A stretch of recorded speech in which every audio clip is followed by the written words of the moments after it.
Mata pakia hirunga. Ka boy. Ko a te heirunga heiraro ka anga tō mea ki te whare. Ka boy tātou katoa. Whachupori.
Iara takau, kānau, kālara ki te tahu hurui o rehua.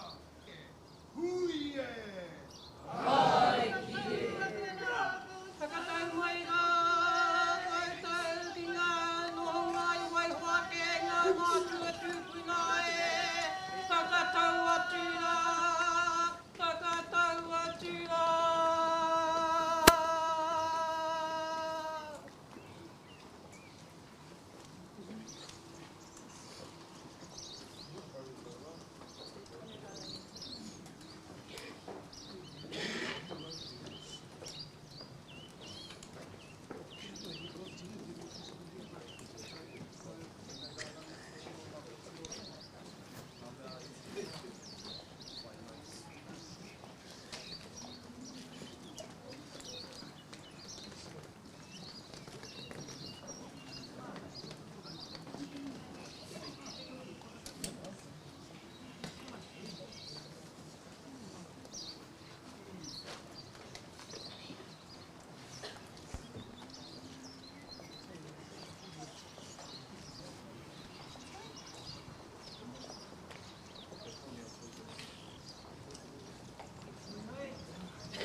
Tō ia tai nui tapatu ki te mōna maua ia tō maku e tō mawhakatau e tō. Whakarongo hau te taho tarangi taro nuku taro rangi pui o te ai e nau mai e tāne koko tau te au e piko piko e whiti. Eo mā taki taki na koe te tini te mano nāku koe tiki atu te wānui o tāne miro i o tāne koko e tāne. Turu turu harata wai te hiku maroa nuku patuana mai te kōmuri hau. Parungana mai a wai hihi a wai haha, te iringa tero tai nui ura tara o ero tara. Ngā tangata e whakariri kā mamau ki te taura. Eo tau matatoru atu, taka tau matatoru waka. Ora turuki, turuki. Paneke, paneke. Turuki, turuki. Paneke, paneke. Tu mai te toki homi e hui e. Te tainga mai ngā mātā waki konei. I oi ki te koro. Tā mātua ake ne taha. Ko te atua I taua waka uanuku kai takata. Ko tēnei ki rāko iho ngā mano kia mau ki te ture. Kia mau ki te whakapono. Kia mau ki te aroha. Ko te mea nui, ko te aroha he aha te aha, he aha te aha. Tuku nā manaki tanga ki rungi tō tātou ariki nui kuini nā waihono I te pō. Ko retu mutu te tangi tōna mātua. Tō tātou kiingi tūheiti a pō te tau te wherewhero te tua whetu. Me ngā mate e wainga nui ki aia. Tā rere tikana te kororo pēne, haere ngā mate, haere ngā mate, haere ngā mate. Tā rere mihi mai, piki mai, kake mai, hau mai te waiora ki au I tūtu hua te moi te kuia nei, papaki tuana ngā tai ki te reinga ka pō ka awatia. E kura tangi hei mai mai aroha ki a rātou. Kaua mai ngā aroha ki runga ki a koutou. E a kuranga tira ngā mātā waka, haere mai. Haere mai koutou, te kingitanga, haere mai, haere mai, haere mai. E te pāpā e hone mihi kōna kia tātou. He raka tēnei kaupapa he māmā noi ho. Mai ta tainga mai ngā, ta kraune i kōnei. Kore e mutu tā mātou, raru ki te whaiwhaingi e te tiriti. Tēnā ta kaupapa e haere mai koutou. O hangi te koro nei te kraune, kau e whawhaingi e tō mātou ake nei tiriti. Wai o tia mātou ki te oranga, mai o bia mātou ki te whakatū mana. I te wai ārātou ngā mātou a tūpuna. Nō reire te pāpā e hone mihi kōna kia koutou. E te pāpā e pau mihi kōna maunga tautari, maunga pohatu. I haina mai koutou. Tēnei te mihi kia koutou i ngāra haku rangatira. E raka tēnei te tino mate mohi o ngā mahi te rā taha te tūre. Engari, te kāna kōra pēnei, kau e whāwhaingia tō mātou tiriti, wai ho tia mātou. Wai o tira te rā take, te rā kōro kia mātou, te rā te kaupapa haere mai kia koutou. Ki te tūkaha nei kia tātou. E hoki mamaharei te wai tō tātou kingi, nāna nei ngā koirota. Takiri tū te kotahitanga, takiri tū te mana Māori motuhake. Ko tātou tēnā, ko tātou te iwi Māori. Ko re mutu. Nō re hara mai ki te karangaranga te kaupapa kara. O whariki nei tātou, ia koutou rai, tēnei tō tātou marae. Nō re kare toro ngā kōrero me dui rā tēnei. Ki te ai koutou e ako rangatira. Koutou ko tai mai nei. Whiri ngā kōrero nei te kaupapa ko. Ko te whakatakato nei ki a koutou. Tēnei ka mihi, haere mai, haere mai, haere mai rā. Haere mai ngā iwi. Hui tātaru e piki ki runga ki tō waka ki a te manawa nui hapai ngā hoi ko te pono, ko te tika, ko te rangi mari e te tata, ko te aroha te puna, ko te tapaiwe rohia e mori te pauhere ngā atu e.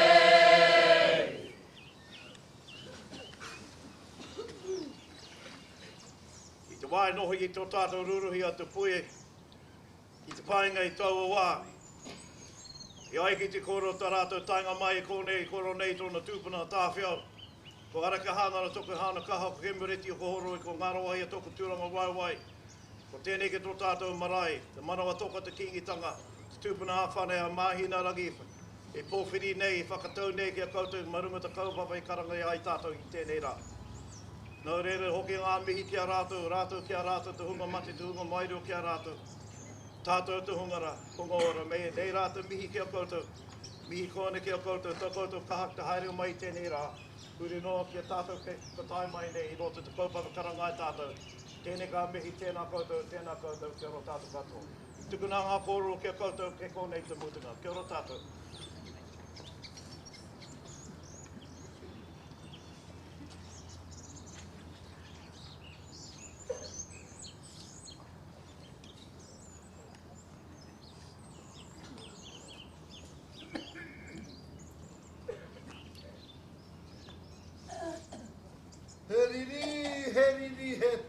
He toa. Papatu ai laru ai te kakau o te hoe. Pātao ke a koe māhuhu ki te rangi, e rere ki tua o Hawaii ki. He moana, he mānutanga waka. Makawera te ngatina te patunga tūhakararo. Nau mai e waha tāua ki tāku e harai ahau. Ngā whakawaka maungoro kea e horo halake. Au e te riri, au e te muha. Riria te tuatini he kōtuku whenua. E taku whenua ka tau ana ki te toe tā maua. Titirawa, hauni e, hui e, tāri. E ruru ano te ruru, he kāiai ano te kāiai. Tēnā ko hauko mau i tiki o te rangi. Taki wai whiti, taki wai tai. He tū whaipo, he tū iao. E taputa wake I whanake naka ki te papa o wahieroa. Ka tangi te kura I te ato waikau e ata amohanga. E ata ki te paerangi, ke hui e te kura pō. I ti whaona ki te paparei. O te iho rangi e ni hone. Ki e, kao, kao, kao te rā. Ka turu au tā, turu a tai. Whano, whano. Whano mai te toki a haui e, hui e, tai. Tua tai e hoka tuku tonu I ngā whakao he tai. Ngā haka moimiti ki tō tātou matua o rā tonu nei te rangi. Wana manakitanga. I manaki tia mai a tātou ki a tai ai tātou. Te noho kanohi ki te kanohi I tēnei ata. A tāhua whitingi a tātou e tamanui te rā. Me te inoe atu ki tōna wairua a tawhai. Me tōna wairua manaki. Kia tomo mai nei ki runga ki a tātou e popo nei ki runga I tō tātou marae. Hei āwhina, hei arataki. Ia tātou I roto I tēnei minenga, tēnei wānanga nanga. Ka hui mai nei tātou.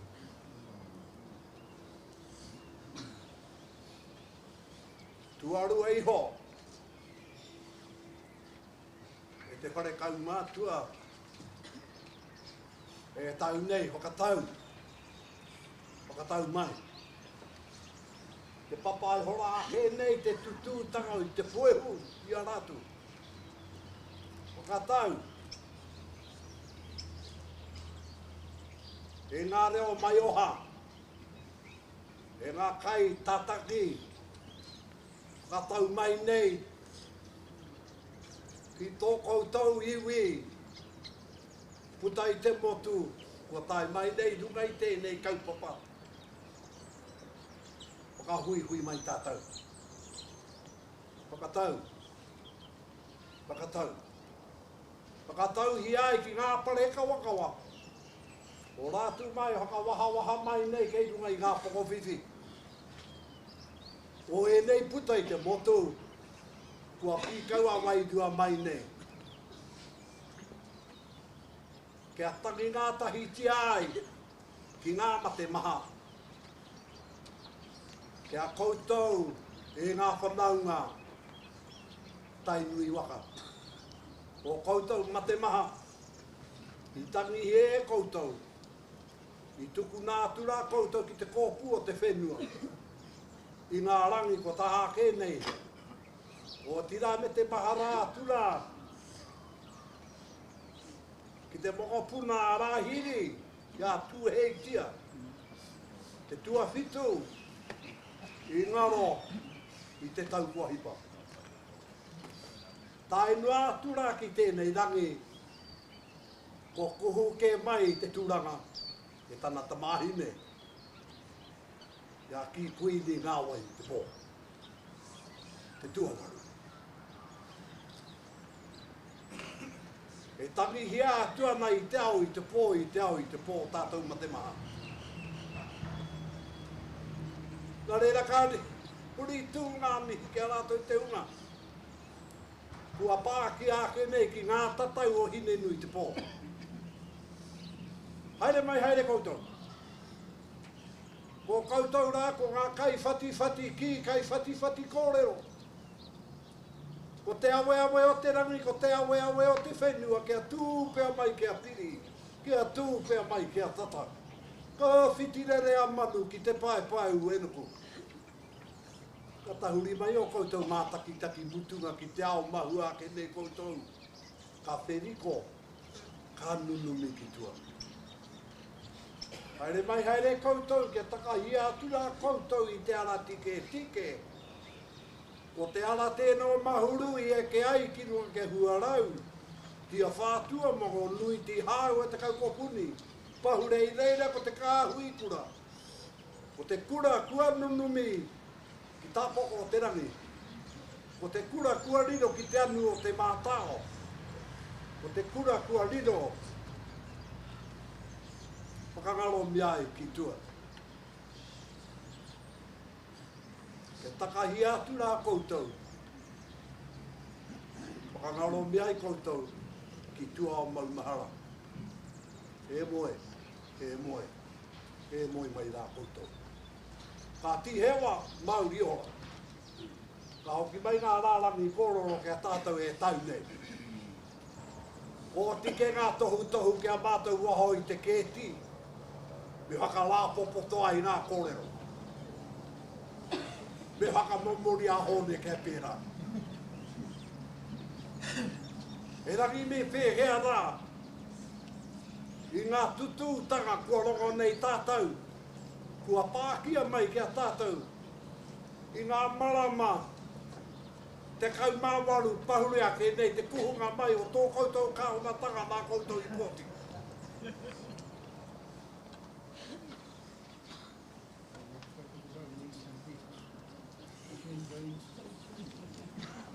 O e nā hungala e pai ana i te mea. No waho ake ke wena. No ngā koutou i anga ngai kua Jones. Ala i te ingo māru. Engari, e hāla ke ngā pēhitanga kou tai nai ki runga ke tātou. He tini. Engari, kia mahara mai tātou te kōrero, ne? Toi tū te whenua. Toi tū te whenua. Kāwanatanga, haere mai haere, o tātou. Maina. E tagata. E kore nei tātou e ngau. Kia mahara i tātou. I roto i wa tātou whiri-whirina. Ko tini ke ngā kaupapa ko kōrero tiai ki roto i ngā select committee. I te kāwanatanga. Ko te nuinga o era hei tau patu nei a tātou. He hara tērā hei tauina hei kite ngā mā o tātou tamariki. Mā tātou mokopuna. I nā kore rā tātou e tūkaha. I nā kore rā tātou e mahi tika mo te apopo. Kaua tātou e tuku nā tuai tēnei kaupapa o te tarai piunara. Kia memeha, kia pērai i te tere ki te moana. Ko ngā hui ngā pēnei, e whakaarara kei teiwi. Hei ārai i ngā mahi tūkino. Kaua tātou e hina. Kei roto i o tātou mati o tātou ringarina, te ora mo o tātou tamariki te rangi a popo. Me he mea koia tēnā ko tō tātou anga, ka e ātu i a tātou. E mihi nui atu ana ki te tarai piunara kua tai mai nei te rangi nei. Mai te tau whiti te kau mārima, ko ngā mahi o te tarai piunara, hei whakatika i ngā he. I he ai kia tātou. Te i ngā uri. O te hungana rātou i tā moko tiai te kawenata. E hara i te pepa no iho, he kawenata. Ko te kawenata ki wainga nui te tangata me te atua. Ko ea tēnā ko te kawenata. I tā moko tiai ki hei i pahure te tau ko mukua.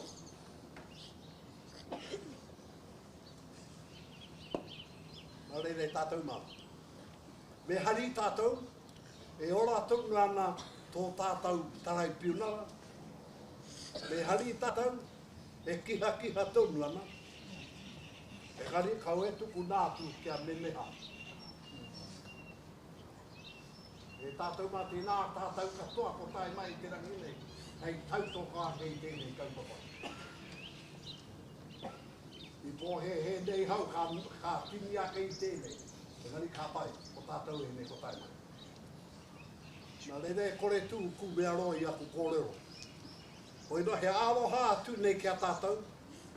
He aloha ake atu ana ki ngā whakaaro rangatira a o tātou. Rangatira a o tātou tupuna. I tāngia ai, i tāmokoti ai, tēnei kawanata. Hei taonga kia tātou. Mā te atua tātou katoa e tia ki e mana ki e ao tawhai. I te au i te pō, i te au i te pō i ngā wā katoa. Mauri tū, mauri oho, mauri tau, mauri ora kia tātou. Kia ora.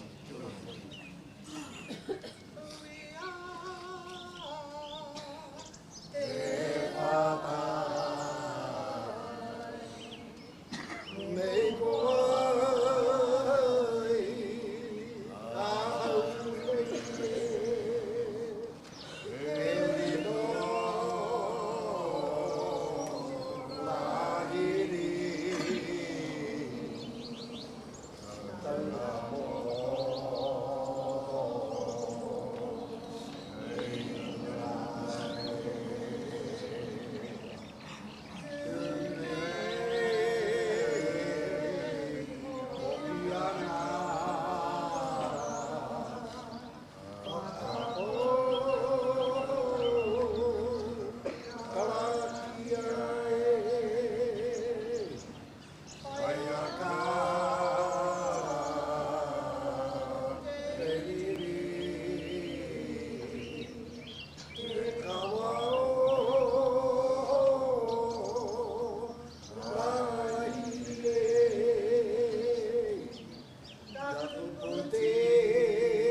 Tūra he kupu haka mutunga ke māku hei taumata kōre. Ka tātai whetu ki te rangi, mautonu. Tātai tāngata ki te whenua, ngaro noa.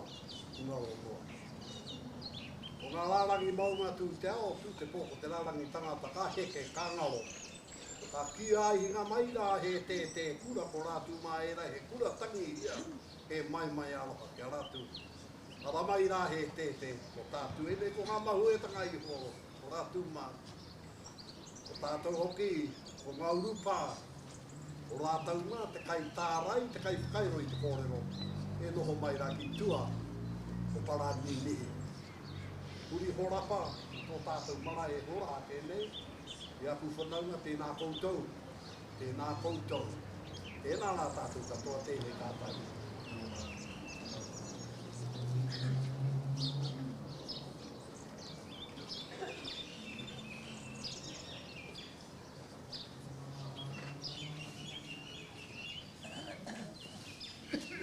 Mauri ora.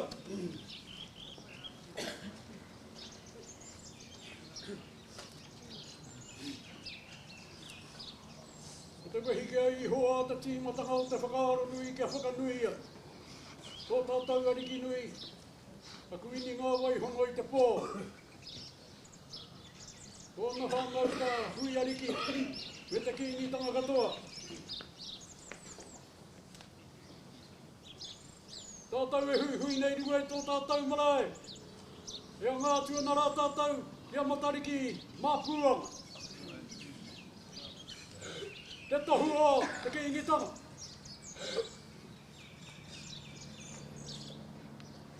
Kaua kara te rātapu taupua I ho te rangi ti, hore te rangi waruhia. Ia mātau ki ngā kōrero a tāne nui a rangi ho mai nei hai tohu mō tāna matu ai te rangi. Ka taiti ara, ti hai a ki rungara, ki a auroroa, ki a takurua. Ia matariki ki a pua ki ngā whetu tapu o te tau. Wingi hi ai teke te kotei ka nui ka ngaro ki rungara. Ki he mauri ora kia tātau. Ki he mauri ora kia tātau e ora nei tātau. I ngā tāmitanga, wai tua. Engari koe rā te āhua mō tātau. Mō teira tangata. Me whakanui tātau ia tātau kua eke mai nei. Ki runga ki tō tātau marae. Anō reira. Wai kato.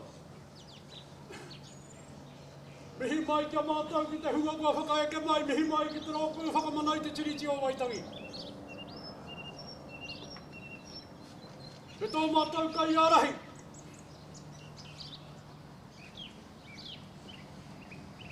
Te kai whakawā. E mutu ake ai a tātau kōrero ki runga I tō tātau marae ātea. E noho ai ai. Ki te whakatakoto I ngā ture, ki te whakatakoto I te kawa. O ngā mahi, mi ngā kōrero, hai kōrero mā tātou, I roto I ngā rā e rua, ka tū mai nei. I tua atu I te tiriti o Waitangi, ko I nei pia te tahau ngā kaupapa, ho honu nui. Ko te wānanga, he hatātou, he Māori, ko te wānanga I tō tātou, ka hurea. Ko te wānanga, I tō tātou waikiritanga mai.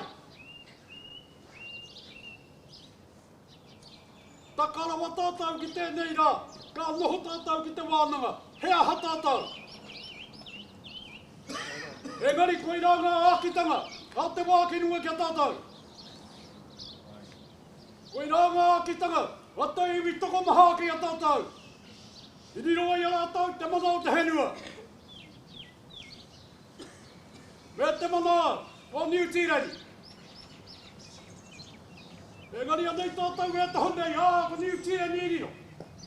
Engari kua o te aroa mau tonu kia tātou ko ki ni tū heiti o tēnei. E whakapāhoana I te mana mo tuhak. A kai hea he here ngāti mō tātou. Kai hea he nanauta ngāti mō tātou. Ko tērā kōrero anaki. Aha kua pēhia mai tātou e ara anō, ka kōkiri anō. Mā te korera mā tātou runga I te henua, e mate ai tātou. Engari kau a tātou e hoki I toa e wai tūtuki noa. Engari mā te pū upoko pakaru rawa. Anō reira mihi mai, kia mātou kua whakaeke mai nei. Kua whakaeke mai nei ki te kōrero ki te mātanga I te kaupapa. Hai ngā rangatira, hai ngā mārei kura, ngā whatukura, mihi mai, kia mātou. Koe ke mai nei ki runga ki tō tātou marae. Ki te marae o te motu. Te marae o te kiingitanga. E mihi ana kia koutou. E ko tātou. Engari anui a tātou marihui. Anei. Mai tētahi taha o te motu. Ki tētahi taha. Whakawhiti atu te moana o raukawa. Ki te waipauna wukai ko nei katoa. Ai, koe nei te toko mahai tēnei, te toko itira nei tēnei wā. Engari, he rua rā kai te toe. A kene, ka pōkia tātou. Ahoe anō, me noho tātou I te tatari, he pēhara. Engari e hau aiti, he nui kōrero kai a rātou. He whakaaro hohonu kai a rātou. E noho ai tātou ki te whakaaro, he Māori rā nei tātou. Me wehe rā nei tātou, ki roto I o tātou iwi. Wai ho mā te wā, e ki te ai, nā hara tātou. Ko te kaupapa kai mui a tātou I tēnei wā.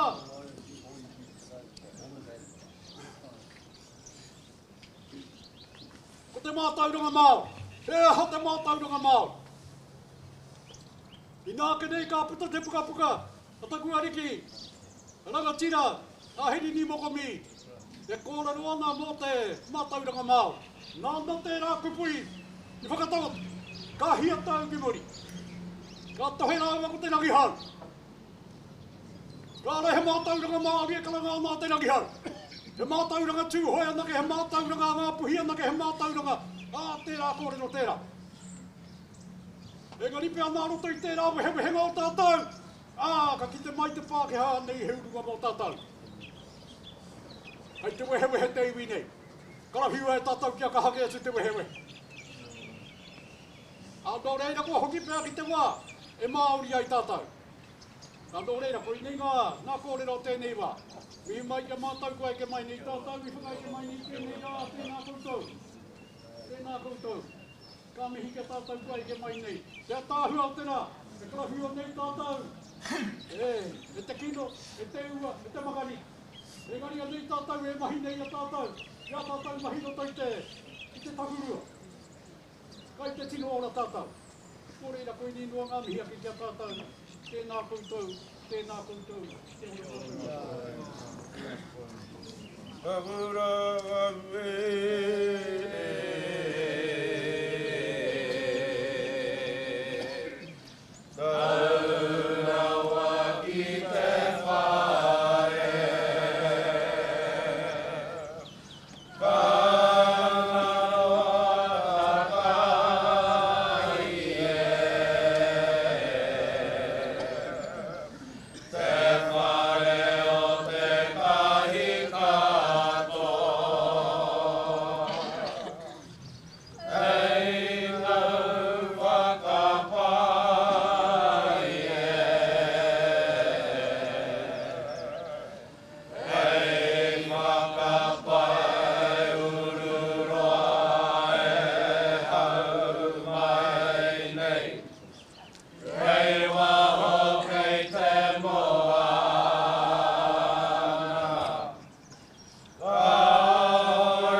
Kuranga tira e kara, e hone, e taku papa, e pau, e nei ka miki koutou i arahi mai ku ngā, e te tarati o te kaupapa nei o tiranga i o te motu, e nei te wako o tainu e mihi kau atu ana, e nā koutou, e nā tātou tako.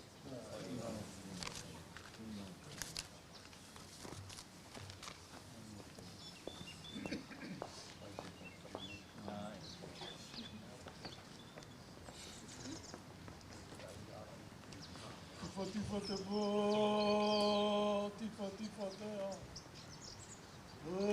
Ngā tai ki tuare, hia rongo no katu, hia te matara.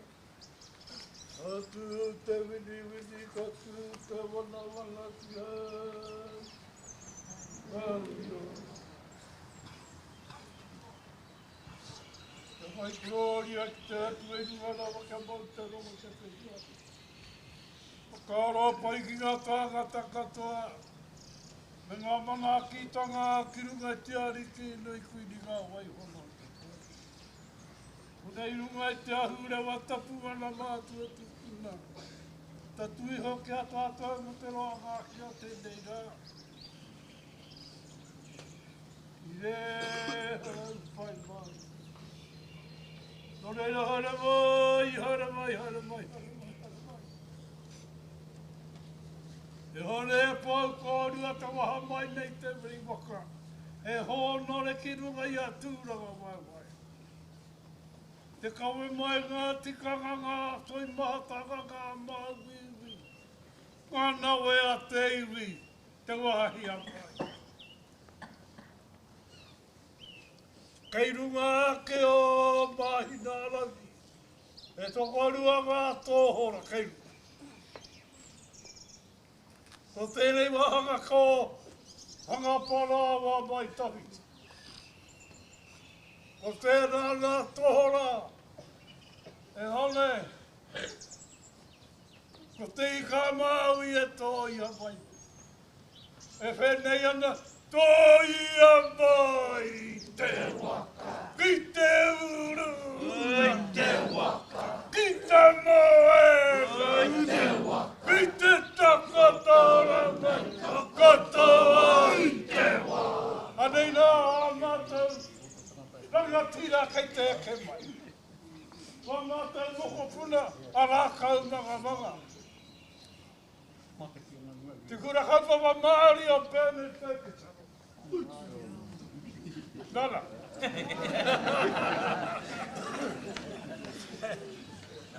E whakarongo ana ki ngā kaumātua. E hora nei te kōrero. Me te mahara. Ka haere atu a ki tāwhia. Ki uta ki tā wāhi. Haere Māori atu. Hoki Māori mai. Nā ka hranga atu a ki tu hei kia. Mana Māori motu hake kia kotahi. Māori mai i ngā wākatoa. I te tuhi-tuhinga o te paipera Māori. I roto ngā kraipiture, kei eira te hikore. A ko te kōrero nei, ko te āriki haere ana i runga, te kare o te moa. E wāka haere ana. Ana ka whakaronga kai tuhi-tuhi, me whewhe e taia, te puta, te mana, te ihi, te tapu o te āriki haere ana. Runga te kare o te moa. Ana ka kimi hea ka horeo, ko tēnei tāna tau e kite. Ko te āriki haere Māori ana. Runga i te kare o te moa. Nena, haere Māori ana. Tēnā te kupi ki tea, kia whakaputa te mana, te ihi, te tapu tawe. Ana, ko koutou tēnei ke te eke mai. E ako kaumātia, hane. Mama te moko pune whakarongana. E, kei whia te mana, kei whia te tapu, kei whia te ihi.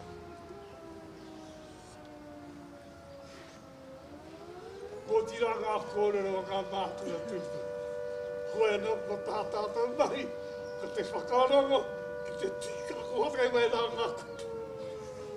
Hei awhere ia tātou kia haere tika atu kei mua ia. Koe no tuku roi hono tēnei ki hunga ia tātou i tēnei pāi. Ia tātou i tēnei ia. Huri nā. Tēnā koutou.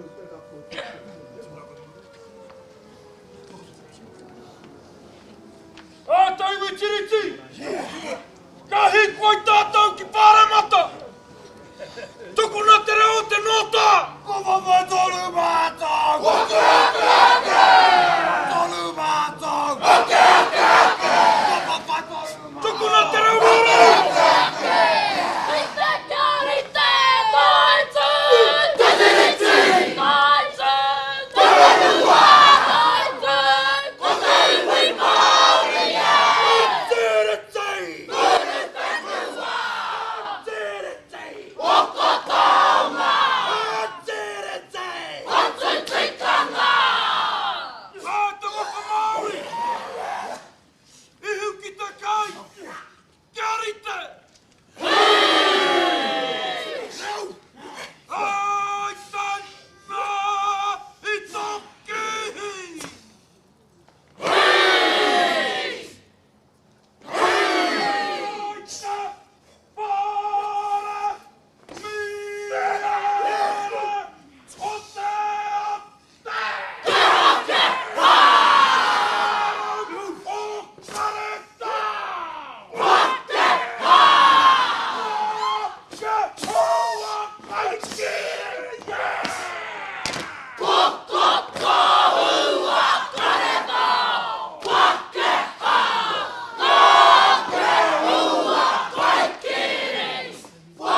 Reira kuaku, wa mātauranga tira tēnei o whakaunanga mga whakapakai. Oi anō, ko te mihi kaumata ki a tātou. Ki ta piti hono, tātai hono, rātou ngā mate ki a rātou. Ta piti hono, tātai hono, tātou te kamahi ora no tai. Tēnā koutou, tēnā koutou, kia ra mai tātou.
Kia ora.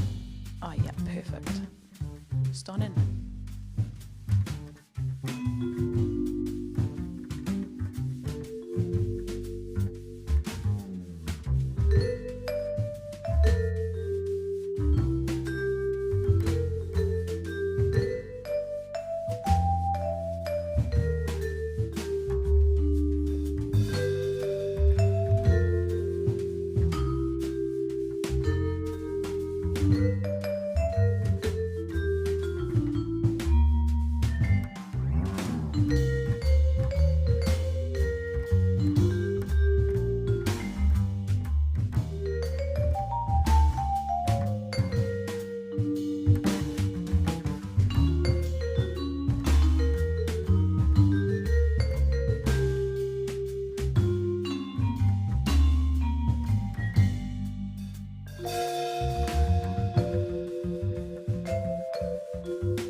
I ka roa rāwhiti ke konei. Waiariki. National Party inside that. National groupings. Nah, I'm kidding. National groupings, Kemurira. National groupings, Kemurira. Kia ora tātou, ia tātou e tatari ana ki te whānara. Just to give you some instructions as to how this could work. Now it's up to you. We have a lectern here where you're more than welcome to come and speak there, or because I'm relatively young and relatively fit, I can walk that mic to wherever you are. Apai, you just indicate whether you're going to come up here or speak from where you're standing, and then we'll bring the mic to you. If you do speak from here, there are chairs at the back for any kaitautoko should they wish to sit behind you and get up and do a waiata with you. Apai? Mindful that too, as the day progresses, it might start to pick out. Yeah? So if you are sitting in a chair that might be for another rohe, if we can just be mindful once those rohe come in, if they do, there's still plenty of seating around us. Once the panel come in, ka tuku i te rākau ki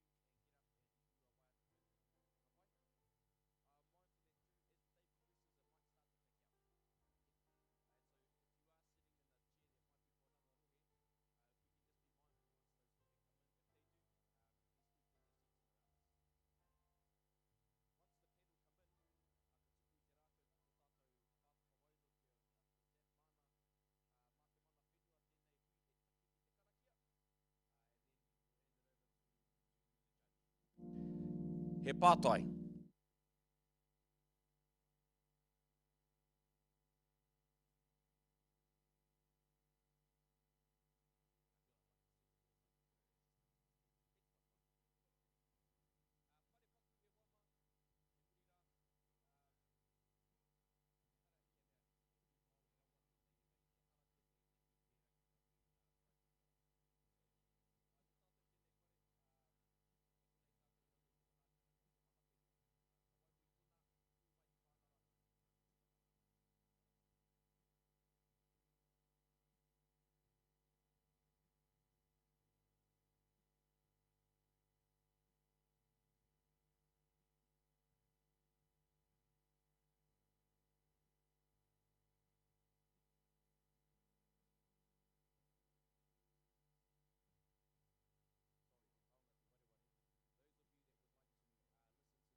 Kia ora mai tātou.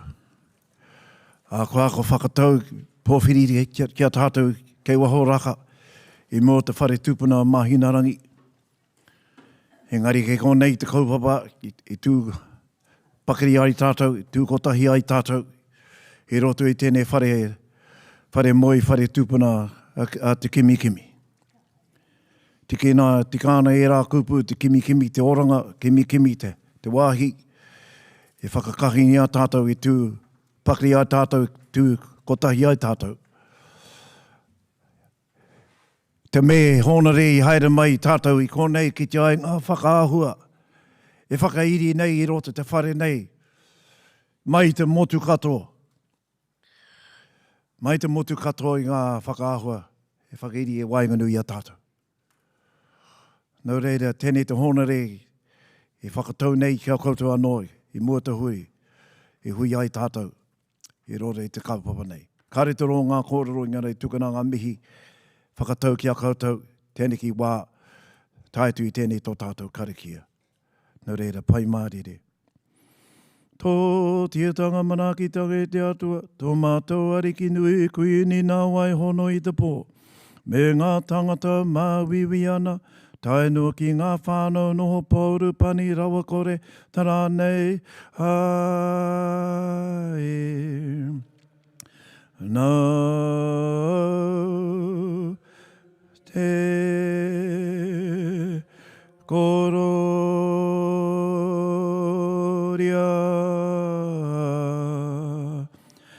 Nā te kororia.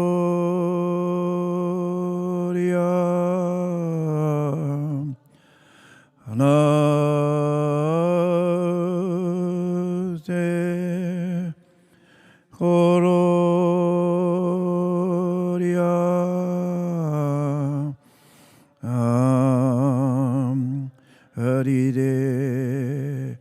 Rire. Pai Māori. Nai nei, tukura ngā kaupapa I tō tātou whakahaere ki a koe Alana. Ngā uri o Ngāti Rehia mihi kone ki a koe. Ki a koe ngā whakarite ngā kaupapa I whāriki nei a tātou I tēnei rā. Nō reire mihi kone ki a koutou, mihi kone ki a tātou katoa. Tēnā koutou, kia ora tātou.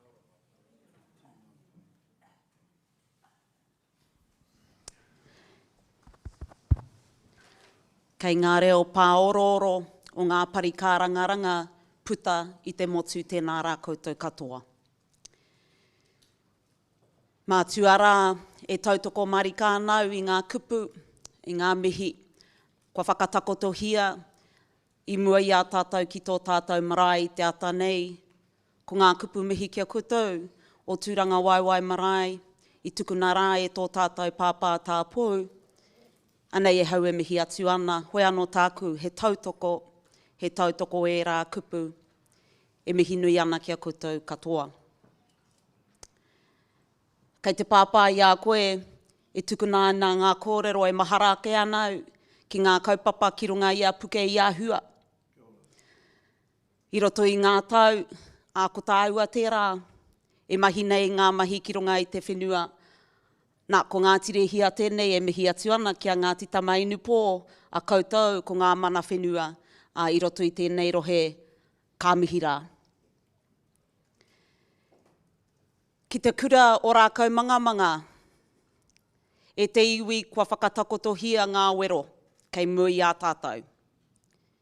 I a rātou e haka ana I te rā haka, I tiki a kiau e tahi o ngā kupu I puta, mo te karetao, ngā kupu I puta mo te Māoritanga. Ngā kupu I puta mo te mana Māori motu hake nā ko tātou tēnā e huitahi nei I tēnei taima. E wānanga ana I nei kaupapa mo te Māoritanga, mo te ahurea, mo te tuakiritanga I a tātou e takahi ana I tēnei whenua kā tika rā me timata tā tātou hui e pēnāna. Kia koutou I tai mai ana e hau e mihi atu ana. Hei whakamohio noe I a koutou e harai te mea I āta whakaritea kia tū mai tēnei hui, ki tēnei wāhi, ki tēnei wānei.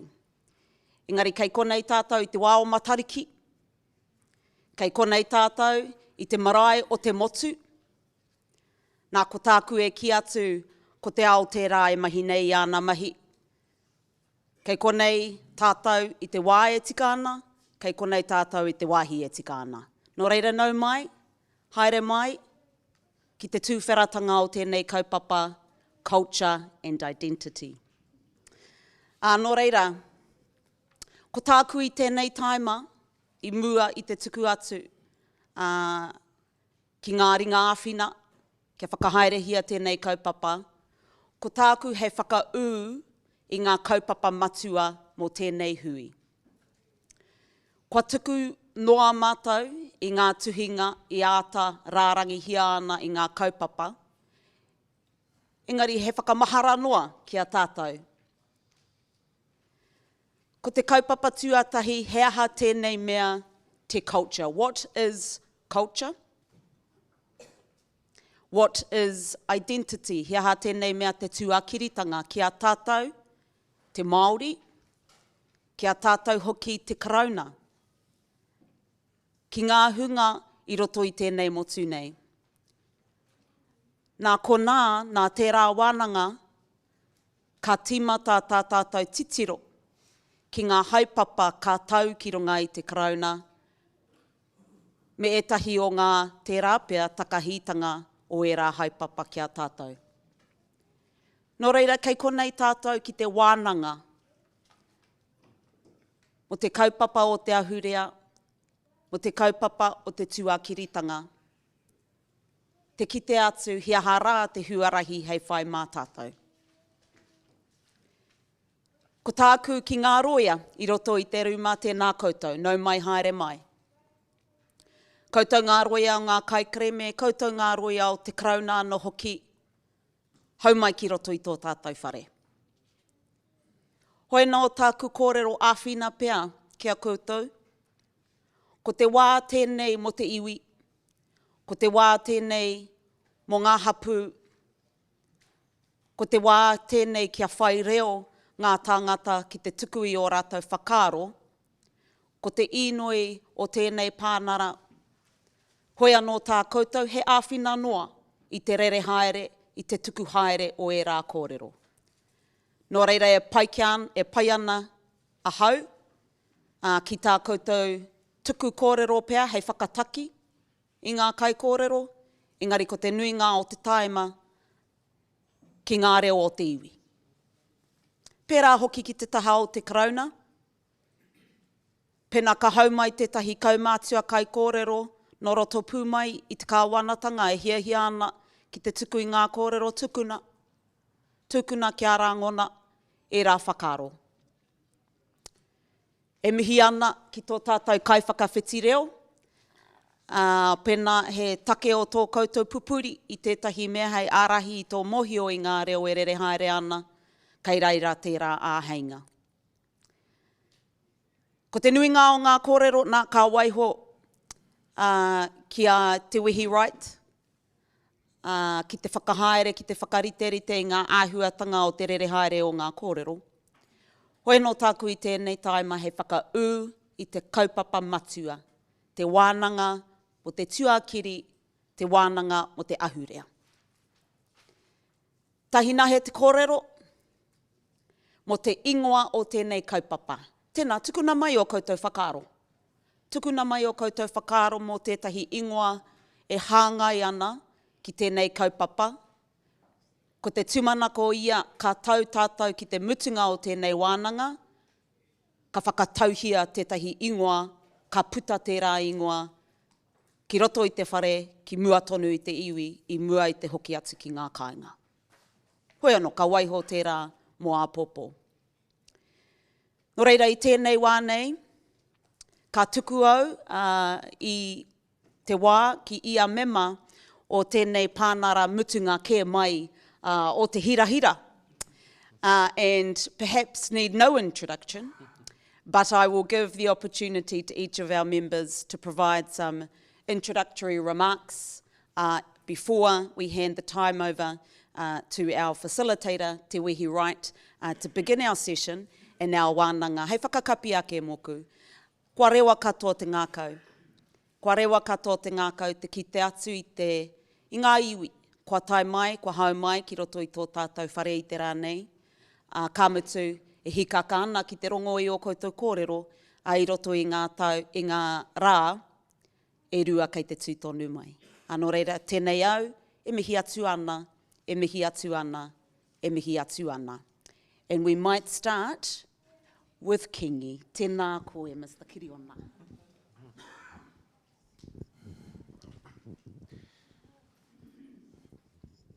Tuatai, e mihi ana ki a koe te pāpā, tef tō tātou pāwhakawairua kai whakarite, e kākahu nei a tātou, i roto i te wairua tika, mō tā tātou kaupapa. O tira e tautoko ana i ngā mihi, i takoto nei tō mātou pāpā, i runga i te marae, o tūranga waiwai nā tatane.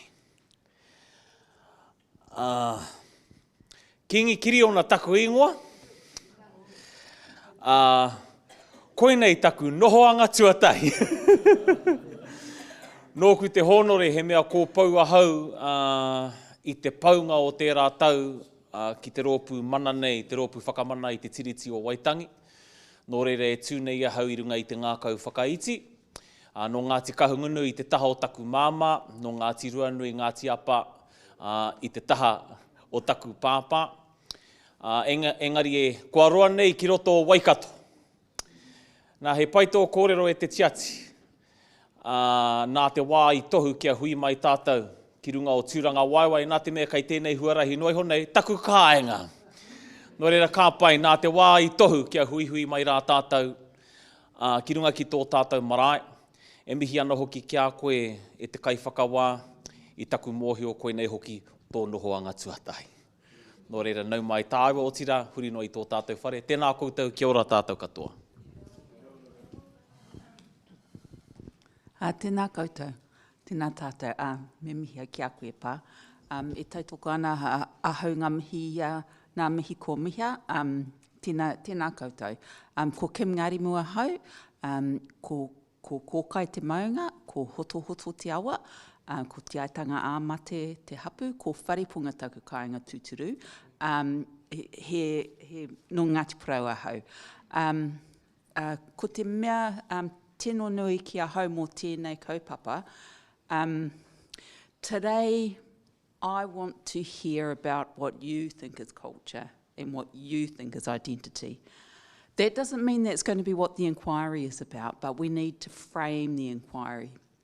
And then we can look at it within the eyes of this is what you think culture is, this is what your claims are about, and make sure that we are doing the things that are tika and looking into the things that are tika and putting some real, some real flesh on the bones of what at the moment is just a whole list of quite, hard to see how they relate to each other issues.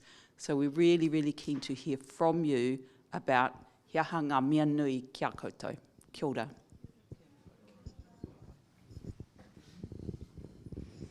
Tēnei te mihi atu ki a koutou katoa kua rau ika mai nei mō tēnei hui whakatūwhera o te ruku tātari nei. Ko wai au, no Ingarangi me kōtirana o Kutipuna, I tipo ake ahau ki Pōneke, he tangata Pāke ahau ko Paul Hamer toko ingoa. So my name's Paul Hamer, I'm an historian by training. I've been a tribunal member since 2020. But I started working for the tribunal back in 1993, so I've seen a bit of the tribunal's history. Ko tēnei taku wā tuatahi kei tūranga waiwai, nō reira ki te haukainga tēnā koutou o koutou manaaki nei a mātou. I'm looking forward to hearing what you all have to say over the next couple of days. It's a great honour to be here. Ngā mihi.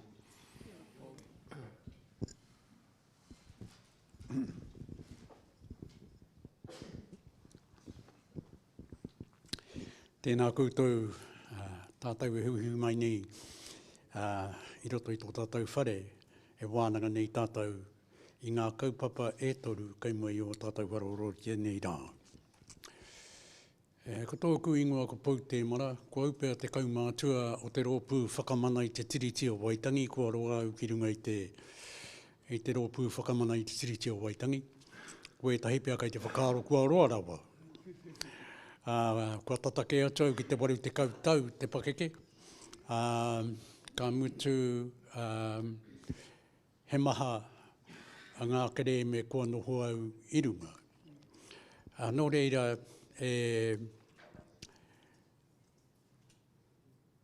kei te mahi tonu au i tēnei wā, he ahorangi au i roto i ngā whare wānanga e rua.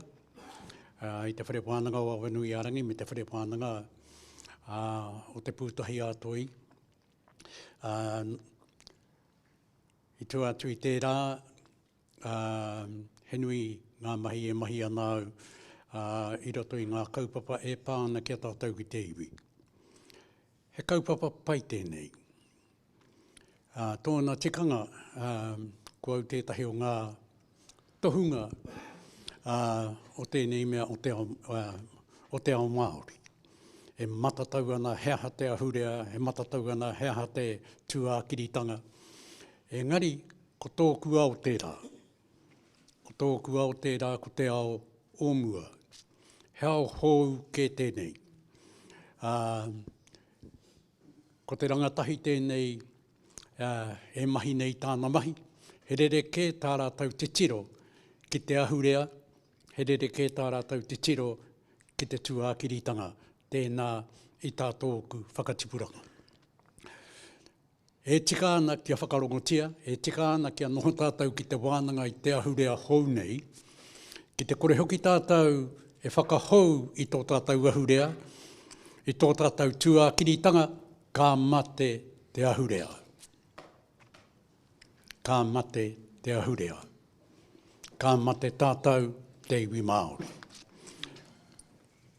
Ko te iwi e kore ana e ahei ki te whakarere, ki te panoni rānei i tōna ahurea, me tōna tuākiritanga he iwi mate. Engari ko te iwi e kahana ki te whakarereke, ki te panoni i tōna ahurea, he iwi ora. Ka ora, haere ake nei, haere ake nei. Nō reira, e titiro ana au, e noho ana au ki te whakarongo hea hara tā koutou. Me a koutou kōrero. Ko rākau manga, ko rātau nā kai kawe ia tātou. Tātou kaumātua nei hapua pe hea tātou kōrero. Ko rātau ngā rangatira o tō rātau ao. Ka tō ia e rātau ki tā rātau i whakaaro ai. Hei aha ke tātou kua mate te wā kia tātou. Nō reira, aha kua tērā. He mana ko tunu ana tērā pea. Ka whai wāhi tātou ngā kaumātua i roto i te rautau e tū mai ana ki ngā whakataunga a tērā whakatipuranga rautau kai mua a tātou. Kia ora koutou. Tuatahi ake kai te pāpā e tō tātou kai whakarite, nei rā te o whātu kia koe, tēnā rau atu koe. Hoi anō kia tātou katoa e whakarau i ka mai nei, ki te taha o tēnei awa rakatira, nā reira ki ka rau taniwha o tēnei awa, o tēnei rohe, o tēnei whenua, nei rā te mihi atu o tēnei uri o kaitahu, tēnei uri o auraki mauka kia koutou, e toro atu ana ka mihi o te awa o Waitaki kia Waikato, tēnā tātou. Puta noa i te huihuika a rā tātou, kua whakamene mai nei i ka tōpito katoa te motu, tēnā tātou katoa, raurakatira mā, kia ora tātou. He uri tēnei, kua koro ke au, he uri tēnei no te Waipounamu, nā reira ko waia ki te makariri kei te pai. Ekari e tika ana kia mihi atu ki e nei, he kaika waiwai oku, nōku e tamariki ana.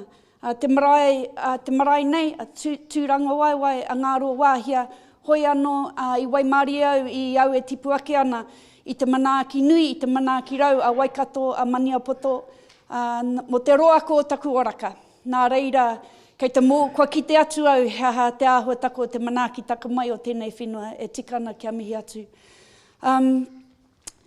So, as I've just said, I, for the majority of my life, have managed to experience the beautiful manaaki of the iwi of here, under the kaitiaki tako of Auntie Tioe Davis from Maniapoto. So many of my holidays were around Tikuiti, Waitomo and Ngaro Wahia here. Now, apparently when I was walking around Auntie Tioe, when I was little, Auntie Tioe said to me, I used to go up to everyone and say, "Are you Ngai Tahu? Are you Ngai Tahu?" And I was in search of a Ngai Tahu anywhere I could go. Probably the wrong island. But what that also showed me was, even from an early age, I was desperately interested around this thing of culture and identity. You don't look like this and spend time in a Māori world without questioning issues of identity. You can make your own assessment there. And then as a child I was sent to Kuini Wikitoria, so coming from the south, or my tribe from the south, looking this lighter shade of pale and going to a Māori boarding school in Auckland meant that, again, I had the opportunity to question this kaupapa of identity and culture.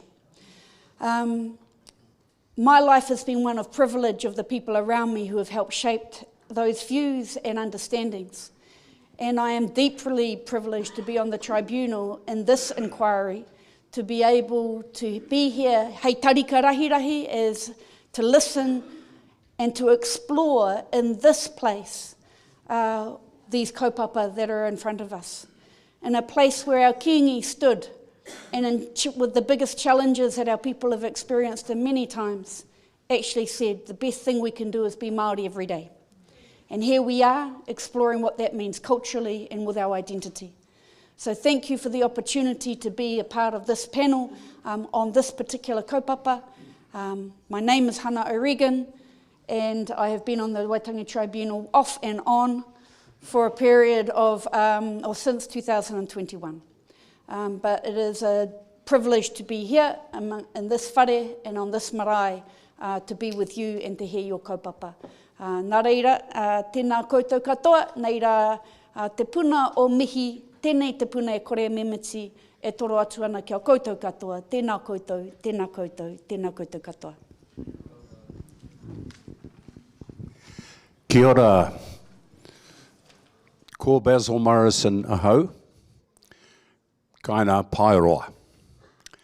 Can I extend my appreciation and thanks for the welcome and for the privilege of being here today and of course tomorrow to hear the issues that you wish to present to us on a very, very important kaupapa for us as tribunal members, but also for the people of this nation.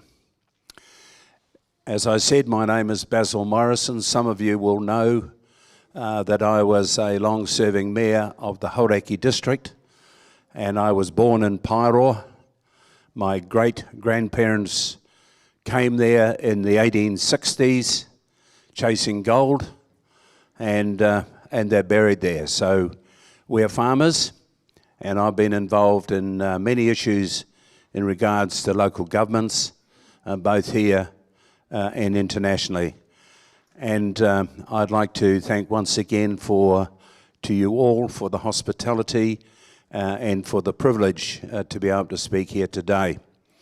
I came onto the tribunal in 2008 and I have sat on a number of inquiries and panels, and each one has left its mark on me. And discussing last night at dinner with a couple of the panel members, at 78 years of age, I wish I'd known what I know now when I was 25. You wonder where things have gone, but we are getting better. I said to Hannah this morning at breakfast, I have an 8-year-old great-granddaughter, blue-eyed, blonde, absolutely gorgeous. She's going to break lots of hearts. But she can stand up and do her pipiha that leaves me embarrassed. And that is the hope. So kia ora, I look forward to hearing your comments, listening and trying to answer any questions that we can. But hopefully at the end of 2 days, we'll have something that we can go forward with and decide just how we promote, recognise and attend to the issues of culture and identity. Nō reira, tēnā koutou, tēnā koutou, tēnā koutou katoa.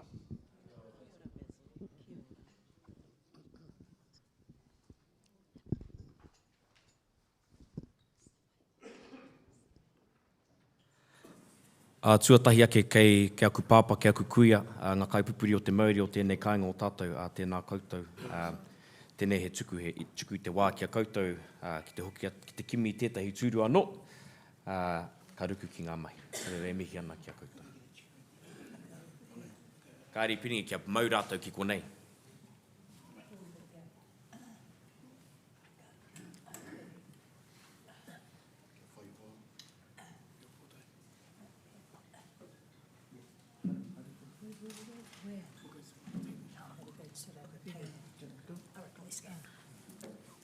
Tēnā koutou.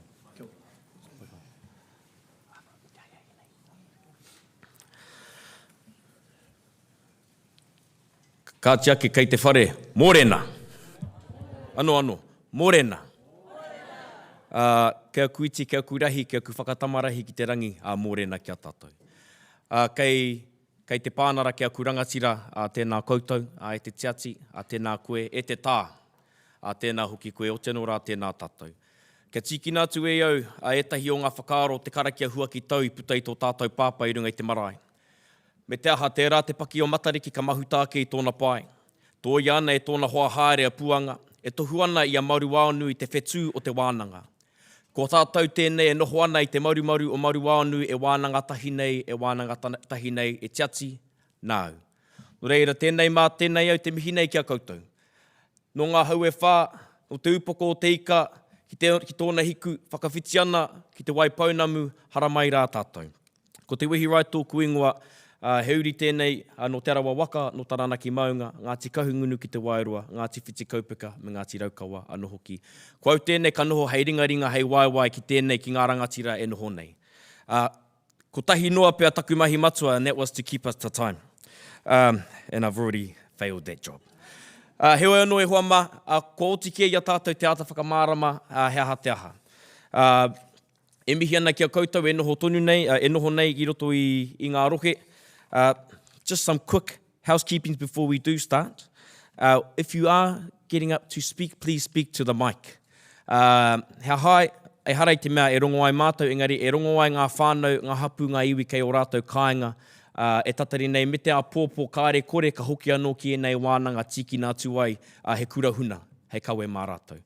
Nō reira, tēnei au, te takitaki nei i tā tātou kaupapa. According to our schedule, and if you haven't already, our schedules are here, Te Tai Tokirau was due to start at 11 o'clock. So we're making good progress. Ko te aiho tēnei, māku te rohe e karanga, ne? Mā koutou e whakatau, ki hea koutou kōrero ai, ki konei, ki o koutou tēpu rānei, ka mutu ana tērā, he waiataki ia o ngā rohe, ana ka haere tonu, ka haere tonu, ka haere tonu. If there are any questions, kei konei mātou me ngā kaimahi, o te taraipunara, Arapera, Cindy, Tui, hei tautoko ia koutou. No reira, without further ado, tēnei au te tuku atu te reo karanga ki Ngauri o te Tai Tokirau, kia kurangatira, haramai rā koutou.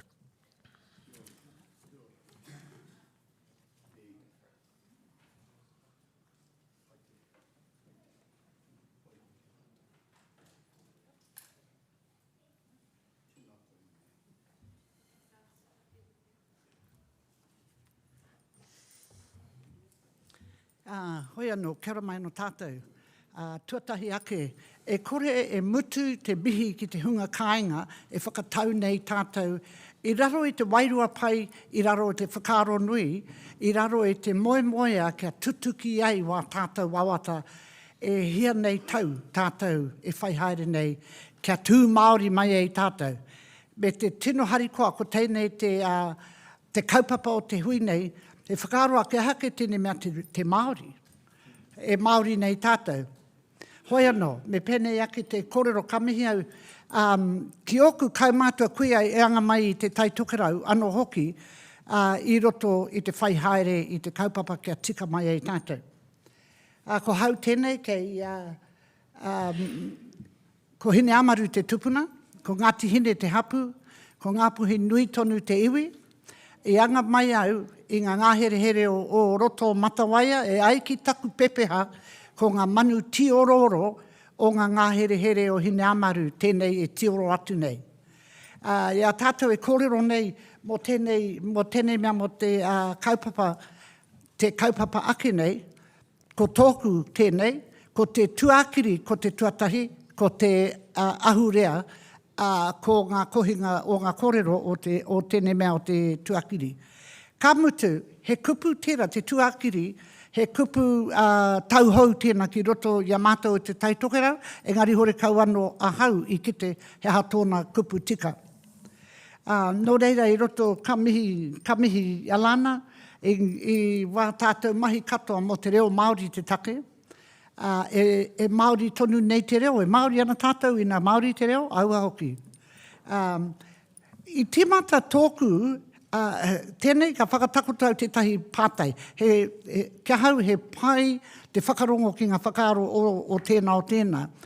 I mua I te tainga mai o te pānui mo te hui nei, ko timata ke tōku whakaaro mo tēnei mea mo te culture. Ka wai, nā wai mea, ko wai, hei kai kōrero ia tātou e he culture tēnā, he ahurea tēra, he tuakiri rani tēra. I roto I tēnā ōku whiriwhiringa, I te whiriwhiri au, tēnā pia, he ethnic group, tēnei mea te Pākehā. No te mea, mehe mea he ethnic group rātou, ko rātou e tiki ana race-based funding and race-based privilege. Nō reira, ina wānanga tātou mo tēnei mea mo te ahurea, me ata whakaaro tātou I te mana o tērā tūranga. I runga I tēnei, I actually have had lots of discussions around, is Pākehatanga or is Pākehā people an ethnic group? And if they are, have they got a cultural norm? Or is it or they will, because the first question when we start talking about culture is, you can't trust those Ngāpuhi, they don't even talk to Ngāti Hine. And so forth. Although we're the heart of Ngāpuhi. And so somebody else always tries to define who we are. And I actually think they're part of the exercise today, even though horekau te take o te tribunal, is to talk about Pākehatanga and their cultural ethnicity. So they don't always talk about Europeans and try and make themselves exotic or excluded from us, from Aotearoa. And if they are an ethnic group, then why are we kind of deferring our power, our mana kia rātou? Kia rongo mai koutou, he tino take tira kia hau, te ata whakarongo is shift the gaze and kaua tātou e noho I runga I te whakawāia tātou wake ngā wā katoa kia rite tātou ki te whakaturanga o te tahi atu. He nui ngā mahi o roto I ngā mahi o te tribunal ki tōku titiro e whakahoki mai ana I tō tātou haungano te tū Māori mai. E ai ki tā himi henare I te wā I hoki mai rātou I te pakanga, koe anō hoki ko tāna kōrero. Hena e Māori, tū Māori mai ka otia I ka tutukia I ngā kaupapa katoa. Tērā tōna kōrero I muatu te wehewehenga o te ope o tā rātou hokinga mai I ngā pakanga. He maha ngā kōrero I whakarerea mai, hei tau I rātu mō tātou, engari mō tā tātou tū ki roto I tō tātou ake mōhio, maramatanga ko wai tātou, ka tahi ono ka tutuki era moia, era wawata. Hoi anō, ko ngā āhuatanga, tēnei mea te pepeha. Ia hau e kōrero nei, ngā manu ti oro o ngā ngāhere o hine amaru, e whakātua nau kia koutou, he hataku momo. He hataku momo. He hataku mai tera, he aha te hangane. Ki wētahi ka kōrero i o rātou pepeha, engari ko te roa ngātu, ko te whakamaramatanga, anei ahau he manu ti ororo. Te whakamahinga pepeha, mohio ki te momo, mohio ki te tōhanga, ka mohio ei koe ki tō āhua ake. Tō āhua ake heke mai i tō tupuna, i o tupuna. I roto i tērā, ka mohio ahau, he Māori ahau. Engari hanga pērā nau i hana, he Māori ahau. Ko hanga pai ai nei te hina o aku huruhuru, aku makawe.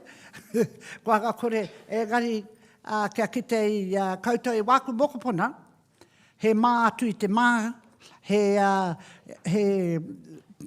panewhero, era mea katoa, engari ko te reo he Māori, ko te nohonga ki tō rātou ao he Māori, ko te nohonga ki te ao whānui he Māori. He Māori ahau. He Māori ahau. He Māori ahau hanga ia mai i te kauimua, e Ngāti Hine, e Ngāpuhi Nui tonu. I roto e wera whakāturanga, me taku tino hihia kia kaua tātou e whakawaia tātou mo tō tātou tuakiri, mo tō tātou ahurea i runga i te deficit. He mea nui tērā kia hau, kia tū pakari tonu tātou. Ina whakawā tātou ia tātou, āta whakawāngia, ko te tahi o ngā kaupapa, i roto i te whakaro, i tino whakaro nui au, ki te kōrero atu mō te pātai, mea he ethnic group te Pākehā, i runga i te mea me kōrero anu hoki tātou mo te whakaro Māori, me pēhea te whakahoki mai i te whakaro Māori. Te whakaro Māori e whakatupua nei mai te whānau, mai tō whānaunga, mai tō hapu, a putanoa ki tō iwi. Ko te whakatauki hei kohi, hei pupuri i te mātauranga i roto i wera tērā momo kōrero. Ka mutu i runga te rarangi me kōrero atahau, i runga te rarangi tukua mai, ko ngā mea me whakahoki ki runga i te rarangi tuka mai ko te whānau, ko te koha, ko tikanga. Hore kau kei runga i te kaupapa nei no reira, he take wera anō me wānanga mei tātou e whakaro nui ana mo te tuakiri. So, what's identity and what's its relationship to culture? Ki tōku ake whakaro, kia mohio rano koe, ki au whakapapa, engari ki o hononga ki te tahi atu tangata, engari hononga atu ki te nuinga.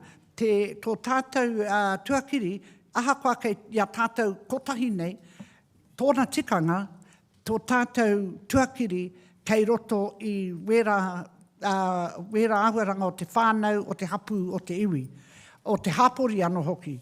Ka mohio ai koe, ko wai tērā, ka tātaingia mai, ngā whakapapa, ka mohio koe pēhea tonu te āhua o tērā iwi, pēhea tonu te momo o tērā iwi, ka pēhea tonu te hanga o tērā iwi. Arā, heha ona whakaritenga hei pupuri i te mana o tōna ake tuakiri. Ka whakahuihuinga wera, and then we put culture, and culture, in my view, and when culture is constructed, and rawau he te haere ki roto i ngā kōrero i pānui au mai ngā puka me wera mea, mō tōku ake tirohanga tēnei.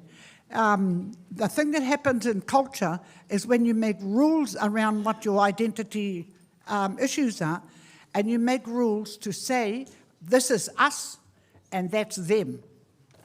And that's them. And so what is us is really precious and is nurtured and is exemplified in how you actually let taonga tuku ihu go, as opposed to those people over there are quite different from us.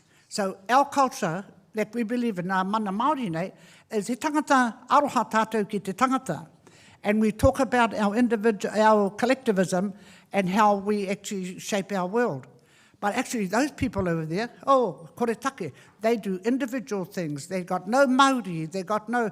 And so we start separating out the things that are cultural for us, that are part of our being, and those people over there don't have those sorts of things. And I think it's really important to recognise that. And so, aha kua pēha tonu te mahi o roto I te tribunara, I roto I wā mātou mahi, is actually mutunga mai ko te whakataunga o ngā take, horekau kei a tātou. They actually are given to somebody else who doesn't actually live in with these rules. They live in different rules from us.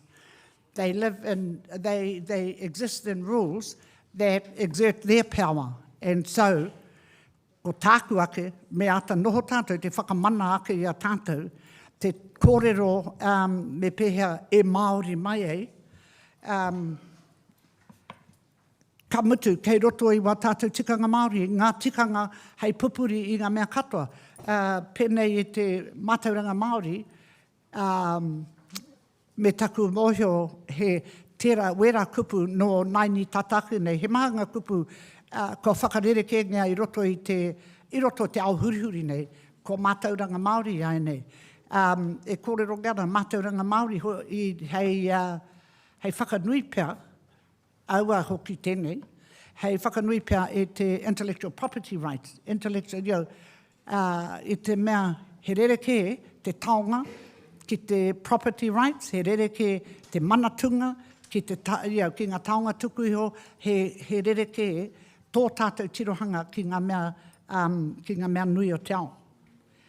Ka heke mai taku whakapapa ia hiku rangi te maunga, ko ōna wai ka pā mai ki te whenua, ka whāngaia tōku reo. Ka whāngaia tōku, kia ora taku tai ao, kia ora taku whenua, ka ora I ka taku reo. Ka tai ai ko tōku whakapapa, te horapa ki te ao katoa. Rawahau mohiona, mehe mea ka taia I raro I ngā ture I tēnei wā. Ki te ata whiriwhiri, mehe mea tōku tika, ki tōku awa, ki tōku whenua, ki tōku reo, e taia raini, kia hau mau ano, maku ano, e taia ai. E kaha nei au, kia Māori mai ai tā mātou noho ki roto I tā mātou ai. Me te, he wā ano, he reo Pākehā tā mātou, ore kau e rarura, waiata Pākehā mai ana, wera ngā mea seme, taku rongo. No reira, ko ngā mea e whakaduia ana I tātou, ko ngā taonga e wāriuti ana I tātou, koia wera ko ngā kaipupuri. I te wā o te Māori, ko hau te tai o ngā kaiako, I ngā kaiarahi te Māori, marama, tino marama mātou ngā kaitautoko, I ngā mana I roto I ngā taonga e pupuri nei rātou I ngā kōrero o tēnā iwi, o tēnā iwi, o tēnā iwi. I tērā wā, ngā wera taonga, I whakaoho ake ngā kōrero me ngā tuākiri, me ngā ahurea o tēnā iwi, o tēnā iwi. I ki te mātou, I te rerekētanga, ka tai mai ngā puhi ki te kōrero mo wōna taonga, mana motu hake. Ka tai mai tēnā iwi, ka tai mai tēnā iwi. Hoi anō, ka mohio te atu, ka mohio ngā te momo, ka mohio kia kitea te hanga o te tangata. So, a little bit in English, or some parts in English. I think that identity, we have to actually think about our identity and the other conversation that's going on in my world at the moment. Ko mahi nei roto te hauora, e mahi nei mo te oranga hinengaro me te oranga wairua. So the other things going on in my world is looking at So, there used to be wānanga run down here in Waikato, and ko te ingoa te wānanga, ko te rerenga o te wai I raro te whenua. I anga mai te tai whakatauki. I can't remember the aroha mai no kone te whakatauki, but where the river meets the land and the people live, so does te reo. And we talked about te reo anga mai I te ngahere I ta tātou taiao. And so the big discussions that we're having at the moment is if you were born and bred in Otara and your environment is not this awawa, maunga, all that, your environment looks quite different from the environment that we live in at home. Me pehea tō tātou manaki me te tiaki tera. I te mea ko tera, tā rātou kāinga. Ko tera tō rātou ao. Ka pātai mai waku tamariki kia hau. Oh, no reira, wa tātou whanaunga noho nei I Otara, ko urban Māori rātou. Ka mutu, ko kore Ngāti Hine. Me te o ngari anō tēnā, Ngāti Hine motu ake a matenoa. He take anō tēnā. When we talk about identity and culture, we do have to actually talk about our relationships with our whanaunga, who are now about 3 or 4 generations noho, tupu ake I roto I te taone. Engari kei kona tonu te kōingo atu ki te reo me ona tikanga. Hoi anō pēr, have I remembered everything? Hoi anō pēr? No.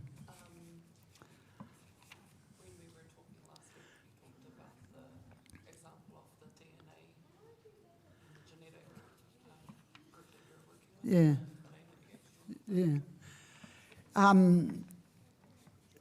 I still get involved in research because I think that's an exciting field of mahi. I'm not the researcher, everybody does the research, and I just go and wero atu kia lite ki tākoe hi. But on one of the programs that we did, we were looking at, there was a big hikoi from Te Hapua coming down to Wellington or somewhere, where people they were saying, kaua e raweke weke hea te ira tangata. This is about genetic modification, genetic engineering, and so they were really, really upset about e raweke weke nei te ira tangata. And they're on the radio, and so our radio stations haere tau ki Tautoko. I went to Tautoko to ask them, because they're my cousins. I said, what are you first talking about? Do you know what you're talking about? Do you know what you're talking about when you're talking about genetic modification or genetic engineering? And they look at you blank and say, no, e korerona mātou mo te laweke te ira tangata. So I said, well, do you know what the ira tangata is? And again, they look at you blank. And what was happening in that kaupapa was that we were expected to make some decisions about a whole topic that we didn't know about, but that meant they could carry on doing what they were doing without any consultation. And I think, on one of the questions up there about what do I feel that the tribunal needs to actually think about, I actually think that one of the questions that should go in here is our ability. We're actually very knowledgeable people. We know a lot of things, and we mightn't call it genetic modification, but we do have a name for all that sort of stuff. And the thing that happened over that was I came down to see Linda at Whare Wānanga and said, we need to do some research around genomic research and ira tangata, raweke weke te ira tangata, so we can get information back, so people can make decisions about, because our iwi Māori were really worried and afraid and were had concerns about genetic modifications. But I don't know about a lot of the other iwi. I certainly know there were some genetic modifications going on iwi nei to protect whakapapa, to protect land.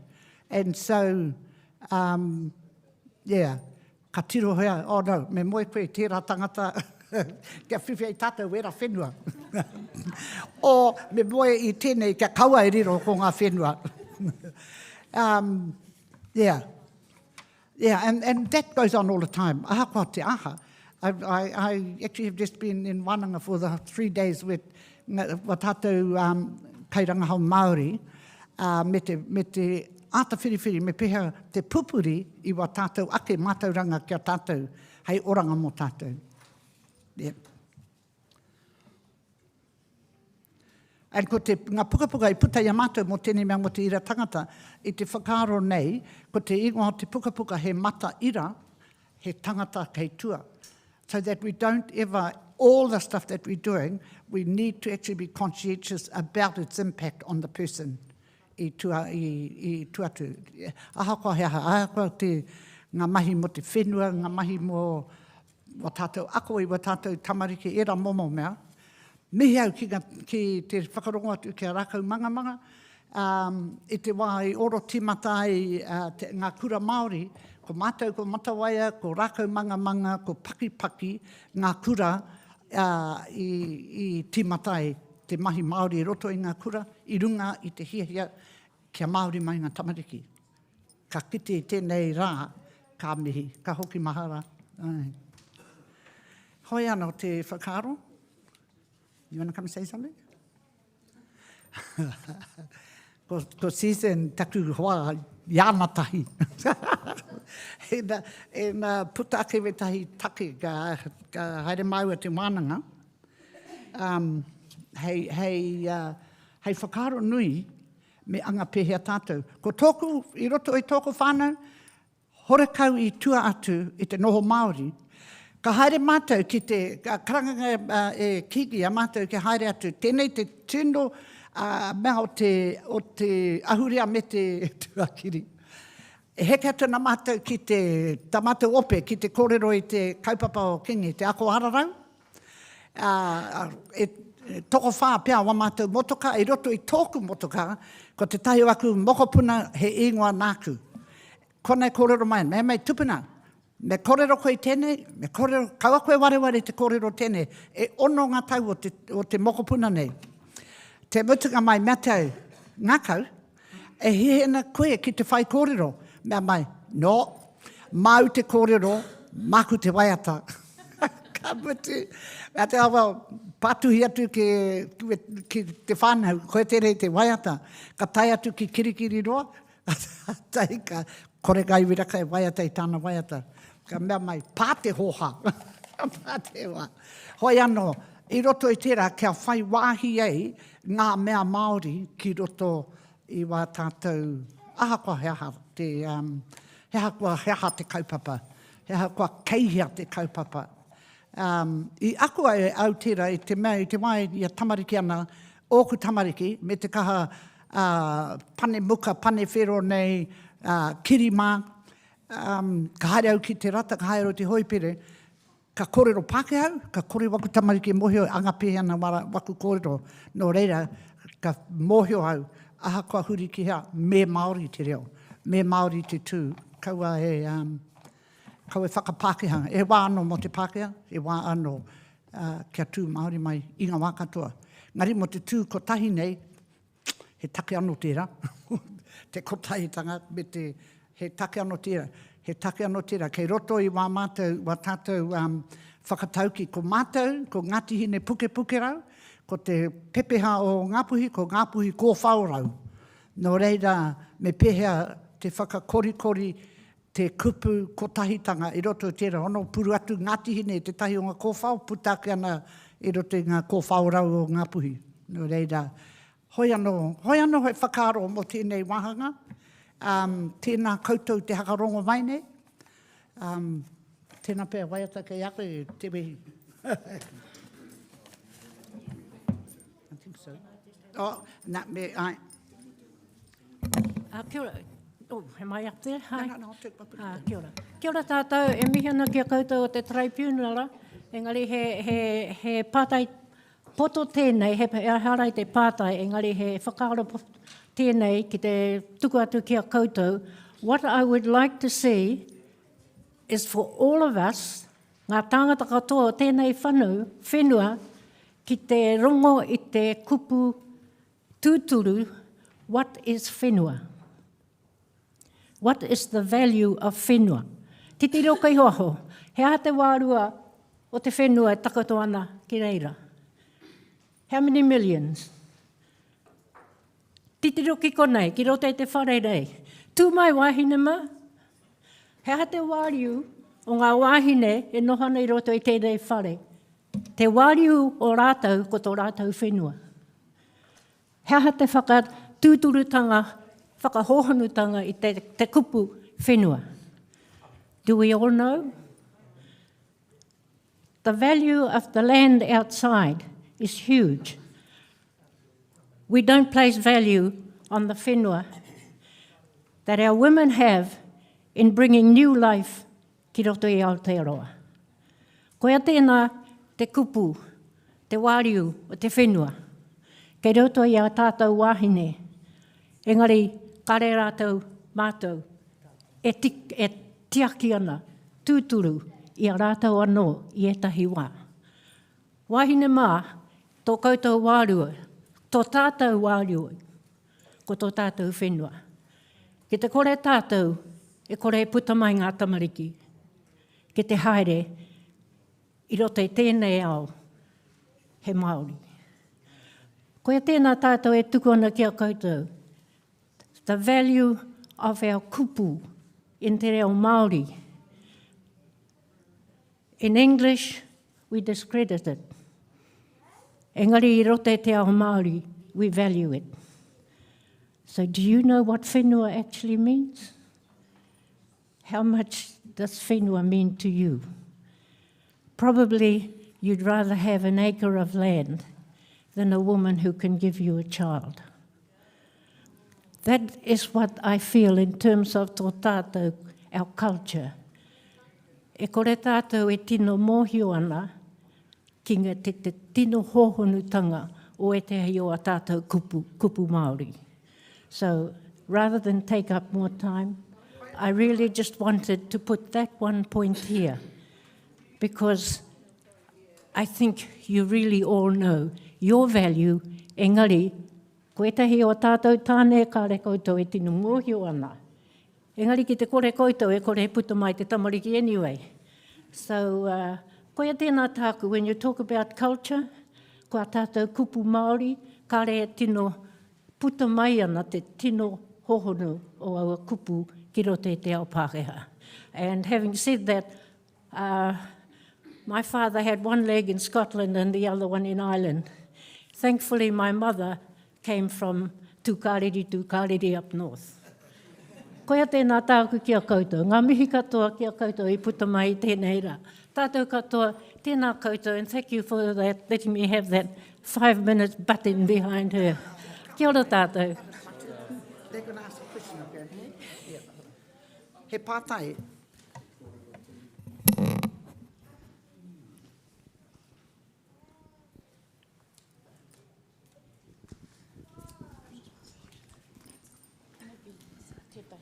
Oh, yeah, e muri aku.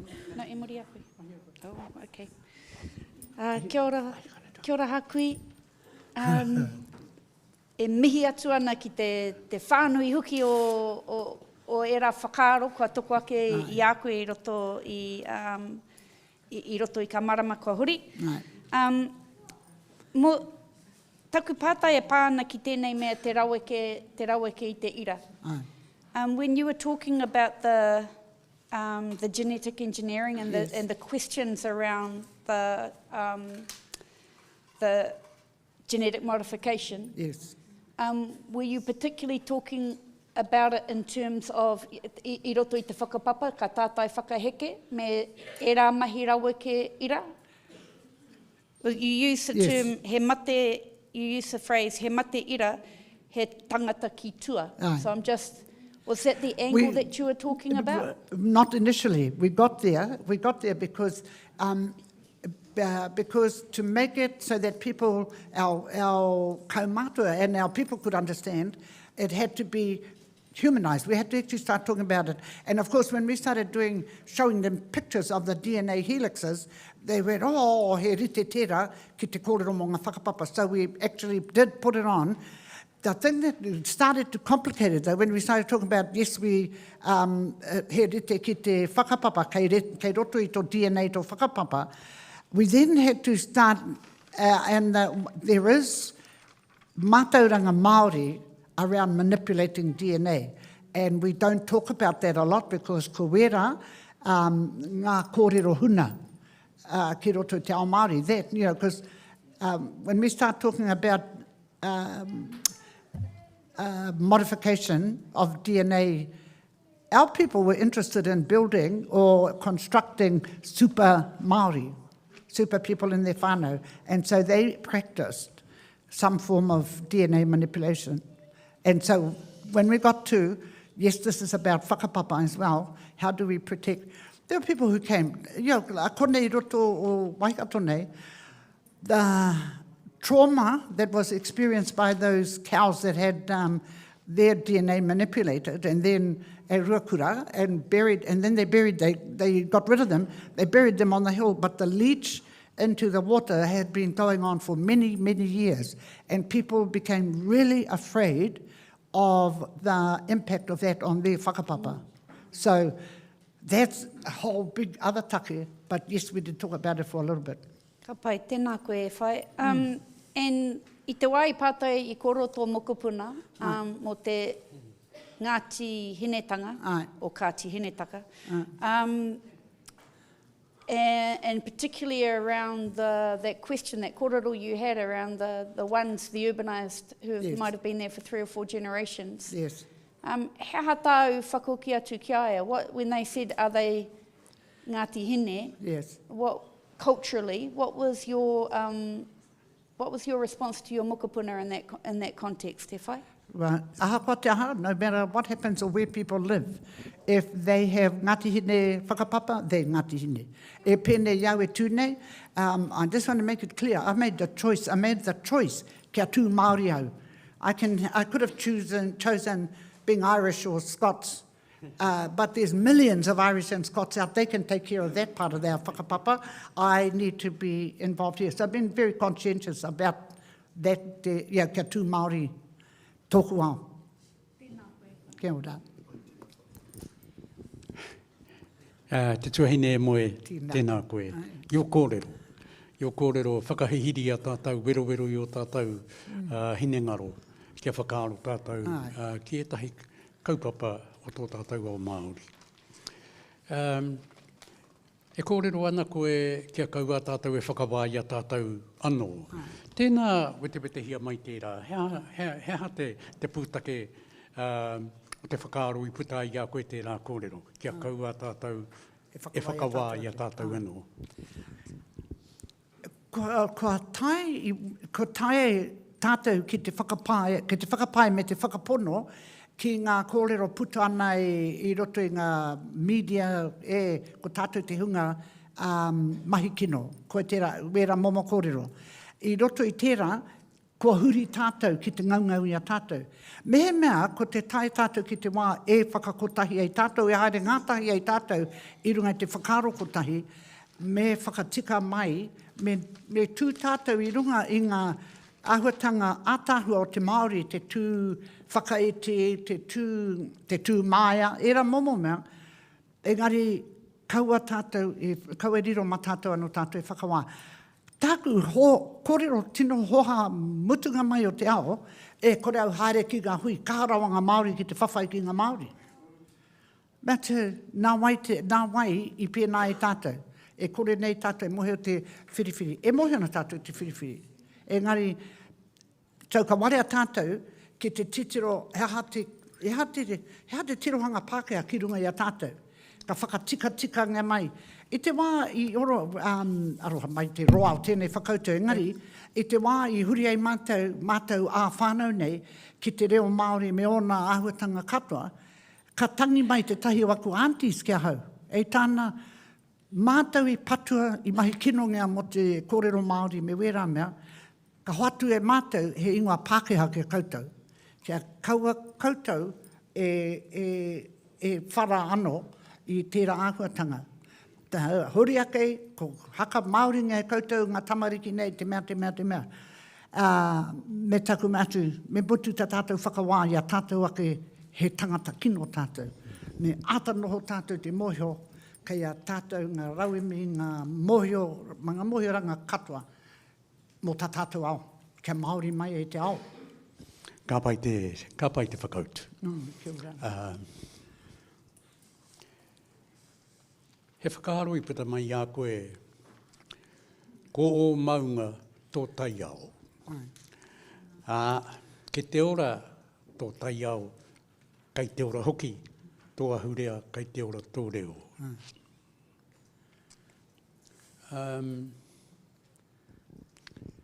E whakapono kahana koe ki te rā kōrero? E whakapono marika na hau ki te rā kōrero engari, te tai ao. Oh. Ai, i kōrero e rote te tahi o ngā krewe o te tribunal, ia tau, ia wahanga te harare, ko haere wa mātou tamaiti, ki te taringa mokopuna, ki te piki ta rātou maunga, kia taia i ki te waina kōrero ko hikurangi te maunga, e mohi o na rātou, keihia tō rātou tūranga, ka mohi o rātou i tō rātou ake tuakiri. Ka mea mai taku roia, anō kia au e taia pangeana tō koutou maunga, me tu ai. Well, he haere manene atu ana koutou, me tu kahore. Ka haere ka piki a te taiapa, kia tai atu ki runga i te maunga, i te mea ko te maunga ko hau. Ko e tera ko tō... Ka mahi mātou ki te whakaora i runga i te kohikohi rapihi, i runga i te tai ki te kaunihera, ki te mea tu, hei, wo koutou paihana e mahi nei ki runga i ngā whenua nei, e haere mai ana ki wa mātou wai. Nō reira, te taia. Engari, ka tai ki hau nei, kia tai ki ngā wā, ka tū mai e wāku mokopuna, ko tutu ki tērā. Ko te moi a tērā. Ka pai, koe a ku pātai. Kia ora.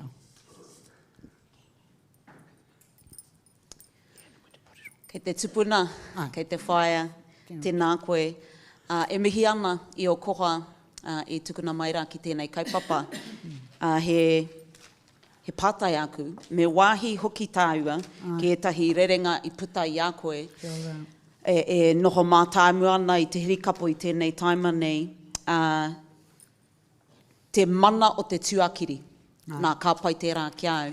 I a koe puta ana i tērā rerenga i te kōrero koe mo te reo, te whakapapa, te hononga o ngā tangata ki ngā whānau me ngā hapori ko te tuakiri tērā. Ngari, ia koe e kōrero ana mo te culture, you said things that are cultural to us. Yes. E harai te me e kōrero ana mo ngā whakapapa pūpērā i te tuakiri. And so, mena e tika ana taku kapo i tō kōrero, tērā pēa, i roto i te culture, etahi o ngā āhuatanga kaore i te Māori. But they are cultural to us. Engari ko te tuākiri, nā heke mai. Kei te tika tērā, he whakaro au? Ko te culture, ko te ahura nei, he pēnei te kete, ne? Ka mohio koe ki tō tū tangata, ki tō tū Māori, ka mohio koe, he mea, mā te karakia, ka ora e au, koe tērā te mea ka kohi ai koe ki roto i tō kete. Mehe mea ko te waiata ka kohi ai koe ki te kete. Ko tō culture, ko te mea pupuri neana, kia mohio ngā tōrere ke tanga mai te tahi atu tangata. Kei roto i te kete nei, i roto i te mātou wananga i ngā rā whakatā ka Powhiri ake nei, ka penei te pātai, mohio na tātou ki te decolonize, engari me pēha tō tātou depākeharize. Ko riroke wa tātou whakaro, koa te āhua o te hakatakoto take, ko riroke, i ako ngā tātou i roto i ngā komanga Pākehā. Nā ko ngoto tērā ki te whatu manawa. Nō reira, ko te tahi wahanga, ka kohi ngā mea nei roto tō kete, me ngā mea, hore kau nei e pai ana me te whakaro, engari ka tirohea, me tirohea. Kia mohio i hahanga mea me wete, hahanga mea me whakatika. E whakatika nei tātou, kia pai ai mua tātou mokopuna. Actually, hore kau e pai mō ngā tātou mokopuna, te kōrero a kawiti mō ngā mokopuna o ngā mokopuna. Ka tahi tātou ka kite te rerekētanga. Engari me mahi nui tātou I tēnei wā, kia mara mai ai, he ha te mea whakarere anei tātou, kia rātou. Kamutu me hoki atu ki tērā rerenga au, te mana o te tuakiri, kamutu I te kōrero koe mo etahi levels, ne, mo ngā tāngata kaore pē, kahana. Te mohio ki te reo whakapapa te aha aturaini. Pēhea te tuakiritanga ki e rāhunga. He tuakiri tonu, tō rātou? Kore e ngaro, I mea au ko hau te tahi o ngā tāngata mahi roto te oranga hine ngaro, oranga wairua. Ka haere mai tērā hunga ki roto I a mātou, me te wairangi, me te kore mohio ki tōna ao, engari ko tōku ki ngā kaimahi, e kore rawa, e ngaro te mana Māori ki aia, no te mea, kei roto I tāna whakapapa, tāna mohio, tāna kore mohio, e kore e taia te whakakore I tērā. Ai, kei aia tonu tērā tuakiri. Nā, ka mutu, ka whakātu ngā tērā tōna tuakiri ki aia, he mind-blowing, he life-changing, tērā ono. He haere au ki te tahi hui, ka hinga mai te tangata nei, tāne nei, ki te tangi mai ke hau, e tāna nā tō tamaiti I ora e hau. Me te hou, e tāna, he changed my life. Me tau, e te ahai, how did that happen? And he had been admitted into the addictions unit, and hoi anō ko te kōrero atu o tūkaha ki aia, kaua koe, ka ora mai tēnei, ka ora mai o addictions, no te mea ke iakwe tonu tō mana Māori ke iakwe mai o tūpuna. Tā tātou, he rapu I tērā, he painga mau. Ka pai tēnā koe kei te mārā o hine amaru, ka mutu te papa o whangaroa, te whaea pet, tēnā kaurua I tā kaurua haumai me te tuku I enei kōrero, no reira kia kaurua kei ngā puna mātauranga, e mihi atu nei tēnā rā kaurua.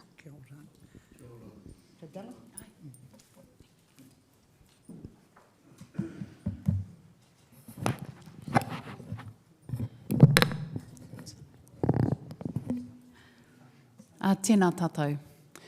Ko Dallas King, tōku ingoa, huri tēnei no te hokianga nui a kupe. Ko hau te kai kōrero o Ngāti Kaharau me Ngāti Hauhapu ki hokianga.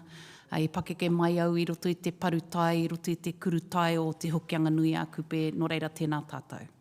Kia koutou a ngā raurangatira mā o te traipuruna, tēnā koutou. O ti mai tēnā koutou, tēnā koe te tuakana a lāna. Tēnei taku mihi nui, taku mihi aroha ki a koe, me tō pāpa hoki. I came here today thinking about the question that was asked. How do we define a collective understanding of identity or of culture within this inquiry? As I considered that question, over the past couple of weeks, I thought to myself, how do we start to define degrees of differentiation between one people and another people, between one whanaunga and another whanaunga? And culture and identity, and the only way that we could reconcile that within our hapu, when we had our last hui a hapu, where we discussed katoa rehua karamaya puanga, and of course this morning is a very auspicious day for us. In hokianga, mātou ngā uri o Ngāti Kaharau me Ngāti Hau me te māhurihuri noki this morning katoa rehua ka aramaya takurua. So today is for us, for the last 7 days we have been in between years. This is something that we don't feel is unique to us, but we do feel is defining to us. As uri from Hokianga, the way that we organise and plan and dictate the decisions that we make one year to another sits and revolves around the knowing that there will be a closing of the year. There will be a period of 6 days between one year and another where we wānanga, and then there will be an opening of the new year. That is a part of kōrero tuku iho that has been handed down to us, something that we wouldn't classify externally as mātauranga Māori, because he aha te mātauranga Māori. It wasn't a term that we grew up with, but it has a term that we have become accustomed to as we have grown and evolved today. So for us, kōrero tuku iho, tūpuna mātauranga, these are the things that perhaps don't make us unique or special, but they are definitive to us because they are how we organise ourselves as people. They are what informs the leadership decisions that we make as a tribal people, and they are ultimately determined by ngā tohu o te taiao. And so when I consider degrees of differentiation in people, for us, mātou, ngā uri o kaharo, ngā uri o hau, ki hokianga, it is really cached around the degrees of differentiation within our living world, within the taiao. When I asked my grandmother te whango hauraki, ko ai a hau, Nan, ko pūriri tahi koe, ko puke hui a koe, puke hau a koe, ko omanai a koe. She started always in those places. If I felt vulnerable, she would always begin, ko pūriri tahi koe, he wāhi wānanga tērā, ko te raupo koe, he wāhi wānanga tērā, ko puke haua, ko puke huia, ko o haupia koe. This was her way of reaffirming. That is a recollection of my own that is echoed by the other whānau members of our hapu when we had our wānanga earlier this year. There was a second question. I don't want to take up much time. I know we're playing catch up. There was a second question near the end, and it was around if there are any current issues that have arisen from Crown actions. We're welcome to share those. So I'll come back to what I opened with at the end to just sort of try and bring it together a little bit. But in that respect, I wanted to share with you a tangi that is written and has been lamented to us by my uncle Rao, and it is about moana tū ki te repo. It is a tangi that has also been replicated in other ways through the loss of practice in and around Mahinga Kai by my father. When they grew up hunting and eating matuku. They were so plentiful in our repo that they were a part of our diet. In my lifetime, we have not been allowed to hunt or eat matuku. And that action alone excluded us from being allowed to frequent and therefore understand and learn te reo o te repo. Therefore, frequent and understand all of the practices in relation to that particular mahinga kai. So what happens then to a people where that is a central figure in all of our stories, in all of our places? My nan from Omanaya, ko o haupia koe. O haupia is named after the lamprey, the piharo, I think other people call it. O haupia, they came up that river in that particular place where it comes together just below Pētaka in such numbers that you could hear the whistling on the top of the awa, o haupia. And that's the age that they're at. That's the stage of development that those piharo are at. I think other areas call them kana, but we call them piharo. So all of these functions of our culture and therefore our identity are attached to these particular parts of our whakapapa. matuku, kukupa, piarau, all of these kinds of things, but some of them have landed on a naughty list. And under the auspices or presumption of protection, the Crown has eroded away our ability to exercise our traditions and our ancestral rituals and ceremonies, and therefore have eroded away our ability to talk even about these things, because talking without practice becomes an echo, and over time echoes die out. So, this tangi, tuia ki te rangi, tuia ki te whenua, tuia ki te moana, tuia te here tangata e rongo te pō, e rongo te ao. E whē kete ana, e whē karo ana I ngā uhi tai a Wainui Ātea, tūpuna o ngā moana kiri waiwai mō Papatuanuku. Ngaki mai ana a taitua raua ko Taiaro e hai tonu ana I te uma o Nuku. Pipi tonu mai ana ngā wai o roi I ngā kamo. Tangi ana mō moana tū I te repo. Pōtiki a Wainui Ātea raua ko tangotango. E kēkeri kia rere tōna waiora kia tangaroa whakamau tai ngaro atu kāhore he hukinga mai. Kei hea rā he kainga mō matuku, manu o te repo, ka ngaro I te tirohanga kanohi, kua koro ki tōna wairua ki ngā rākau teitei o te waonui, waiho ake, a poroka te tangi moke moke, te tangi moke moke. Ngā ki tonu mai ana te oatia tangaroa ki a tāne, ngaki ana ki o tāpohutu mai ana ngā uri a tāne, ki te whakatutuki I te oati o te pairangi, I te pairangi. Waiho ake ngā uhi tai hei roimata whakamākuku I ngā pāpāringa, te huamotango o te waipuke o te mate. Whawhati mai ana ngā tūātea ki waho, tū te tauihu, tū te taurapa. Tū ake ana ki te whare huka huka a Tangaroa, ki te patatai e tauai kua tau.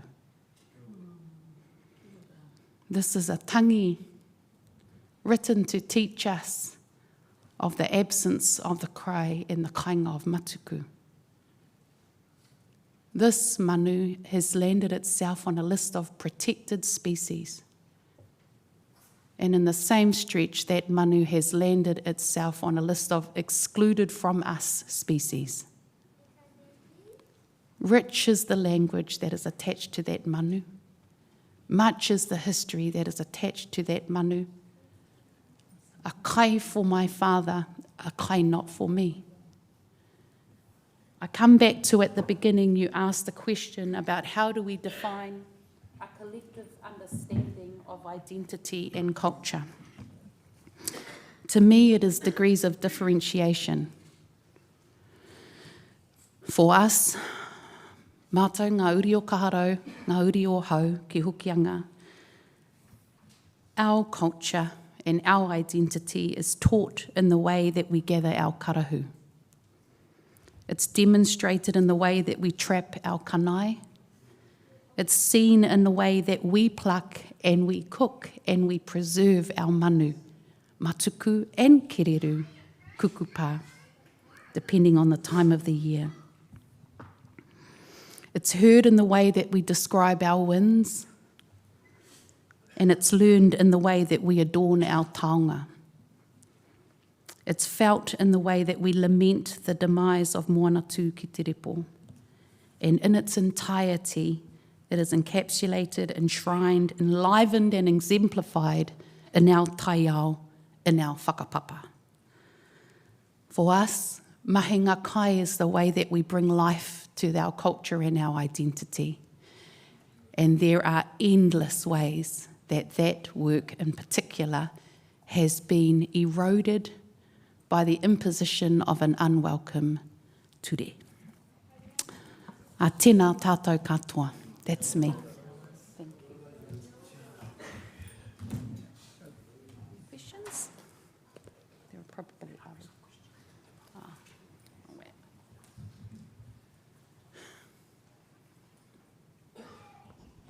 Kapai? It doesn't have to be questions.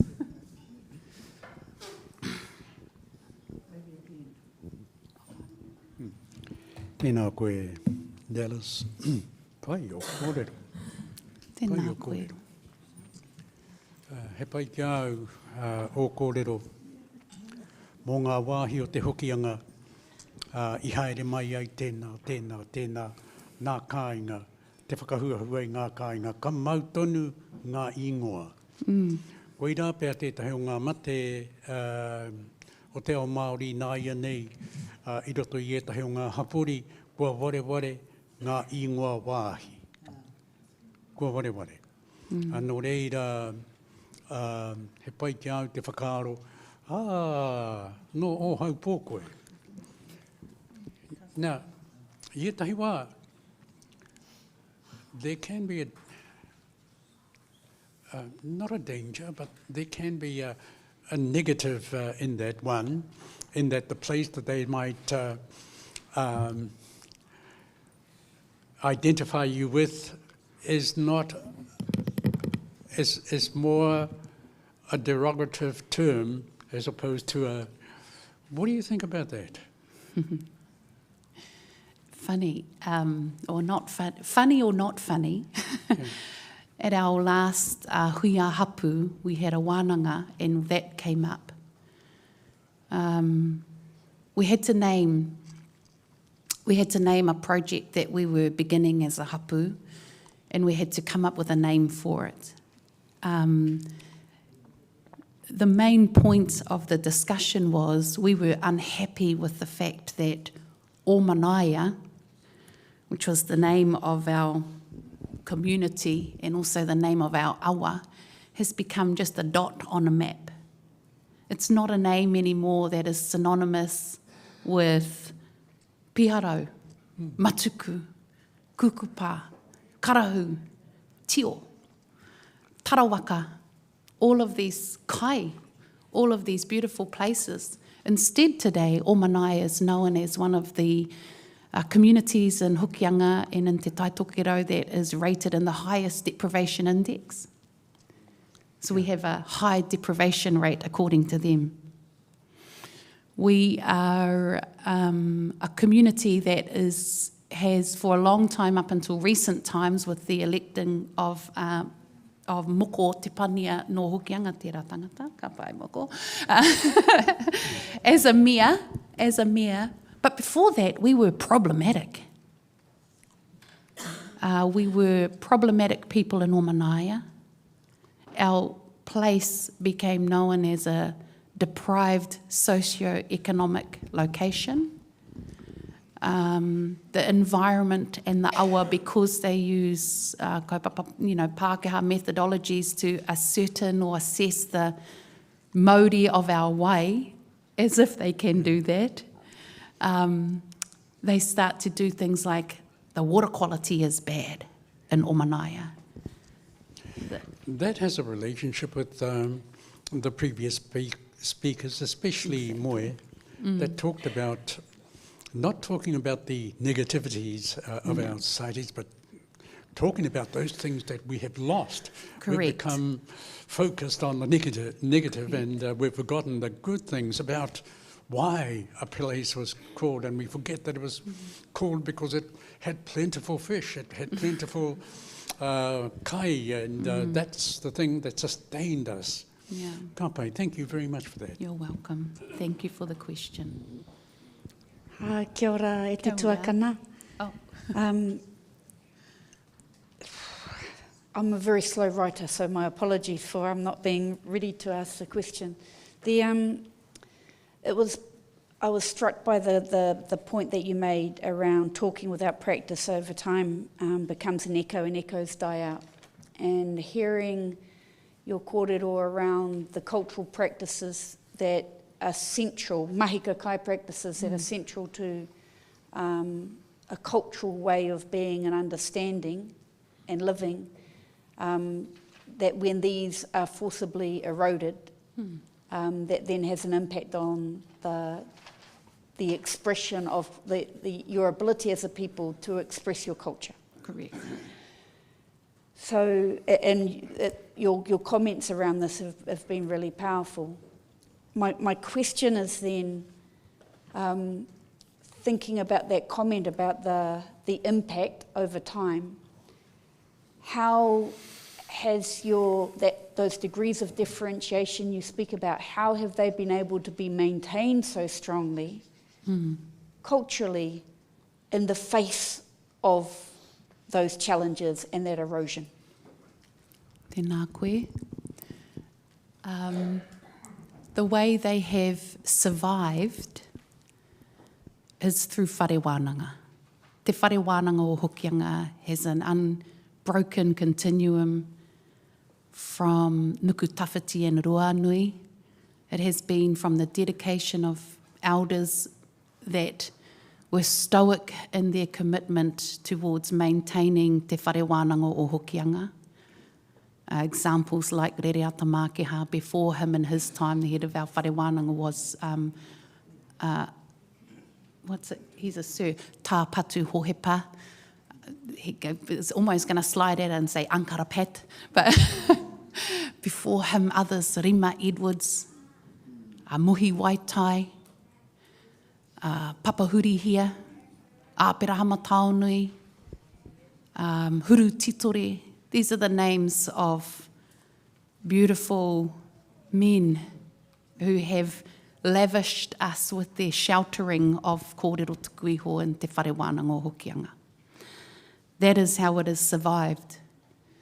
That is not to say, though, that the efforts of the Crown have not depleted the lexicon of our language within the whānau whānui of our hapu. In saying that, there was a concentrated effort in the wake of, I don't like to give it airtime, but the Tohunga Suppression Act, of our kuia and kaumātua to maintain the integrity and the continuity of our whare wānanga, whare maere. All of these types of intellectual traditions were maintained. I am so grateful by the integrity and the commitment of those individuals over time. So the seeds remain, but the environment for those seeds to bloom and fruit again needs protecting. Engari, kei konei ahau, try and do my tiny little bit. That's what I'm doing. Hopefully that answers your question. Seems like it's a lot more than a tiny little bit. So from that, I can surmise that whilst there have been those challenges and your ability to practice those cultural, the mahika kai practices that have been passed down have been limited because of that incursion, you have, the culture has adapted to be and you've got those points of differentiation. I guess I'm asking there the evolution of culture and that cultural understanding. It's taken a different form, but through the whare wānanga, you're saying that it's been the teachings and that the ways of understanding have been maintained. Is that right? Correct. The ways have been maintained and the kōrero has been maintained. However, the practices have been illegalised. So the law has turned our ability to practice that. In other words, if we want to carry out the practices in relation to, and of course we never patu manu these days. No, newborn. No, never, not at all. But to do that, you would have to become a poacher. Imagine that. So it is compromising in some ways, even in this environment, to answer that question honestly about how we have maintained, and that in itself I think is indicative and demonstrable. It's compromising for me to be able to openly answer that here in this forum. But yes, from time to time, you have to do what you have to do. And I guess I am grateful that the kōrero remains. Yeah. Kia ora. I'm rambling on, aren't I? Need to wrap it tino rawe ngā kōrero, kei te wānanga nanga tonu. Ka pē whenei taku pātai, i te pātai kei taku hinengaro.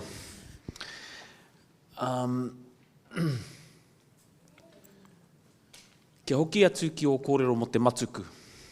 Nā koe. Nā te aha i iti hoa i te matuku.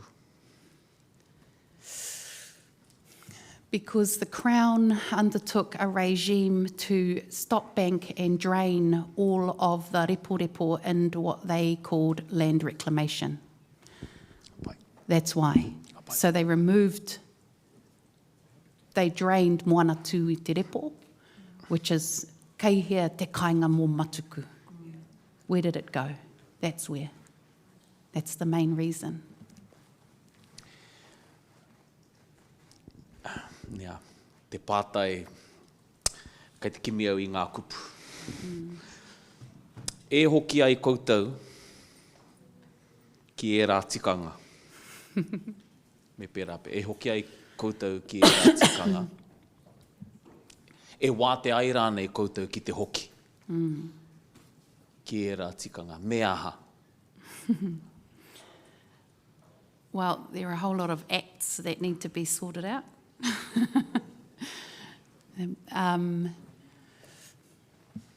You know, my father describes what it used to sound like in the valleys before they drained all of those repo.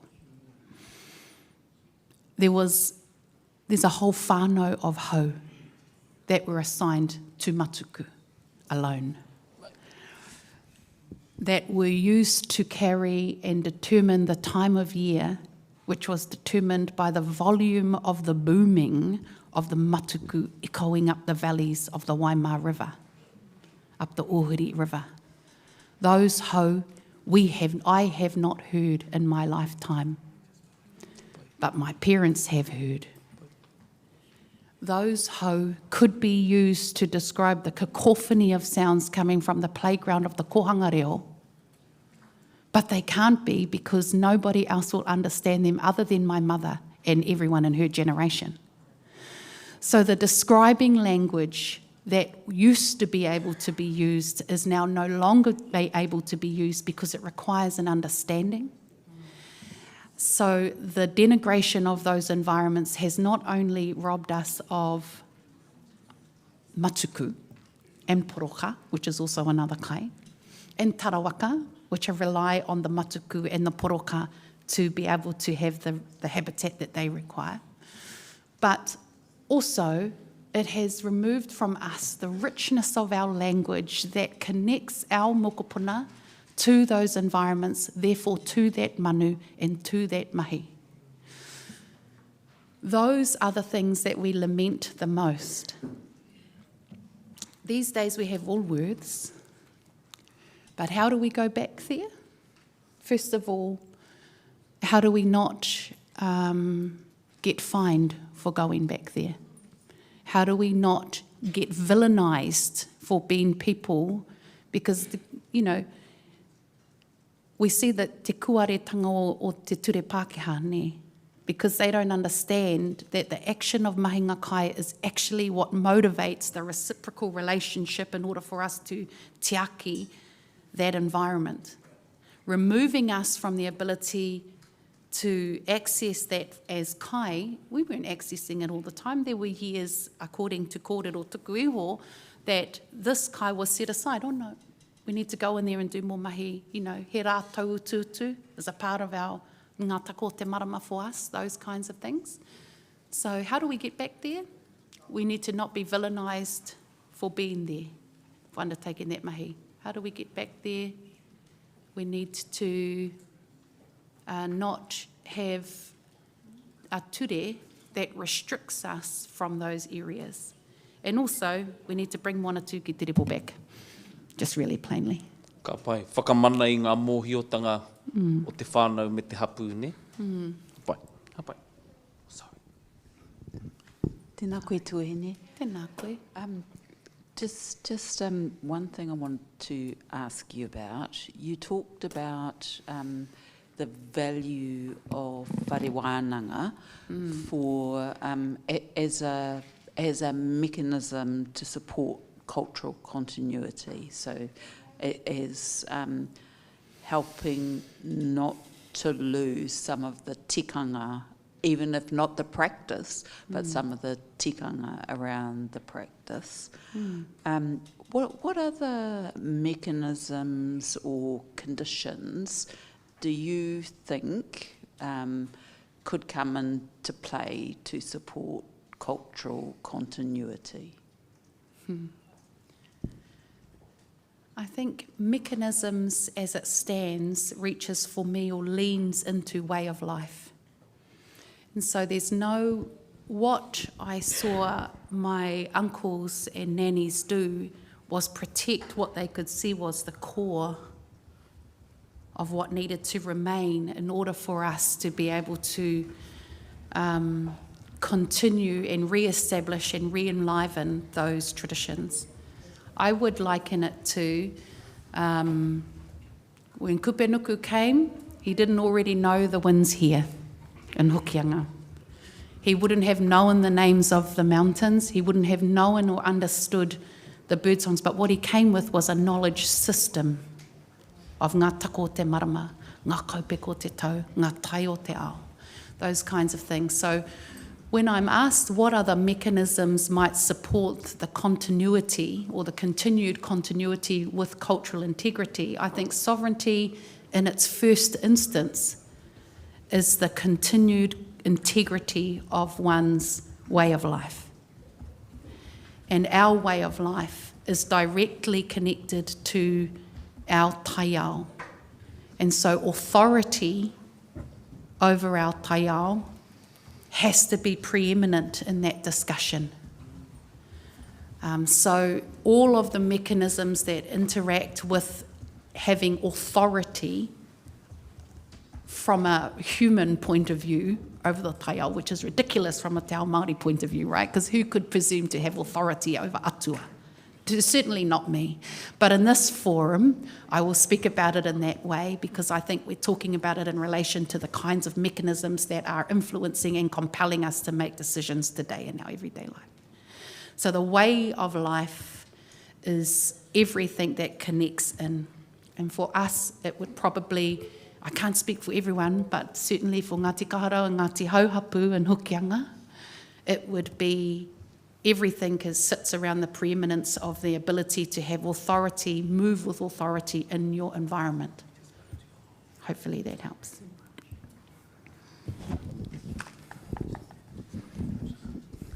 Hokianga whakapau karakia tēnā koe. Tēnā koe I tō kawe mai I ngā mātauranga o te whare wānanga o te taitoke rau. Te tuku mai ngā ingoa o Pāpapatu, o Pāparima, Kamutu, I tō tuku I ngā kuputangi o te tohunga rā o Paparereata. Nā koe. Nei ahau e mihi atu ana, kua pau katoa ngā pātai o tēnei taha. Hoi anō tāku he mihi ki a koe, tēnā rā koe o tira tēnā koutou. Tēnā koe. Aorangi e mohi anau ka tū koe I naini, but I just had a pātai. We're supposed to break for lunch at 1. So what would you prefer to do? Tū mai I roto I ngā miniti rima nahe nei kei te toi, or ka tū mai after our lunch break? Ka pai, ka pērā tātou ne? Kei te pai tērā? No reira, everybody, we're going to have a lunch break now for 45 minutes. Ka hoki mai ki roto I te whare. We're a little bit behind schedule, but that's okay. We will catch up e whakapono anau ki tērā. No reira, ka pērā tātou I tēnei wā. Tēnā koutou.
Kia ora tātou.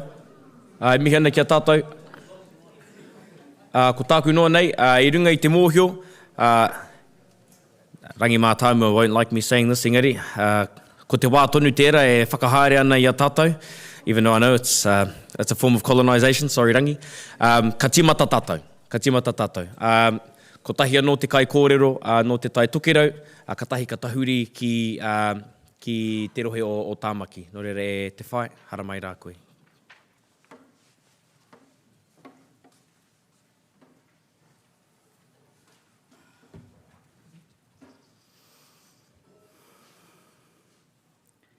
A tēnā tātou I te whare, ki ngā tini tūpuna, a te puia mā, a rātou katoa ko mene atu ki te pō. Moi mai rā, moi mai rā, moi mai rā. Huri noa ki a tātou te hunga ora, a te kai whakawā, ngā mihi kia koe, ngā mihi no te kāinga. Ki te hau kāinga, tēnā koutou katoa mo te krakia, me ngā waiata, me ngā kōrero hia nei I te ata nei. Huri noa ki te traipūnara o Waitangi, te rōpū whakamana I te triti o Waitangi, tēnā koutou.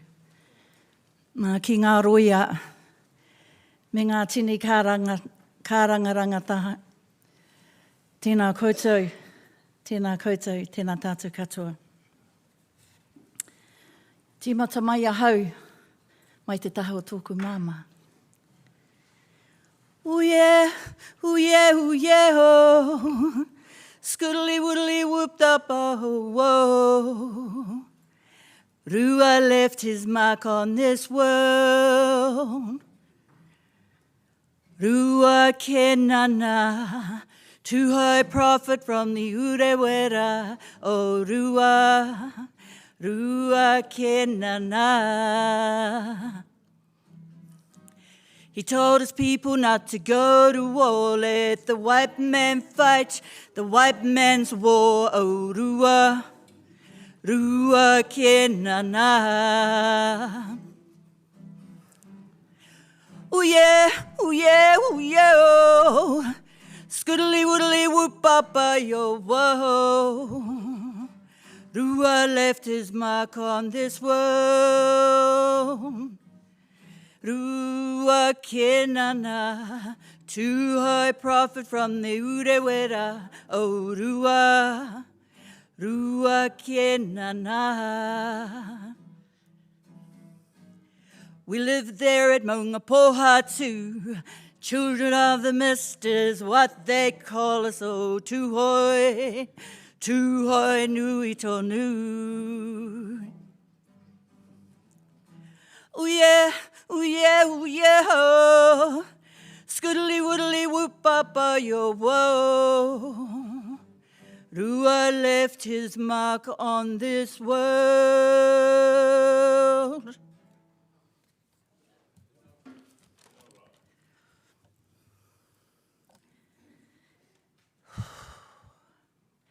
I te taho tōku māma, mauna pōhatu te mauna, waimana te awa. Te awa I tupu ake au, ki reira. Kaukau I roto I te awa. Mātu e nohi ana. Hopu tuna, hopu ika. Kohi ngā inanga, I te taho tō mātou māma.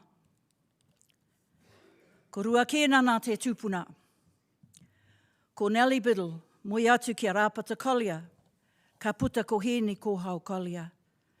Ka moe a hēni ko hau kolia ki a Pere Kawiti, ka puta ko hau. Ko Rhonda Aurangi Kawiti tōku ingoa. Ko poke tūtū te maunga, wai iomi o te awa. Te awa e tupu ake tonu ahau, ki reira I te wānei. Whakatō taro, whakatō kai Māori, ki reira. Kia mahara ai, me pēha te kai o te kāinga. O ngā mātua tūpuna. Ko Kawiti ka moi atu ki a kawa, ko te parawhau, ki whangarei te renga prawa. Ka puta ko maihi, ka moi a maihi, kia he ni ngā rino, no te kuia nei, no ngā titiata, no Tainui Waikato. Ka moi a maihi kia he ni ngā rino, ka puta ko te riri. Ko tōna ingoa tika, te mutunga a te riri o kawiti ki rua peka peka. Ka moe te riri kia mārara mahanga, no Ngāti Wai, no Ngāti Korora, no te Waiariki. Ka moe te riri kia mārara mahanga, ka puta ko Ngaone i te tuatahi, te mātāmua. Ka moe atua Ngaone ki taureka reke henare, te tuatahi. Ka puta anō ko te tāwai, tōku krani pāpā. Ka moe te tāwai ki a māta, mā te kino Wynyard. Ai Marika, no Colonel Henry Wynyard.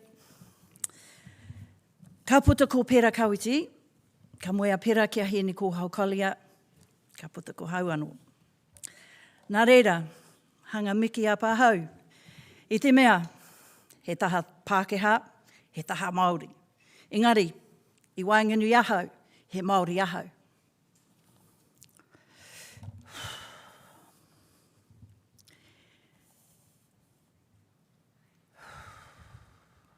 I roto ngā kupu o ngā tūpuna, a te rauparaha, moetahi hotarene, ka mea mai kia mātu i roto i te whara tūpuna o tauhinare, ki roto pipiwai. Patungia te whroa me tōna rākau.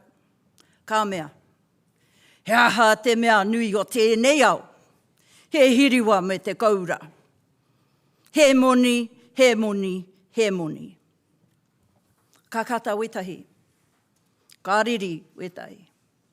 Ngari, ka miharo ahau ki te rongo ki tōna reo. Tōna kaha ki te whakaputa, te tika, te kōrero tika.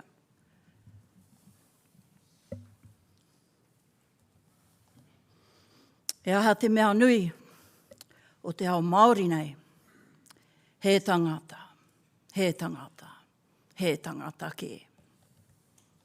Nō reira huri ngā whakaaro o te kāinga i Wainganui, i ahau. Kārere, ka whakaaro, ki te tika, te pono, me te aroha, me te mamai o ngā kōrero o ngā mātua tūpuna.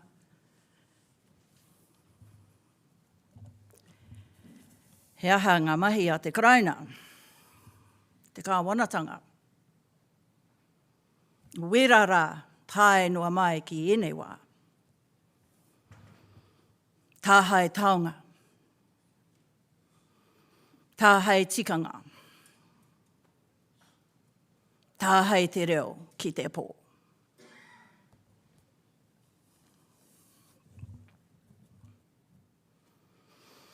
Ina whakaaro ahau hea te kaupapa o tēnei mahi i mui a tātou. Me pēhea tātou e rere tau, te ao Pākehā ki te ao Māori nei. Ina tai mai ki ngā marae pēnei ki tēnei. Ina kite te atāhua, ngā whakairo, ngā mahi, ngā raranga, ngā whakaahua. Te reo e re nei, mā ngā tamariki nohi nei, ka miharo ahau. I te kāinga, Wetahi wā, hore kau te reo e re ana. Hore kau ngā whakairo i tō mātou whare. Engari, Māori tonu ahau, me tōku nei whānau.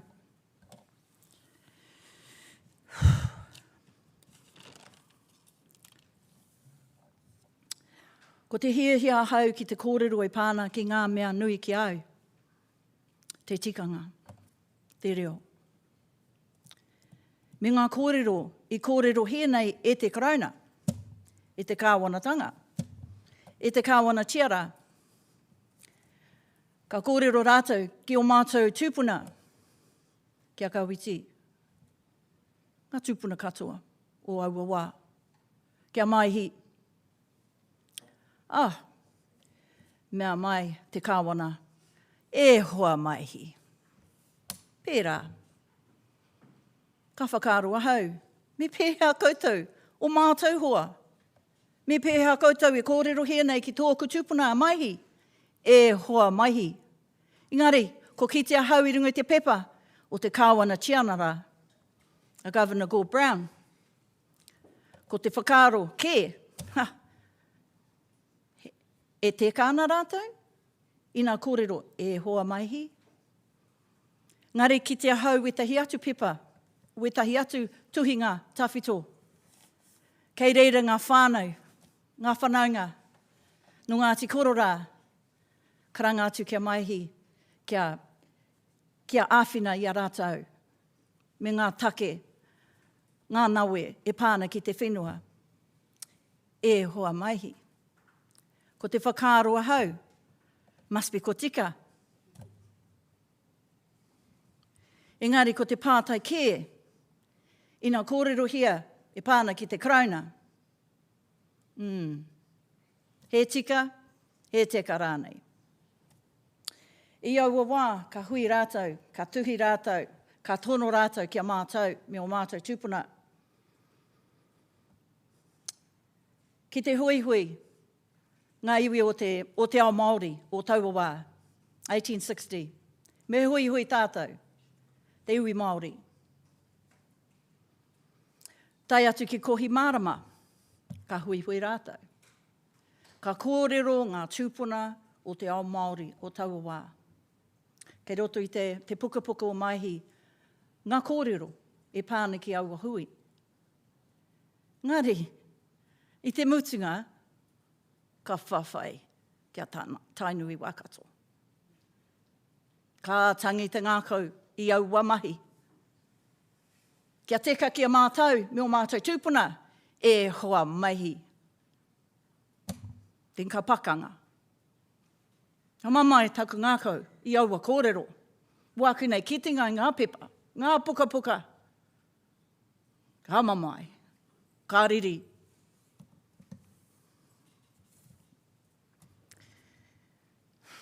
Ngari kei kone mātu I te wānei, ki te whakatika ngā hara, o wera wā, o e nei wā, me tēnei kāwanatanga, mō rika rika. No te kāinga,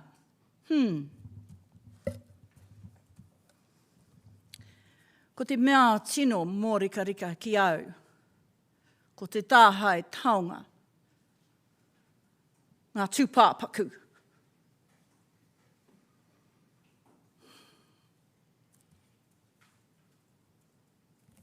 Ngā moko mōkai.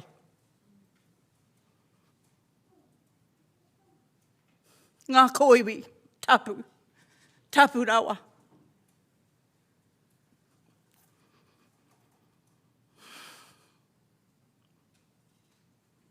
Kore taia te pēhea. Kore taia hau te kōrero e pāna ki aua mai, tukino.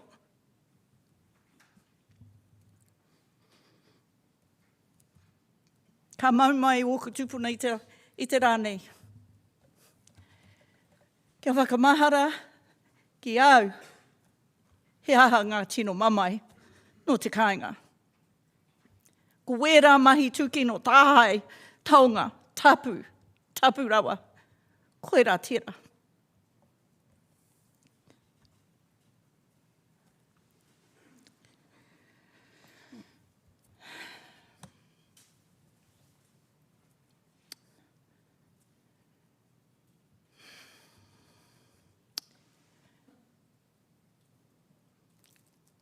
Ka huri tonu a hau ki ngā mahi a Governor Gore Brown. Nāni hoatu kia mātou, homai kia mātou, tō mātou tūpuna maihi. Te rongo mau. Hea te rongo mau, he hira. Kia hira ai ngā tuhinga. E mahi, me wana mahi I roto te poruini. Te whare tawhito I roto o tiria. Te taha o tūmatauenga.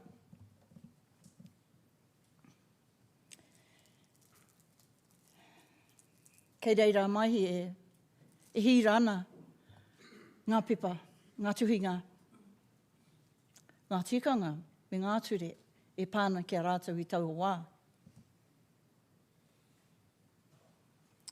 Ngari, i nei wā, ko wareware ki te karauna me te kāwanatanga ki au taonga tapu,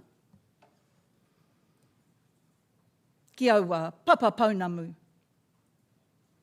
ki au kupu, tawhito, te wakaputanga, te tiriti. Nei pepa katoa. Nā rātou, konei tētahi anō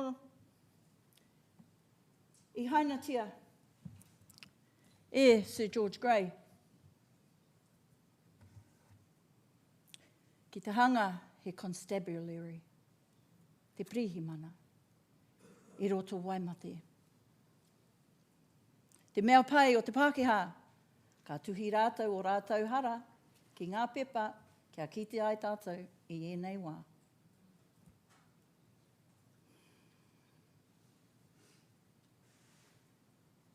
Ko te mea nui ki au i tēnei wā, kia hakaputa ngā kōrero o ngā mātua tūpuna, kia kore wareware tia. O rātou mahi, ki te whai oranga.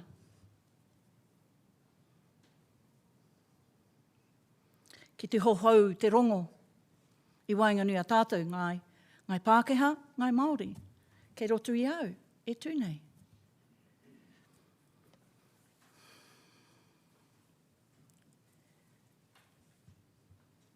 I roto i ngā tribunara katoa i tai atu ahau, ka whakaaro, me pēhea hau e orai i wainganui tēnei mahi, taimaha, pā pauri, pā te riri. Nā reira koe ara te take ka waiata ahau. Ko te waiata he rongoa mo taku ngākau. Kia kore au i mate, i raro i te taimaha o te mahi nei.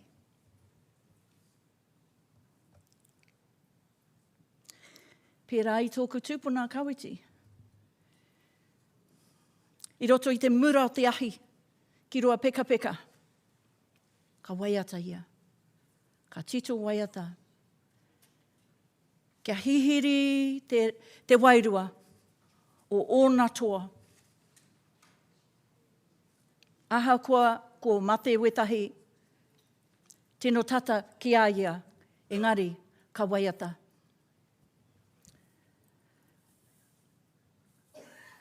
Nā reire te rānei, ka hiahia hau ki te waiata anō.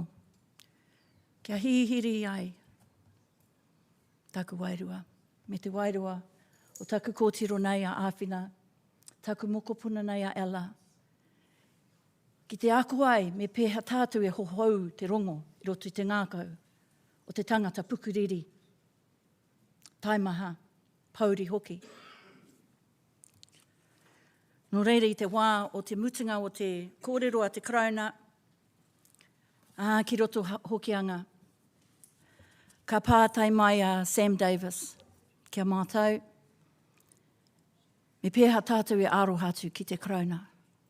Ka riri ahau. Ngari te hokinga atu ki te kāinga, ka tito tēnei waiata.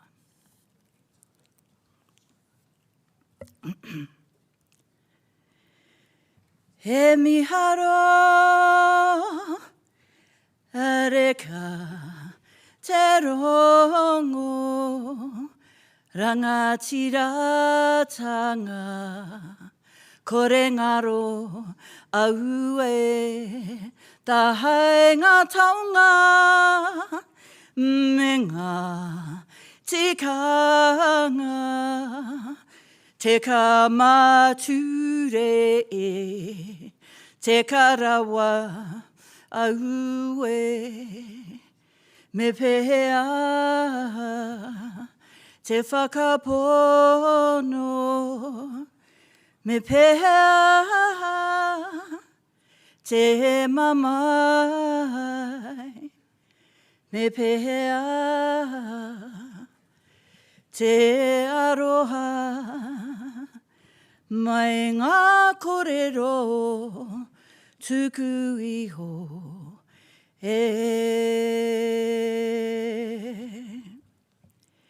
He mihara ho ho te rongo mana mo tuhake tūtonu au e whakaho kia mai ngā tino tonga me ngā tikanga e o te reoranga tira me pehea te whakautu me pehea te whakahoki me pehea te whakatika ma te aroha miharo e oe.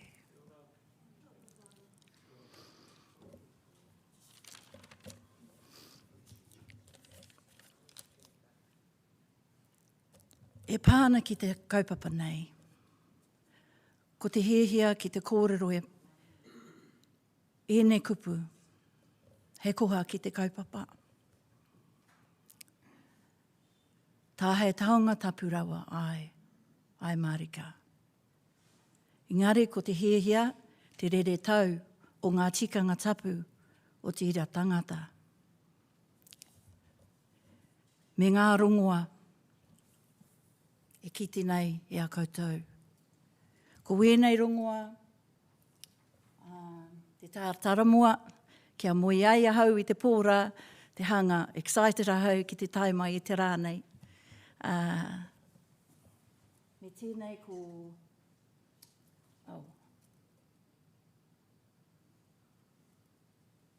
Ko wareware hau i te wānei. Engari mō te maremare, ngā mea o te kume, ai, e rongoa pai mō tērā. Ko kumara hau. Ai, no te kāinga o ngunguru e nei rongoa. Wēnei rongoa me wetahi atu. Ngā rongoa pai mo te oranga. Ngā oranga pai wetahi mo te mate. Nā reira, ko te hiahia i te kāinga.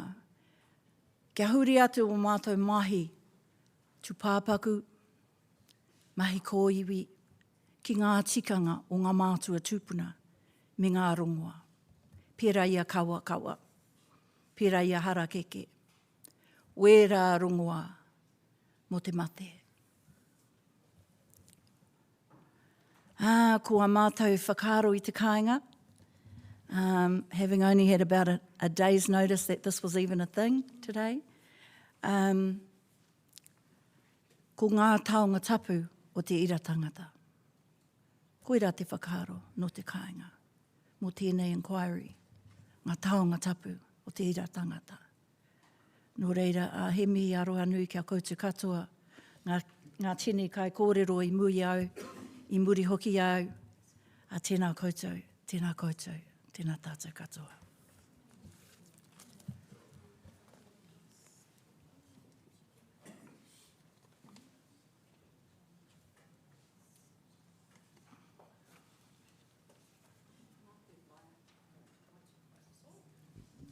Is this on? Oh, ka pai, okay. So I'm going to ask you what is probably a bit of a sensitive question, but I think it needs asking. And actually that's probably going to be a bit of a feature of this inquiry overall, as there'll probably be some tough questions along the way. Early in your kōrero, you spoke about your mixed ancestry, but were very emphatic that, you said he Māori ahau. And so what I want to ask you about is, to me, what you've said is really central to identity and to identity that you piri to. And so what I want to ask you about is how can you be all of the things that you are without compromising the essential elements of your taha Māori and your culture and your Māori identity? Can you be all of those things that you whakapapa to and not compromise that taha Māori? I believe we can. I do in my everyday life because I can't separate the two. They are my momo. Both momo are my momo. And so when I come into positions of conflict between those two momo, I choose the best of both. And I guess that's how waiata, that brings it out for me, is that I consider the kaupapa and the pātai. You know, Matua Sam asked how, me peha tātou e aroha ki te karauna. And I had to think, well, the crown and my ancestry come together. And my Māori ancestry comes together because they met a long time ago. We're not strangers. The documentation shows that everyone was calling each other mate. E hoa. And so when I greet members of the Crown and the Kāwanatanga, I just got to remember, e hoa. And we have this mahitahi together, te tuakana me te taina. Aha ko te taimaha o te mahi, he hoa.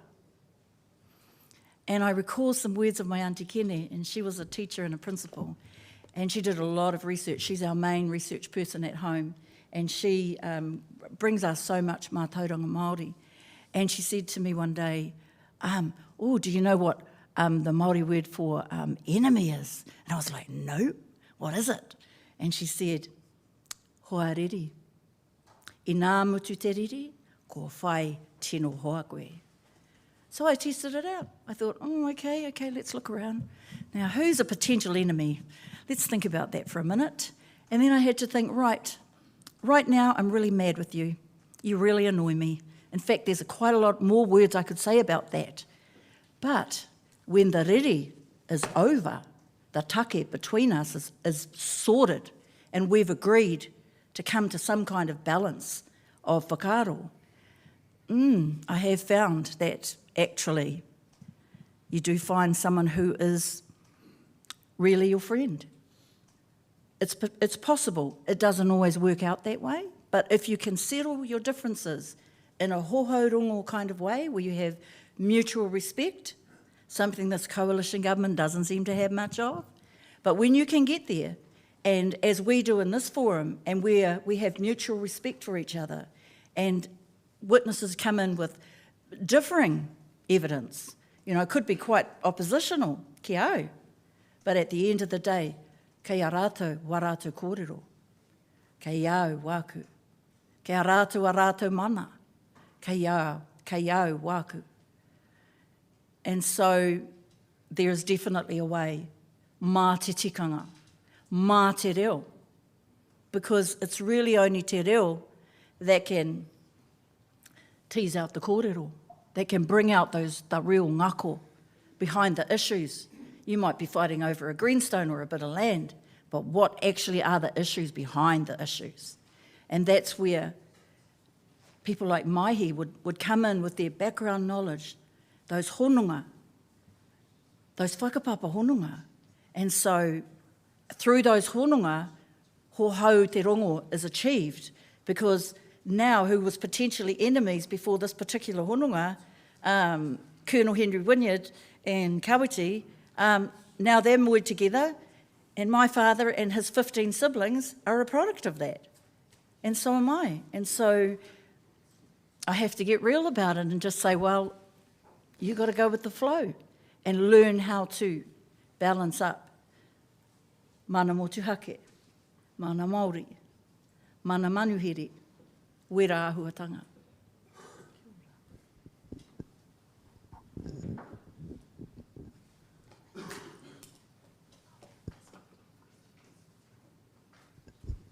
Kei te moko puna o Maihi.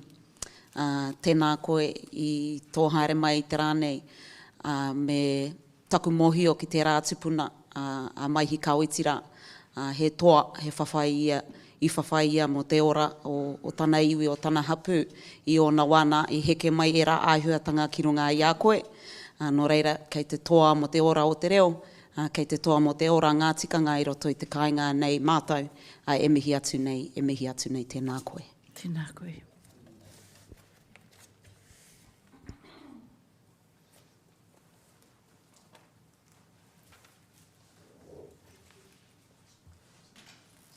Tēnā te whānau.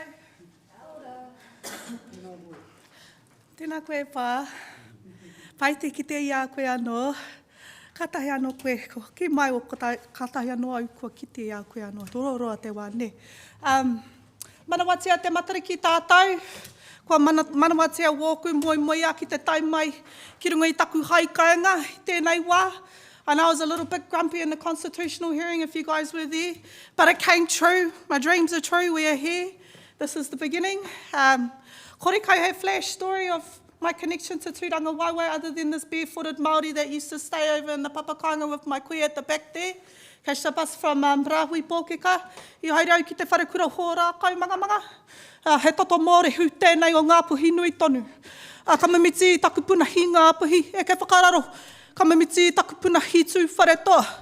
Ka mamiti i te punahi tū wharetoa e ke whakaronga ki ngā puhi. Ka mamiti i taku punahi ngā puhi anō. Te arero o tōku tani wharau. Ka kaukau mai hiraro nei ki Waikato tani wharau. E piko he tani wha. E piko he tani wha. Waikato tani wharau. Whakawhetai hea waku kōrero kato. Hiraro i te māhau o te kiingitanga. I taku kuini nā waihono i te pōpō tatau te whero te tua waru. Hārire, haupai mārire. Ki te taha o tōku pāpā, no matauri ki au, o te whānau ko Samuels, ko tērā tōna māma, ko tōna pāpā, he paki, no te kāo, no te hāpua, e kai whakararo ki Waikato, ne. Ki te taha o tōku māma, heuri tēnei o ngā titu whareto, mani apoto, tai ngā tuki manu āriki, ko tōna māma, he bell, ko tōna pāpā, he hāmi ora ki au, te Delhi, no Spain. Te pāpā o te māma, o taku māma, he Walker, o Waka, orite, ne? He whānau ora practitioner hau for the last decade. I've worked across every sector with our most hard spaces, in the too hard pile and within urbanisation. And Tāmaki, that's why I'm underneath Tāmaki. Heoi, e hono ai wāku whewua, hoi wāku toto ki tāku whenua ki konei, e ke whakarua, e ke whakararo ki tu whareto hoki, ne? I'm going to keep it short and sweet because I've actually got a position of a civil claim against the Crown. So we'll keep that really censored and I'll stick to where's some of the kaupapa that we've got going on today. I just had a piece of paper. Off the top of my head. Kia ora. Just a couple of things that I want to address. I'll just remind our whānau, ki konei ne, ko hara mai te motu katoa, heoi, I don't listen to words, I listen to the wairua, and what speaks to me is kāre he hononga ne.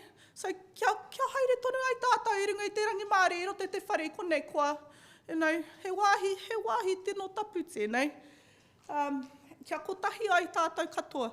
Ko tātou, e nā huanga o te tau, o ngā tau waru, o ngā kohanga reo, ka hono ai tātou a te wākarere atu te hunga mate ki te hunga mate, ne?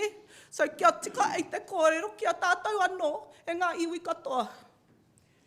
A couple of these things, this is the ngāpui that's going to come out of me right now. I don't agree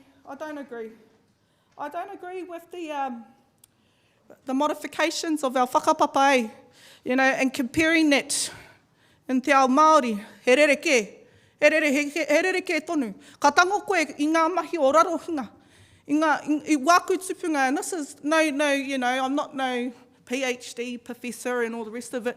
He paku mene, taught by Papa Rāhui, Brad Totorewa, Robin Hata, Then I was moved into a space with Willie Jackson and John Tamahere, and I've pushed this kōrero out.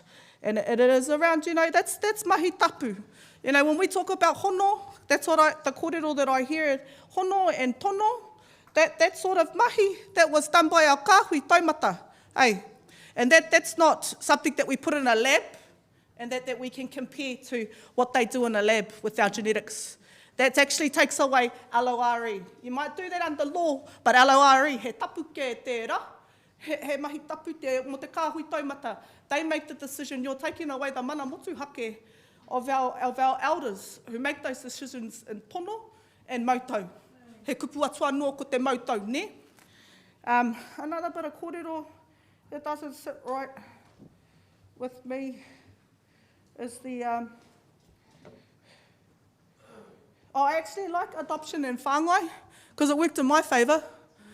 Like that's a good kōrero for us to have, and I would connect that too with the modifications of the whakapapa. And the reason being is because I found my loophole. I married my cousin that was actually whāngai into our whānau, so that my whenua, that my children will be bequeathed, will stay within my whānau. So I like that.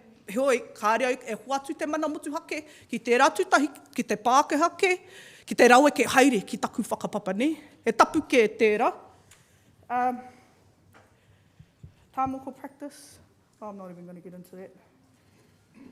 Genetics.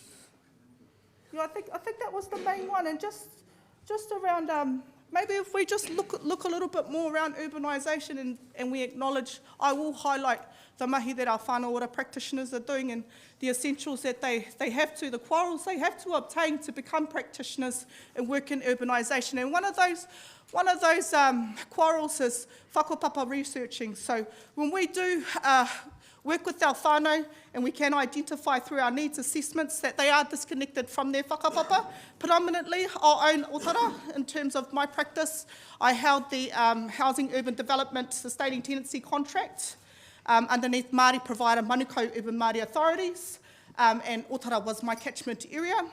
A lot of our whānau do hail from the far north, and it's as simple as identifying ko waito ingoa. Ko waito nēni, ko waito koro, ka whakoki au ki tō runanga, ka whakoki au i a koe ki tō hapu, mā rātau e whakatika i a koe.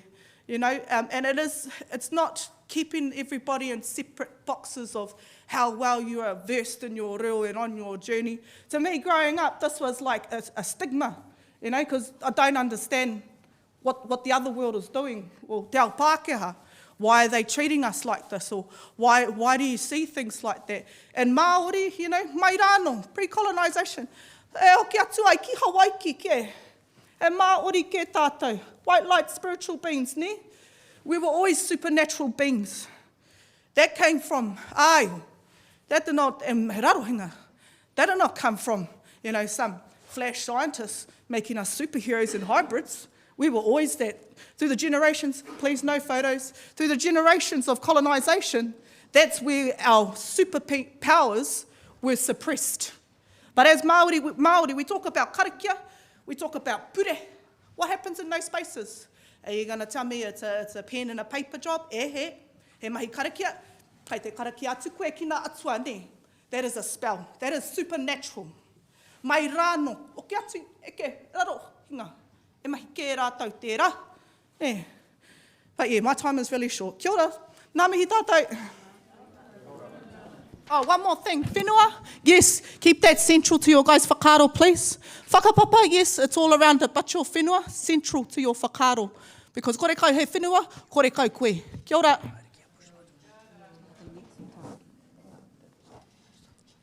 Tēnā koe, ia koe kōrero ana mo te whenua, e hoki ana o ku whakaro ki tō whenua o Matauri, me te ātāhua o te rā whenua, no reira kei Ngāti Kura, ngā puhi, e mihi ana ki a koe, e mihi ana i tō kawe mai, i o moe moea kia piritahi ki tō mātau. E tika ana tō kōrero kia kotahi ai tātou, i e nei kaupapa. No reira, anei e hau e mihi atu ana ki a koe, tēnā koe. Tēnā koe. Anei rāt mihi whānau, ka kite. Kia ora.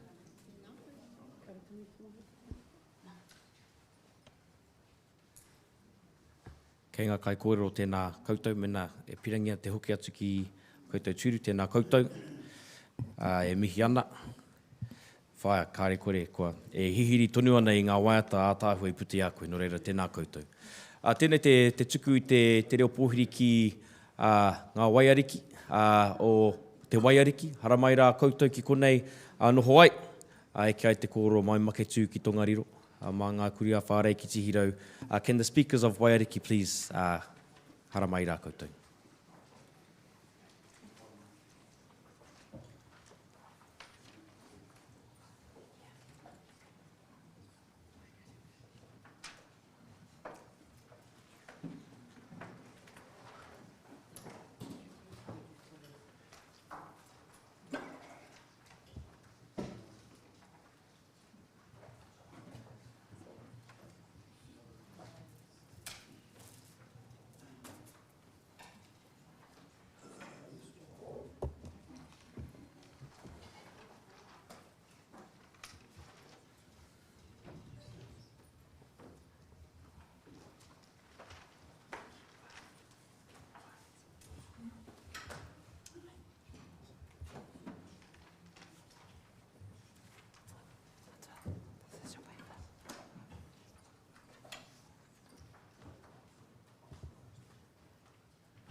Ko tā rā whakatau, whakatā, whakaitsi. Ko māmangi hia nā puke whārua, ki te pōtaka o te upoko karapu, ki te mono tuhua. Ko tā raparapa ki te whenua te kōpū whakairi. Ko mō titi rā tēnei kāra hoki hewa hia tau kai. Ko tā tokoroa kua hāngai tātai o ararangi ko mō tunau hia. Ko tā raparapa kua hāngai ki te tapatoru o tapu were, ki make tū. Ko te ara whakarere tanga e whai atu nei, ko tau rā tēnei ki te rā poto, ki te mena mo mutu whenua. Ko te hinga o te rā, hoki o tūmano hoi, ko tau ki te ana uru o puna wahi ki papatuaniki. Ko tau i waho te moana o tūhua. Ko ngā tauranga tai kukunga te hukorere o nā aturere. Ko tai oki te koro miro, te papa o tai o koro miro, ko tau atikiru ki tēnei whenua mō titi, ka ore he wahia ne he tau kai. Nō reira tēnā koutou te maraia, me te papa tūnei, i awhi nei mātou tēnei kaupapa tēnei rā. Nō nā rauranga tira tēnā koutou, huri atu ki nā hapu tuarangi tēnā koutou katoa. Taku ingua ko ne pia rana pia. Ka te noho aura ki te mautere o mō titi. I waho te moana o tauranga o te moana tūhua. Ke hoki atau ki tērā hapu e noho mana i reira. Tērā hapu e noho reira, ko ki koro wai tia, ko te patu wai. Ki raro te mana o te hapu, e pupuri nei te mana o te whenua. Ki ngā hapu e noho nei reira, ko ngā te makere wai, ko ngā te takahanga, ko ngā te pau, ko ngā te kauwai were, e pupuri nei te mana o tēnā mautere. E pupuri ana nā taonga i tuku hea, e wā tātou kraua, mai te ako hatu ki tēnei rā. Ka reira nā wāhi tapu nā wairue e noho nei reira. E pupuri tonu nei mātau, ka rāno e tūkino hi he Pākehā. Tēnā kraua o te hapu, tēnā māma no Waitaha o te aroa. Tēnā kraua ko tamate ki te huatahi, tēnā tēnā māma o Wairaka, i heke mai te waka o mātātua. Kia mai i arangi ki tua, tērā tangata no te uruwera, no tūranga pikitoe. A noho tēnā kora i ohiwa, ki te whaneuri o Tairongo, E no hana i reira, i tērā kai o tātou, mahina kai. A ka tonu ia waitaha i nā rauri o mō titi, ke hara mai, te chakete, te mautere. Ka tuku nā te wai o kehu te raranga te he tapuirunga te rā mautere, ke kore tū kino hia nā tau, i tuku hia mai rano. Ka hare atua te hapu. Ka hikina te tapu. Ka riro iai ta mana o te rā mautere, mai tērā wā, ki tēnei wā, ka ia te mautunu, ka te mautunu, ka te mautunu i a tātau. Ko te pai roa te hukarero o ngā tuarere ko ratu nei. Ko te inga Māori o te iala whentuna ko te atuarere. Ka rere te atu tere i waho nā toko mautere a mōtiti. Kia puta mai te pua te wai. E hukarere. Ka kite ta tangata ara ta mātau rohe. E rere hara nei i waho rā. Naika. Ka pupu mai te wai ara koeira. Kore te papai au tai o kore miro. He wai rua tapu tērā. I runga te whenua. Ko i rau ki ka tai atu o te rangi hauhiri. Te tohunga nei, a toreirangi, ka hikina te tau. Ka urua, i tā mai a taua koreuara, te tohunga nei, te whakaoki mai nā ahani rau ka puna, nā atua. Ka haria mai eia, ka whakaoki mai ki te rā mautere. I haewe rā atua, ka haere tō rātou haere tanga. Ka haere tanga ki Peru, ki Mataka te rangi. A koe rā, arapanui, ka huri hāra, ka huri ai, ka tau atu, ki rai a te ka whakokia mai. Kia mau te Māori, te mana o wera atua. Kai reira tonu. Hei kai chaki, he nui nā kai chaki reira. A koe rā, nā kōrero o tērā mau. Koe no, ki huri atau ki te opake. We're living on the island. We see it from a different lens because we're looking towards the mainland. And we see the mainland, what we see when we stand there, we see the Kaimai Ranges, right around to Mamaku Ranges. In a certain place where you stand, Detamira, or Te Tahua Pūnui, and where you see it there is where we track the sun, moving. At this point in time, Te Rāpoto, it sits there in the gully at the shortest day. We call Te Rāpoto, Te Mena Mutu Whenua, and when the sun comes on its last journey, down, Te Hingo Te Rā, o Kio, Tūmara Hoi Hoi, when it sits in the gully, our ancestors knew that was the shortest day. We did not use the moon, we used the sun. Te ara ko mamaru. And when the sun moves, it moves in a direction that it stops at a certain gully, and we know at Karangahake, Ottawa, in the gully there, and when it sits in there, that's the beginning of spring. Te koanga. Ne, uara muanga, the firstborn child, born on that day, or close to that day, holds the tapu tura kumara. Until we go round to the next, we call it equinox, and then the child has the first taste of kumara. And as the sun journey goes round, it goes to the halfway point we call equinox. Ke te Māori ko te rahu peke, o Reiki. The sun that connects to either side, a significant time to our people, especially Tohunga, ki hopu te wairua ki roto i arata. Hei whakaora tina. Because the power of the time line. Now, if you look at that time, ka puta mai te rā kōreo, hori te ke te ao, hori te ke te pō, same hours a day, same hours, just exactly what the Europeans say. Nothing new, we knew that many years ago. Ana, ka neke te rā, and then it carries along, and it gets to a certain point, up on the hills, o tāne Wainuku, there's a hill there, and it goes there, stops there, and we call that the end of spring, te puang. Te puang. You know, in the moon phases, there's always full phases in that timeline of spring. Ahi kaia, ahi whakamuru, ahi whakamutsa. And those moon phases are important to find how the seasons are behaving.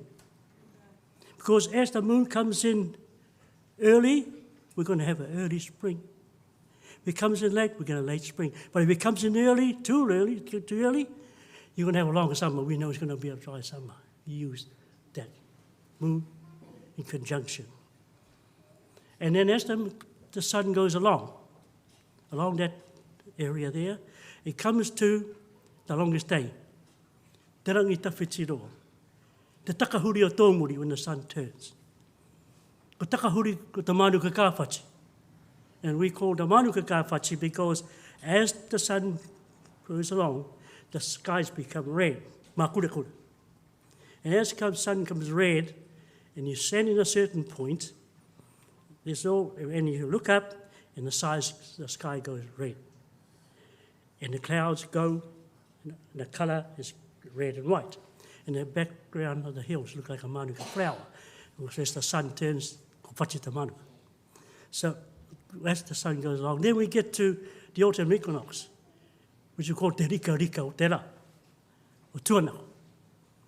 And te rika rika o te rā relates to the timeline when it's a great time, because harvesting time, our people put all the kumara in the kumara pit, ko hara ki te tika nā ika ko pāwharetia, all that sort of mahinga kai, and they put it away, ready, in the pātaka, ready. And also, it's a good time to whakatika waratau kāinga, when they get the clay and bucket or get ready. Yeah. That's that time on the equinox. But as the sun shifts along to a certain point, and they say, it's time for rest. Te rūpeka o kāruhe. It's time for rest. So, when we look at this word rika rika, he tangata rika rika tēnei. This fella is all over the place. Kare mā te mui he te rā tangata. It's just the same thing there. It's a great time. It's not such a great time because there's wakariri hard. Yeah. So all of a sudden, you come to rūpeko kāruhe, it's time for a rest. And what do we do when we rest? Wānanga. What else do we do when we rest? Make babies. Te rūpeko kāruhe. Ana ko haere, ko hipa haere anō, te rā. Ko tai atu te whatu makare mumu. And you know that time is a turbulent time. And we're just coming past that phase now. Then we go back to the beginning. And now, the shortest day, now matariki, the same, the celebration of time. Yeah. And so, the mumuho time. And it's, it's interesting, people go out in the weather and it's, ko tāre, ko hare nā, he ara. Ko tahuri te waka o Ngāti Kuare. That's the time not to go. But of course, it's a time to celebrate matariki. Ka koira nā kōrero o tērā kāinga. So, what we looked at here, kai ake huri ake nei wa tātou pepa. Kore te mate te tuhitu, kare kau tēnei tangata moi te tunua te rau te tuhitui. Wea noho, ka kua kau, o korau o ko kā pohe ara nā konui. Hoi anō, I'm trying to cut it short. Hoi anō, ki hoki atu ki te kaupapa i tā mai nei tātou e rangatira mā. E ki ana he ingua, ne? Ana, ko te ingua e koraro māua, ko ta iramuta. Kimi hia ranga hau, ngā taunga tukuhio, o mā tātou tū. Te kaupapa tuarua, te mana o te whenua, ki te whenua, toi tū te whenua. Korea te kore mo tēnei me te whenua. Kare koe whai mana, ka kore ana koe noho ki te whenua. Hea kai runga te whenua, kai reire katoa, nā wairua. Kai reire katoa te hapu o rātau tonga. Wa rā tau kaitiaki. Ara. Kia noho koe ki te mata te whenua, kia mauai koe ki te wairua o mātua tuku. Ana koe rau ko tau kaitiaki. Pēnei te wai, hara mai au hi kone. Kare kau taku mapi. A tā mai tauranga, mai e mōtiti, i rungi te rererangi, ana ka haere kāpo. Ka tai atiau, hai, ka hia ke rate. Te wahi nei te kai mai, ka hia ke rate, he motorway pē koe. Kare kai rate wei. Te roa ki taku hare ka reo ki te he motorway. Hai, ko kara ngātu ki te kaitiaki. Kimi hare ia mai. Ka hara mai au. Tino ngaro ka tone au. Ka hara atau, heia. Ko ki te atau, Hamilton. Hamilton. I'm sure. Ko pāhiki au. Kimi hare ia. Ka ki te au te ingoa anaka, ka peka atau. Hai, wāre te whare paku. Hana ko kara ngā tau, kimi ia mai. Ko hara mai te pāki hene, hara tana kuri te haere hana. Oh, please, can you tell me where's this river right last time? Just I tell you, I live there. Right over there. I want to find this Turanga Highway. I think it's down there. Ana tā mai pai noha. Taka kōrero i kia. Ara wako tau tātou whenua. Kai reira ke te mana. Kai reira ke te mau. Noho ia te whenua. Noho ia. Pera ia mātou mōtiti ka noho mātou te whenua. Karawa mātou tūrere. Karawa mātou kauhata. Kauri hera. Ngāti hoha. Te mātou. E ona te kaua mātou wharea. Koai te whakatūtū wako tau whea. Kua te rangatu. Ka hea me tū tā tātou whai te ara hikoi. Waka hoha nā puna wai. Ka pito nā wai. Paino. Paino. Ka te mautunu tā mātou mana motu hake. I rei. Self-sufficient, self-autonomous society, they call it. Well, koe rau ki tēnei. Ka huri atau ki tērā, ka whakaaro atau. Ka rawa ki oki nā tāngata te tua whenua.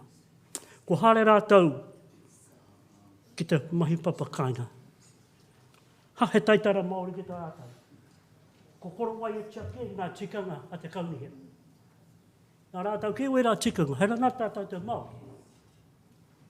Nā, me hara tātou ki te mahi whenua, ki te mahi whare, ko hare tātou ki te kōte. E hia wehe e kāre nui. E hoa, o mai koe he hea mā. Kāre e tūtaku whare. Kari kou pēra nā tāngata wā tātou korau. Nā wei nā whenua, e rau tā pākia, nā rekari o te kōti Māori. Nā kua nā tūpuna, te whakapako ara. Ara. Ara, tā tātou te whenua.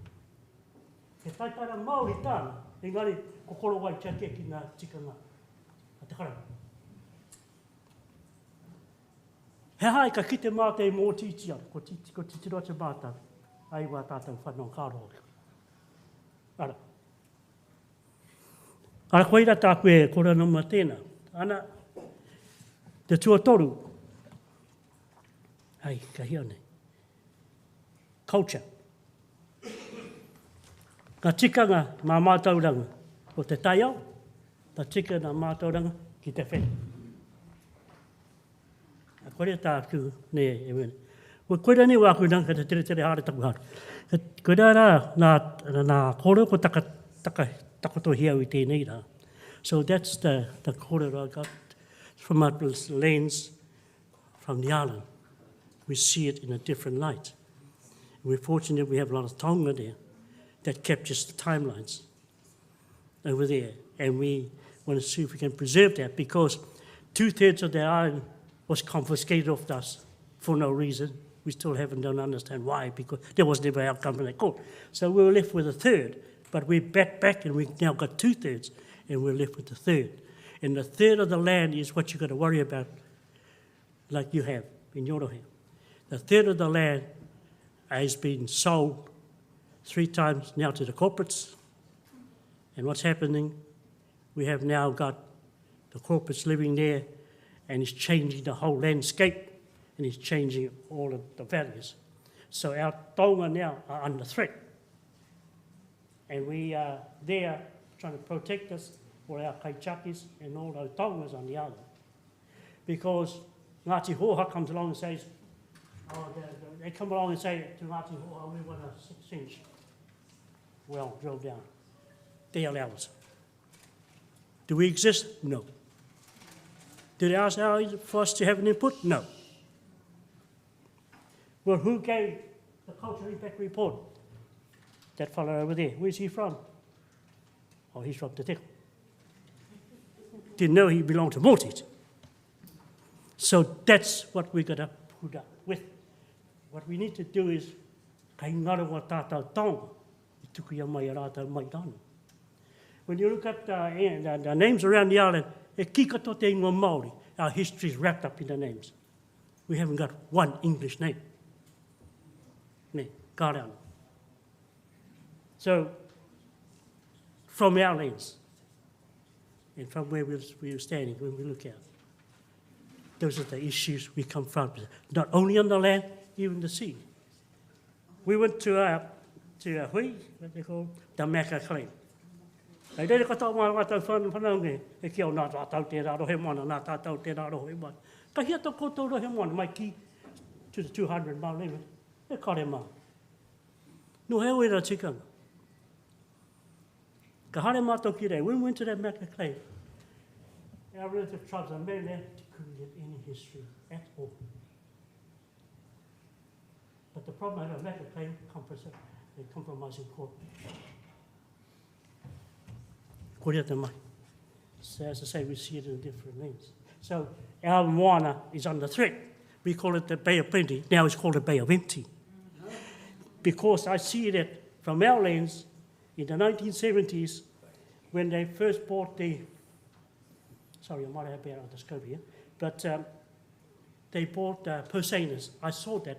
Ka rere atu, ka ringi mai taku pāpā ki au. Ara mai hoa. Hea, ka te tukinu hea tātou moana. Ka rere atu, I looked down, I saw this big ship. And we landed, it was so big, you see the mast. And everybody was reporting us, our relations from Tona, because they're all for Sanfords. Koe rua nā mahi rā, fillet fish. Bueno, watch this. When they went there and they took the fish, grabbed it, one scoop, they filled the whole boat. They couldn't empty it, said, they go to Gisborne. And that was the start of the slaughter. World Pine, we saw 2,000 pots around there, the slaughter. Now we have iwis. I don't agree with them. They're corporates. And what happens? We have crayfish quotas. 10 tonne of crayfish over there, $1 million a tonne. What do we get? Nothing. Who gets it? The iwis get it. Ka reo whai tērā mea te iwi. Ka rikau te iwi rota te tiriti. E ki ana, te whakaritenga, te whakaitanga o ngā hapu o New Zealand. Ka re ki mai hei. E ki mai ke. Ka korata, kuna hapu. Kuna hapu. So my interpretation of what is an iwi, and it's easy. I go back and I listen to this. Te iwi Māori, te iwi Māori, te iwi Pākehā, tau iwi. You raise a race of people, not a collective tribes. There's a large natural grouping of the Crown. Herd us, bunch of sheep. Settle it, kia ora, haere rā. And when we want to try and hold our claim mōti, no ngā te au e kōtou. You've already been settled under the settlement. So we're facing all those. But anyway, I don't want to get too far off the topic here. Koira, korea tātou whawhaihara nei ki mōtisi, ki whawhaihara tunu, ki wā tātou tonga tukuio. Because when you look at it, we fought for our pai roa. We won it in the Environment Court. We won it in the High Court. We challenged the seabed foreshore when Helen Clark took it at the strike of the pen of the last hour. We fought it. Those particular areas it's about. Challenging the seabed foreshore. So we have those protection areas in place. But they wouldn't do more treaty. They only did the outer, the boundary. But the whawhaiba, there's 3 elders. Kua hau, taku whanaunga, 93. Ko taku whanaunga te umuri, kua hau. Ko mātau nuhu ka te whawhaiama. And you know something? You always get challenges. We got challenged to the High Court, we went to Wellington. And who do we see there? Our relatives opposing. So who needs enemies when you have whānau? But anyway, that's the political scene. We have to go back to the kaupapa we had e nore e karema. Koe rawa ku kōrero ko takotohi e tēnei rā. He nuake nā kōrero. Ko he ono? As we say, it is about visual, it's about, we always claim, and we see that they always claim, Māori say, oh, you Māori, you're claiming the seas, the sky. Yeah. But we say, why do we claim it? Ara, o tako nā kōrero, that's why. Te papa i o tai a koro miro miro, kia tau, kia tau, ko tau, ki nunga te mato te whenua, ki rua te maona. Nō reira, e rau rangatina wā, tēnā kōtau, kia ora tātou katoa. E kare rau mo te waita. Here's the challenge. More titi, have a lot of Ngāpuhi people there. You know something? During the days when they were warring, we got all the young people and we put them over there. You're too young to go, boy, you can sit over there. When the war's finished, here, okay, go to the kāinga. When they come back, they never went home. Kukura mai kia ewa. E whenua mā wātau ngā Ngāpuhi. Whakaokia. Ewa, e nuturua mātau here. Whakaokia. Ka kore koe no hoi tamata whenua. Whakaokia. Hoki mai koe. No kone ke koe tau nai. O eo Ngāpuhi. Eo hapai rā te hatai. E wai ta mātātau. Ka te pati au. Hara mai. Kiwa sa waiata. Ei whaki. Kina ki ngā tātau.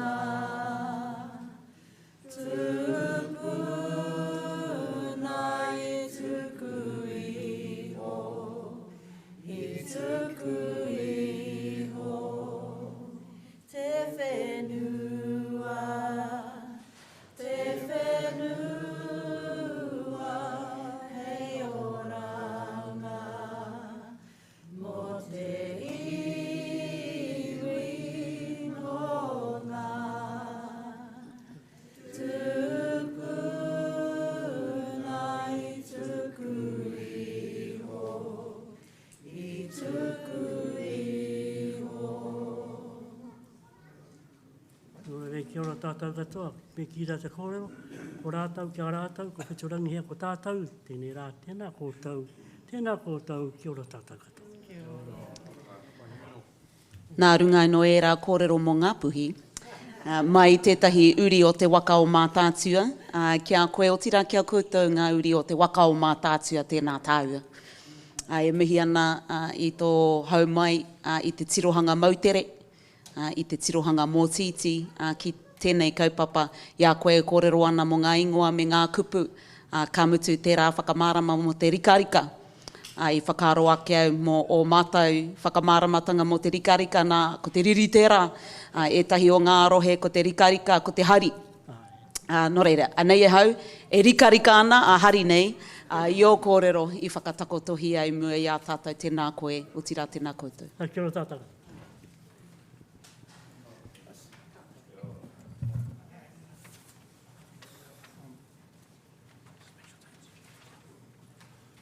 Tuatai ake, ka mi ake au ki a koutou o te hau kāinga. A koutou i whakatau mai i a tātou i te rangi nei, tēnā koutou, tēnā koutou.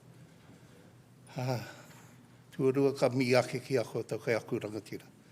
Koutou e noho mai nei te pai, hei whakarongo ake ki ngā kōrero a mātou i tēnei rangi, no reira tēnā koutou. Me pēnei ake te kōrero, ko rangi ka hui te maunga, te waimimi a peke hawa te awa, rotorua nui a kahu te moana, tari mano te marae, nā ti rangi wewe i te hapu, anei māwe e tu ake nei. Reira, tēnā tātou. Tēnei te mi atu a rangi wewe ki a tātou e noho no ake nei.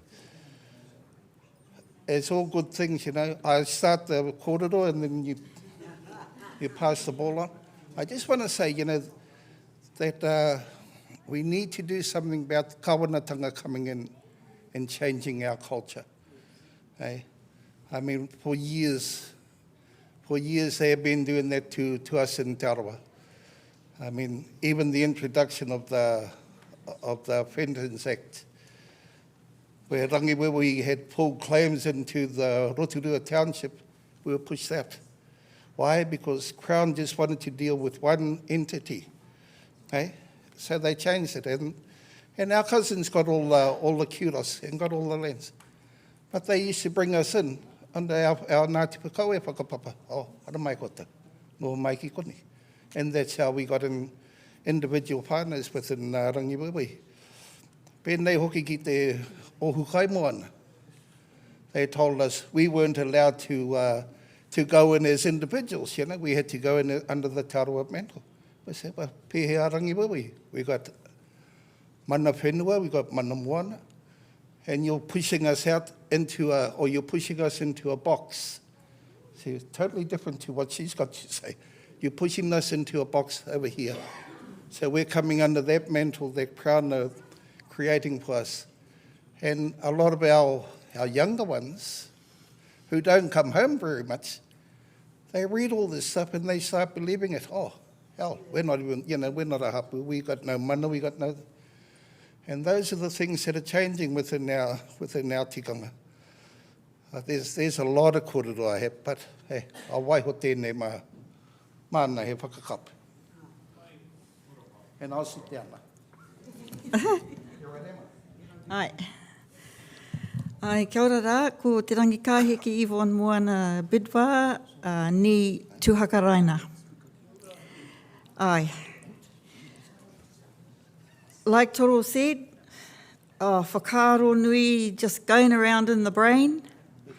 I want to go to a place, current issues around Crown actions, but not probably what we're expecting, because I bounced off all the previous speakers and my whakaaro, my script changed. It is relevant, but it changed. Why?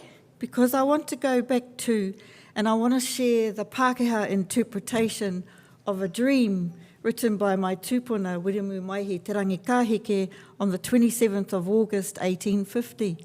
And I want to go to the Pākehā translation. And I think you'll get the point at the end. And I'll try and do it very quickly.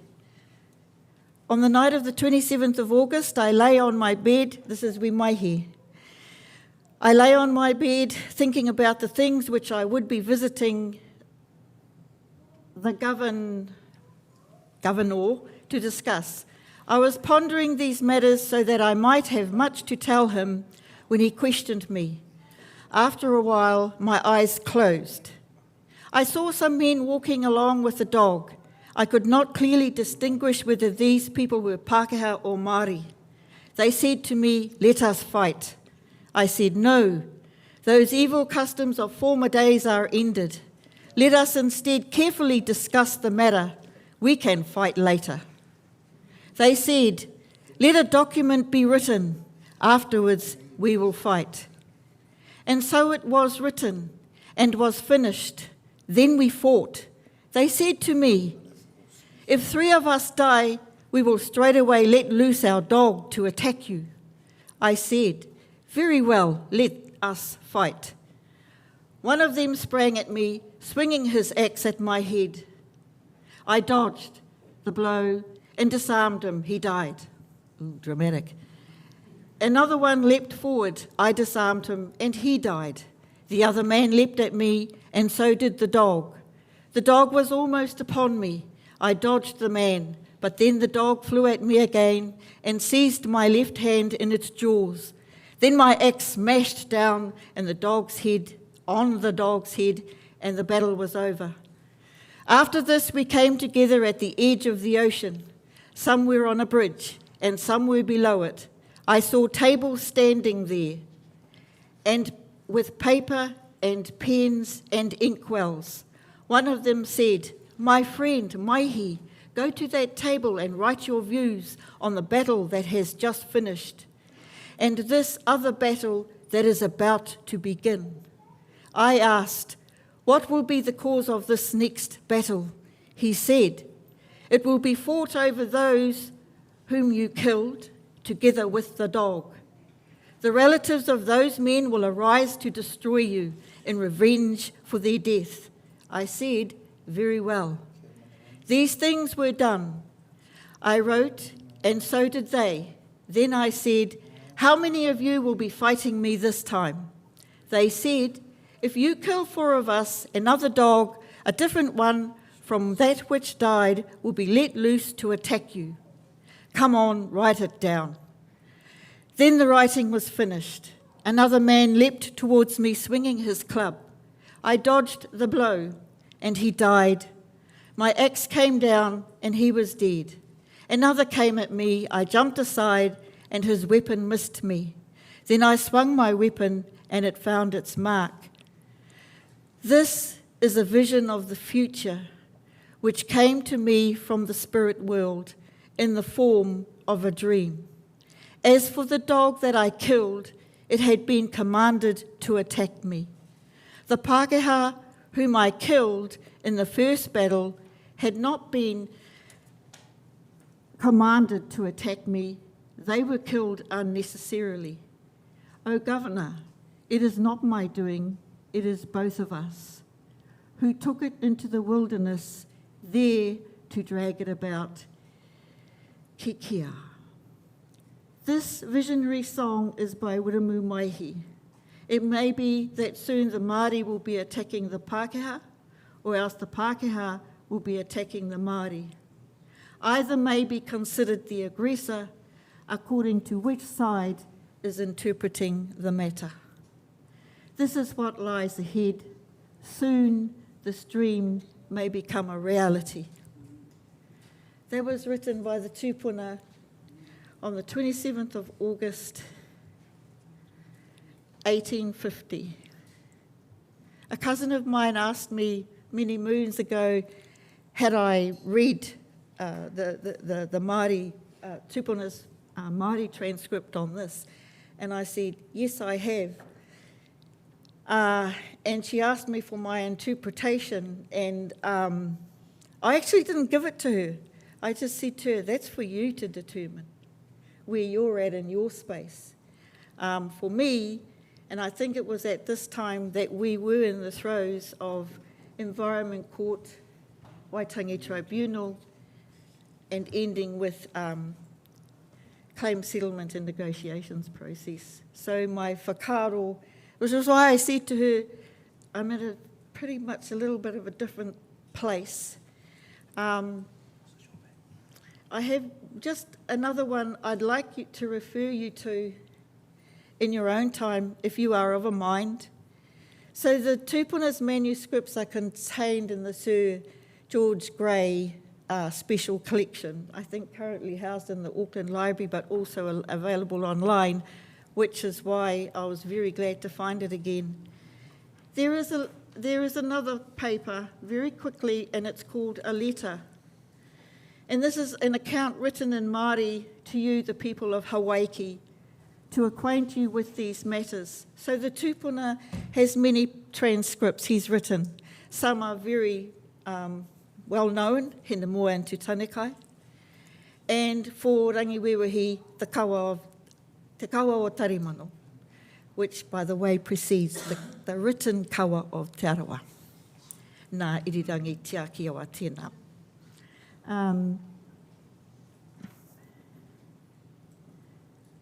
This is an account written in Māori to you, the people of Hawaii, to acquaint you with these matters. Pay heed to my words. If any of these histories of former times are incorrect, you must inform me of the errors, for the true versions are with you who were left behind in our first home.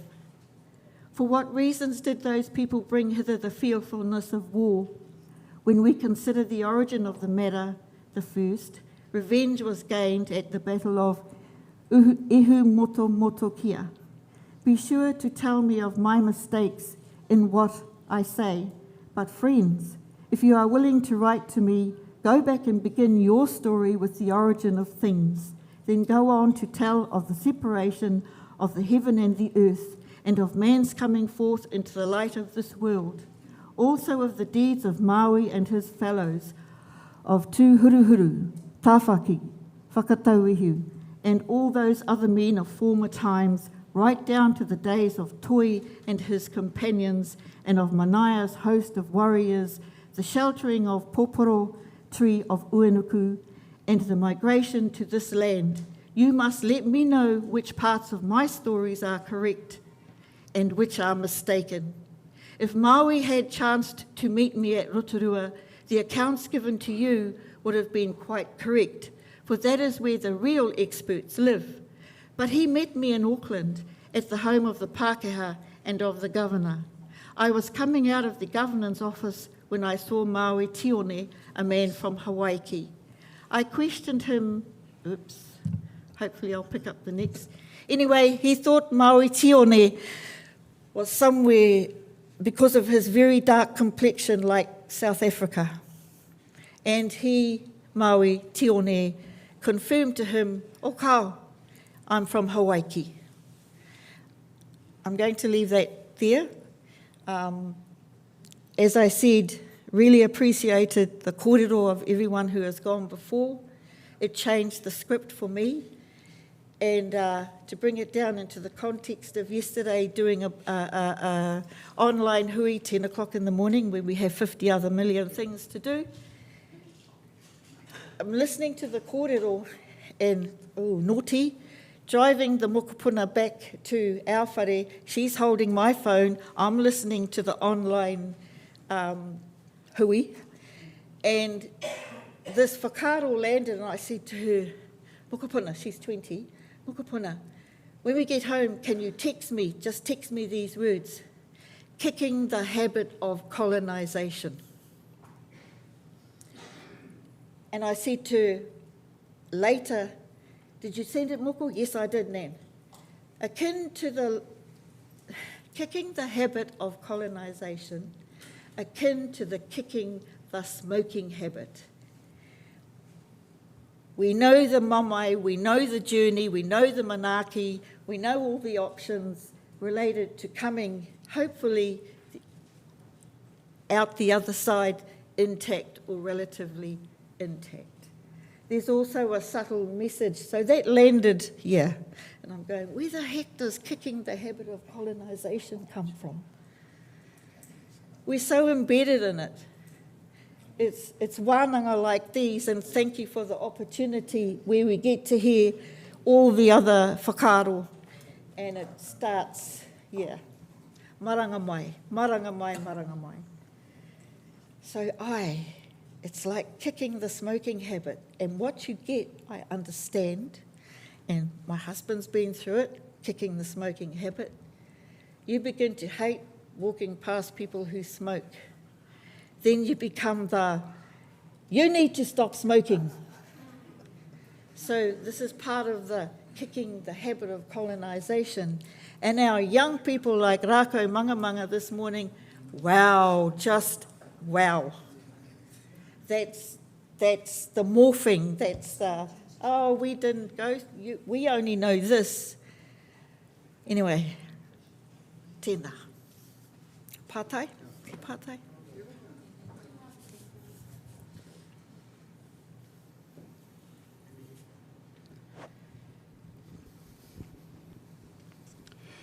Tēnā koe.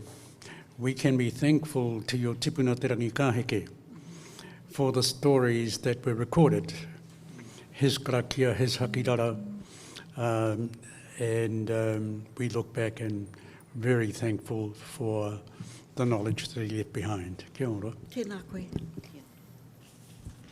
Tēnā koe, kia ora.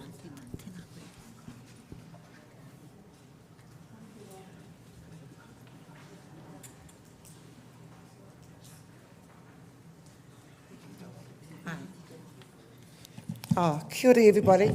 We've only got 5 minutes, so we have to be pretty fast. Someone's on our back. Kia ora. Okay, today I'm just going to focus on this cultural and identity document. Like another wahine that talked today about how she found it pretty hard to understand what the tribunal was really asking for. I found that difficult as well. And for me to be able to understand what this culture identity is in the colonial space, I had to take it back into a tupuna space. That was the only way I could understand what this was all about. So I'm just going to quickly run through these foreign concepts that are listed in this document. Intellectual property rights didn't exist. Matauranga Māori, tikanga, colonial law practices didn't exist. Burials, always done as tikanga and kawa, and we learnt those from our old people. It's all lost now though. The wahi tapu was all based on tikanga. You don't go there, you don't touch, you don't visit. Unlike this colonial space we're in today, everybody just runs over it like it's something that it's at their pleasure to do. Moko mokai, tikanga, tā moko, practices, tikanga, artifacts, heritage, tikanga, Māori wards, I presume that is, didn't exist. Custody and access control. Well, that all fits up with adoption and whāngai, I would say. We never had adoption, never existed in their time, but we certainly had the whāngai concept, which was all based around tikanga. And I just want to give a little bit of a story of my eldest mukumoko. He's now 36. When I went to apply for him the unsupported child benefit, because I took him off his mother, and they wouldn't let me because I told them that I'd only whāngai'd him. They go, no, you have to illegally adopt him. You're telling me I have a white piece of paper to tell you that my moko's a whāngai under Te Ao Māori? Yes. Well, no, you're wrong. So it took me a battle for a good year to battle them, but in the end I won and got my baby his beneficial rights for that time. And 36 years later now, he's a good boy and he's working well and doing everything he should do. Genetic modification, yeah, that's another one that's never heard of. I'm from a Tuarapaki Trust in Taupo there, where the Japanese tried to come across and GE modified our piko. No, our nannies were all there. My mum was there and all our older aunties and karawas were there, stopped it right in its tracks. They wanted to take the hair off. They wanted to remodify the piko with no hair. No way. Our nannies were having all their hair. Taonga held in museum collections, archives, didn't exist. Monuments didn't exist. Films and audiovisual didn't exist. Te reo Māori, this should have been at the top of this list in legislation, tikanga from the womb to the tomb. Even though I'm not a reo speaker, but I know where it should be in our place for Māori. Just quickly, this is our second inquiry that we've been part of. And one thing I said, we attended the constitutional kaupapa inquiry, and I said to the tribunal there, you know, all this kōrero that comes before the inquiries are all Māmai based. Very, very Māmai our people. And I think the tribunal needs to take more consideration in that. I think you also need to take more consideration and really look deep into what colonisation has done to our people. How this colonial process over these years has really, really affected our people. And our rangatahi have to bear that. You know, it's not new to us older ones. We didn't just grasp it like that. We were born with it from our parents and their parents and their parents. So we've sort of got past the anger and everything else that gets attached to this colonial space we've had to live in. And we don't want it to go down to our next generations. Let the Māmai end with us. Don't let them carry it on. So I think, you know, as a tribunal, and this Waitangi Tribunal space, there needs to be more consideration in that. And, you know, these inquiries should be Māmai inquiries, Māori Māmai inquiries. Not cultural identity inquiries or you know, all these other inquiries that are going on, because that's what they stem from. And a lot of the young wahine today that are coming before these inquiries are really Māmai. Our speakers today, all Māmai. So please consider that as we move forward in this Waitangi Tribunal space. Thank you. Kia ora. Kia ora. Ko Kim te toa ahau no taupo nui a tia maro nui a tia tamunga. Ngā uri o te ahau, ngā uri o Kuruputo. We were a part of the CNI inquiry and we went against the inquiry for the settlements. And we still stand in that space, but here we are today, picking up where we started. My claim started in 1993. So I've been in this space for quite some time. I'm a Māori historian, and I say that with proudness because my kaumātua queer taught me from a young age. They brought me into the space. They actually forced me into the space, and I've never left it. I could have went into Te Turi Whenua, but that was for my cousins. So I've carried on the rangahau that was set up for me to take on, and I had to look hard in recent years what that actually looked like. So we've got oral literature, our archives, things that the government have observed over the last 290 years, and that's a loss in our mātauranga system, in our whakapapa systems. It's massive, and that's a part of my mamae in these spaces. I, being qualified, I have a master's, but my hope is to write my own reports for my people, not from a tribunal researcher, because they don't have the qualifications to talk about our mamae, our whakapapa, our relationship to our whenua. We also sit on top of our rua umoko, a subterranean sea. We're going through the freshwater geothermal space as well. So that's another whole whakapapa, which doesn't apply to the rest of the motu, but our tūpanas practiced in Te Pō. People say, oh, Te Pō, straight away at the universe. No, Te Pō, underneath the whenua. That's where the darkness is there. Ngā makupuna o rua umoko is what I'm looking at as a periodic table that spirals from the centre to the top of the earth. That's my little geeky project at the moment. So the question, being in that space for so many years, cultural identity. We never talked those kupu back when I was growing up. I'm still young. Florence is 25 years my senior, and I'm still the baby. Anyway, so how do we quantify or qualify that in today's world? To bring our histories from there to here, we need to make an observation of our rangatahi. How do we bring that here in this space through wānanga? Yeah, and I call that mana motu haki because we departmentalise. We've always done that without question, not label it. I went to Auckland and lived up there, and everything has a label. I'll go, what's that? Oh, that's a rongoa person. I'm going, no, that's a go-to person. And it's true. At home in Taupo, I'm the go-to person. I disappeared from Taupo for the last 20 years because of the settlements. There was just too much for me. And what we have now is lost identity. We were written out of history. Te and Kurapoto were the founding fathers of that whenua. Now two whare tours there. Two whare tours there. And now our people practice tūhoi. We're not tūhoi, we're te aroa.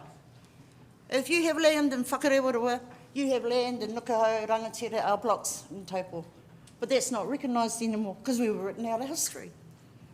We want to restore that identity, our cultural connection. I used to watch the modification, the Genome project that came through. I watched it profusely. Went home because the RMA was in place that allowed council to get access to our mātauranga where our tūpunas were buried. I was all over top of it. No, you notify us first. And now we've lost sight of all of those things now. So kia kaha, whānau. And I'd like to acknowledge all our wahine toa, our tāne mā, for your kōrero today. And lucky Pakiao never showed up. We'd never get up here. So kia ora, Kia ora tātou.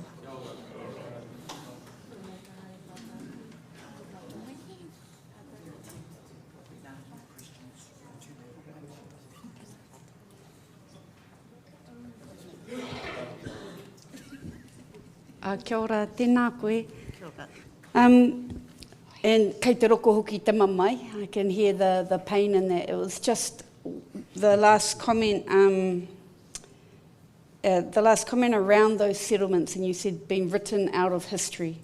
You know, you're talking, you're referring to the iwi identity being written out of history legally through the settlement process, is that correct? Yes. In the CNI, when the karanga went out that Te Arawa Tūwharetoa were going to go into direct negotiations, I kōro hui at Te Roro o Te Rangi, and a lot of kaumātua who had claims came to the hui from both Taupua and Rotorua, and we set up a rōpui called Te Tākere o Ngā Wai.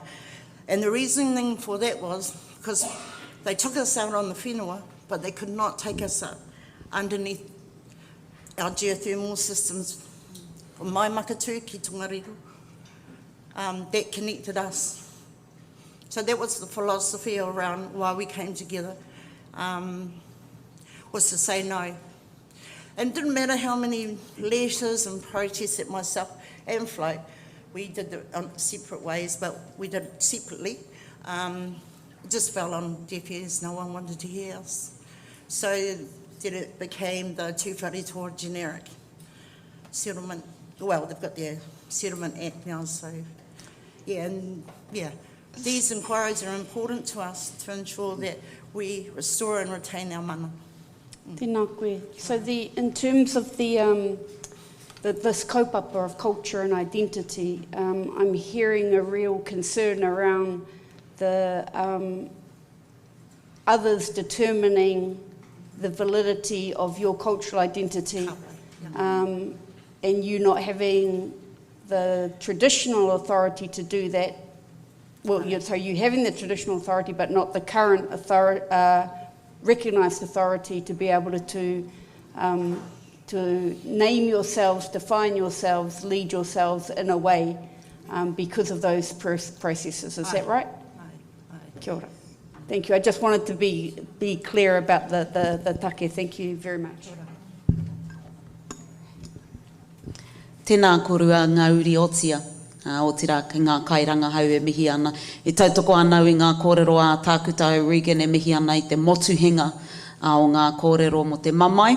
Me te hiahia kia kore ai te rā mamai e haere tonu, no reira mihi ana kia kaurua tahi. E te whare, we're now going to have a break for 15 minutes before we move into our last session for the day.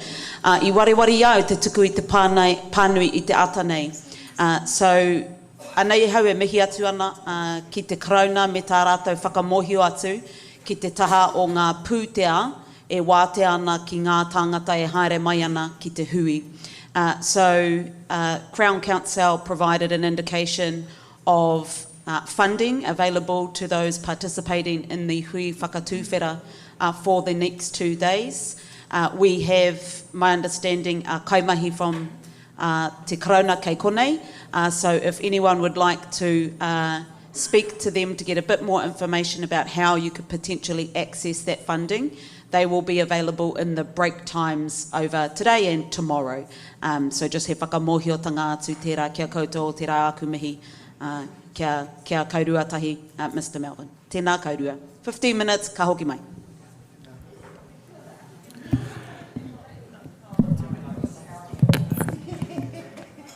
Kia ora tātou, kina ki ta kai kōrero of te tai rāwhiti e te tai hauauru kia hui tātou ki konei, koa? E whakariteri te tātou ia tātou.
Ka tia ke tēnā tātou. E mihi tonu ana ki ngā kai kōrero o te Waiariki. Whakaroa tō tātou pāpa e kōrero hia te rerenga o te rā. Nā iau e whakarongo ana ka mahara ke kērā kōrero ka kite kuia tērā e tai ana ki tōna mutunga. Nō reira e mihi ana ki a tātou ke konei tonu. He konei tonu ki te whakarongo i ngā kōrero. Heoi, aha koa, te hekenga o te rā i tēnei haora o te ahiahi, hei a konei tūtū mai ngā uri o te urunga o te rā, ngā uri o tīkaroa rāwhiti tēnā koutou.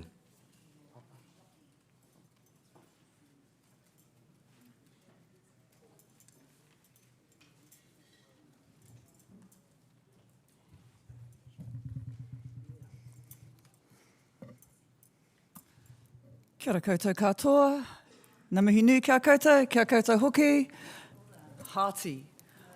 My name is Cherie Kurarangi and I'm from Ngāti Kahununu.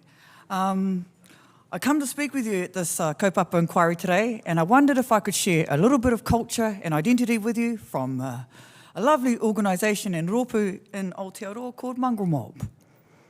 Kia ora. I'm its current National Trust Administrator and I work with over 9,000 members of my whānau.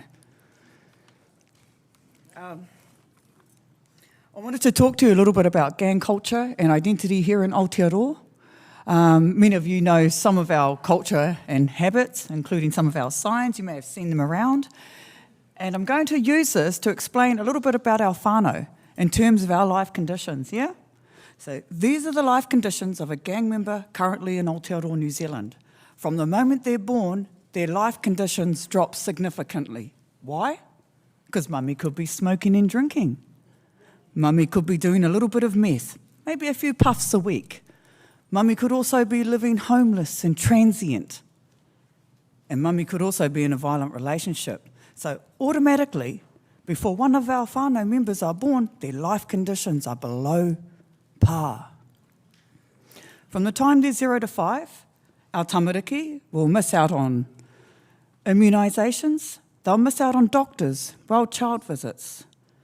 They'll also miss out on early childhood education. It's a significant factor for our whānau of non-engagement.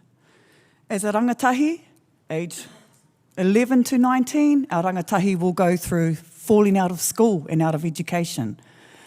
They may pick up a drug habit or alcohol habit. They may also, here in Aotearoa, we're 4th in the OECD for youth suicide. So these are all the factors that are against our rangatahi. Ne? We feature very highly and prominently in all of them. Here, as a young adult, from 19 onwards, they've probably already had some tamariki by then, yeah? And they've had no strong role models by which to make a good parent themselves on. And things go like that in our families for many, many members of our whānau. And we're well known in New Zealand for being at the bottom of the level.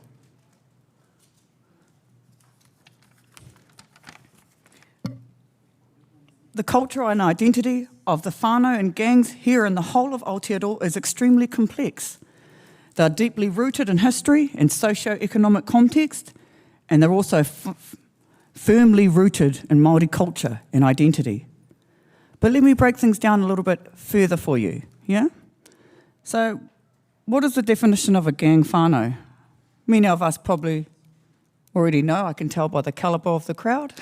I'm not speaking to those who have no idea. In fact, I'd have to say that at least 1 in every 2 of you is gang affiliated. Everybody knows somebody who's a gang member, am I right? Kia ora, you're all affiliated. Massive. Hāti whānau. I felt a lot safer to think I was nervous. All right. And in terms of our gang whānau, it refers not to just the gang members themselves, our patch members, but it refers to all of the whānau. Their siblings, cousins, tamariki, and tamariki mokopuna, ne? The whole whānau unit. The whole community that's connected to gang life as part of our gang whānau. It includes extended relatives and often entire communities who are influenced and involved in gang whānau dynamics. So, for an example, marae nui. predominant area for our mongrel mob whānau in the Hawke's Bay. Or Tamatea, predominant area for our black power whānau. We have zonings and areas that are safe and areas that are not safe. In terms of the cultural elements of being a gang whānau, we are a whānau-based structure. I know many of the system, and impressively the government particularly, feels that we're not whānau-orientated, and that is completely untrue. We have Māori-based gangs predominantly here in our whānau, mongrel mob, black power, tribal hucks as well, closely affiliated with whānau here, Killabees, the list goes on. There are over 67 different gangs that I can name here in Aotearoa. There's only 35 on the police gang list, so obviously their knowledge is a little bit far behind. Our use of tikanga Māori in terms of our customs. Sorry, that microphone's really, it's awkward to speak in front of a microphone. I'm just used to shouting at all the bros.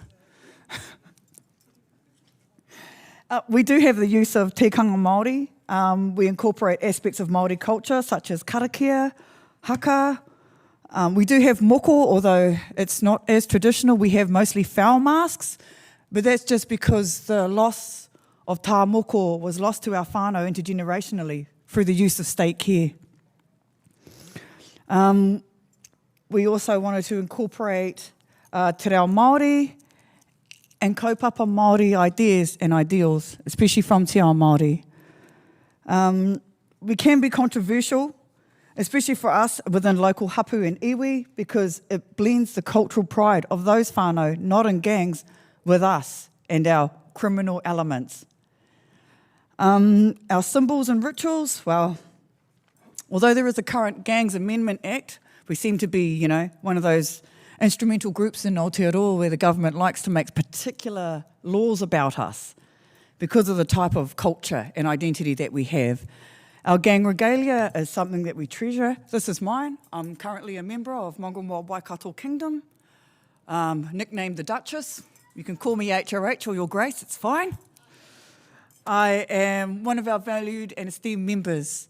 I'm also a Mongrel Mob National Trust Administrator, so I've been given kākahu and other symbols and regalia from different chapters, including our rogues and our notorious families. Absolutely proud of the mahi that I do and the support that I've had through my education that has brought me to the ability of being able to work with our families in the way that I do. We do have graduations, we have initiations, we have codes of conduct, true story. We have communal events and gatherings that also help us reinforce whānau membership.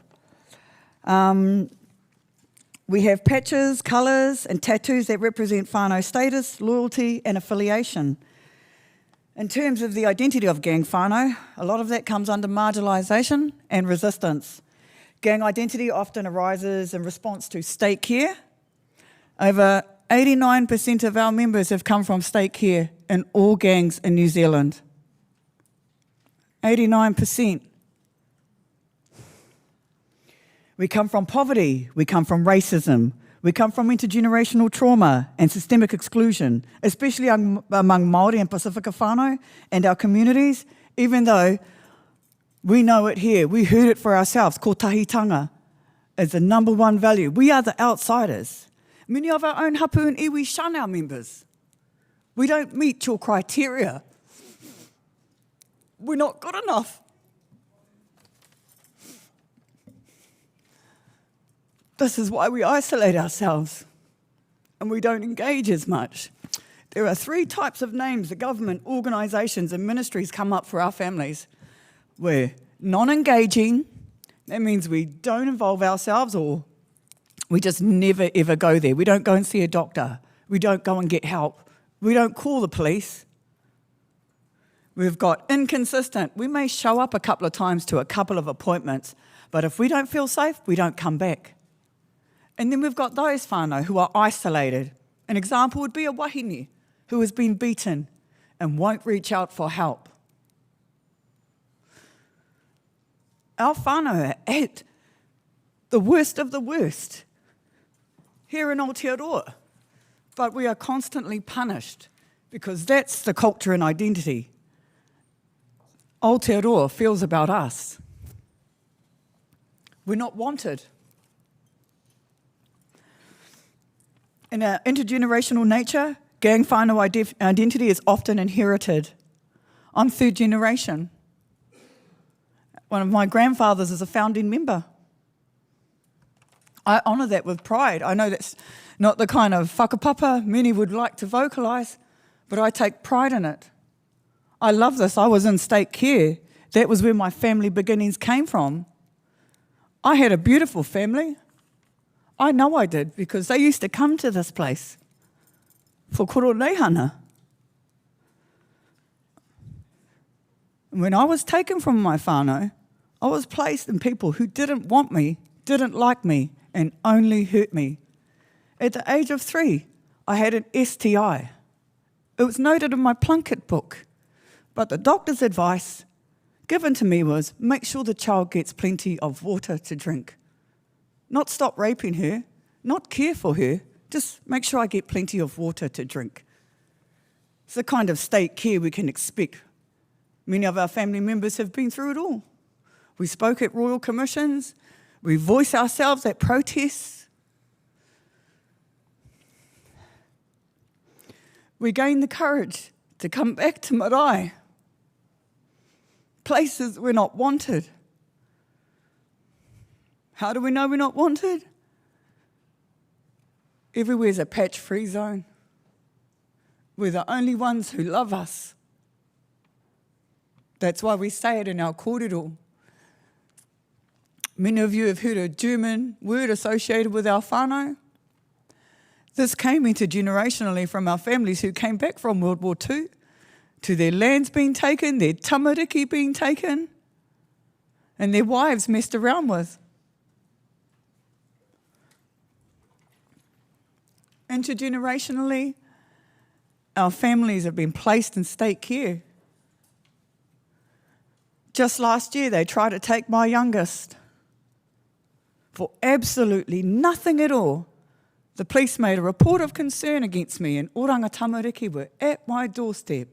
Within an hour, I went to the family court, I proved my point, and I won a warrant to enforce my parenting order. Police in oranga tamariki refused to enforce my warrant. They chose what laws they can act on and not act on because I'm gang affiliated. These kind of things work against me. My children are targeted, my friends. You don't want to get to know me for too long, whānau. I don't want to bring any trouble to your door either. The way that I bring trouble is I'm a big mouth. I speak up. I say something. It's a huge thing in our culture to be like that. Especially us and our families. We barely say anything, not to anyone outside of our circles anyway. It's too hard. 1 in 3 of our tamariki is taken. 1 in 3. 1 in 4 of our mothers is jailed. And 1 in 2 of our tāne will be in jail by the end of this week.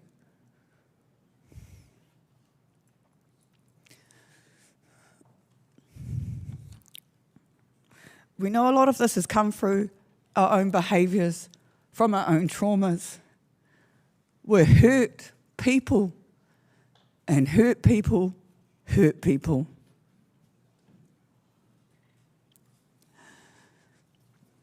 We reach out to different organisations. I can tell you now, the only organisations that want to do anything about us seem to be the police, and it isn't a good way. We want to work alongside other hapu and iwi. We know that sometimes our culture and our identity, even just being who we are, can offend others, and that is not what we want to do. We want to be in a space of love, where people like us can get the awhi and the manaaki that we need. Many of your own family members who are in gangs in any way, you've probably heard them say similar things and felt the same way. This culture isn't just in us. It affects everyone that we love. Absolutely everyone that we love. For us, it's almost like having a dual identity. We simultaneously identify with Māori culture and gang culture. This creates a layered and sometimes conflicted identity. For many of us, there's ongoing tension between our cultural reclamation and the negative consequences of gang life. There are those of us out there trying to make real change. I know, I'm one of them. I'm trying to make current shifts and in community work for us so that we can work better with you and alongside whānau. I am one of our gang leaders and whānau that are working towards rehabilitation, social service work and de-escalation of violence, particularly through Kaupapa Māori-based initiatives. However, as always, we know that there are going to be community issues like drugs, domestic violence and criminal activity that remain huge challenges and part of our culture thus far for many of our gang-affiliated whānau. We can make the change if we're given the opportunity, the space, the courage and the belief that we can actually do this. You believe we can make change? We believe we can make change.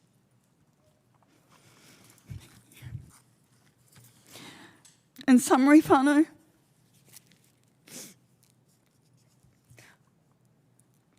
the culture and identity of gang whānau, my whānau, here in Aotearoa, are shaped by strong Māori values of whānau, mana and tikanga.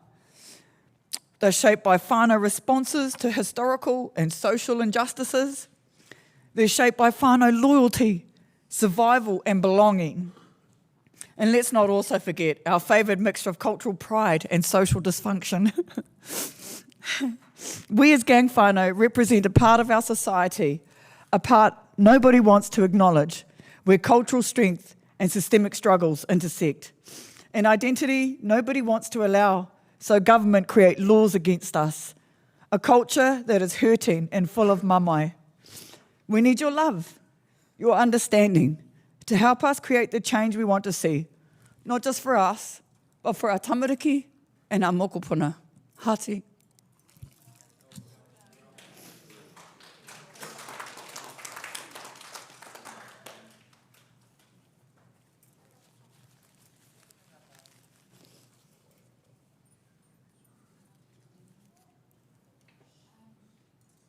There's probably lots and lots I want to ask you, but firstly, I just really want to acknowledge you for coming here today and for really starkly reminding us that there is just not one culture that we need to be thinking about. We've heard lots of people talk about things that are very specific practices to their hapu, and what we've heard you talk about is things that are evident in the culture of a large group of Māori people that you are very directly and at a national level involved with. So I did want to thank you for reminding us of that today. I also just wanted to ask you, you talk quite a lot about the gang culture being rooted in Māori culture and identity. And I just wanted to ask you, like, what difference does that make? I'd have to say for many of our whānau, the loss of that Māori culture was worked and pushed out of us through state care. State care has been around in Aotearoa since, state care has been around in Aotearoa. The first homes came out, so coincidentally, at the end of the Second World War. Coincidentally. They would take tamariki using the Māori Welfare Act of 1934. If you had too many tamariki, they were called economic impediments, and they could be taken. And that state care, us collectively gathering together as Māori, trying to stay Māori, if that makes sense. we cling to whatever little values and identity that we had at the time. I know for a fact my name was changed several times. I didn't even know what hapu or iwi I was from.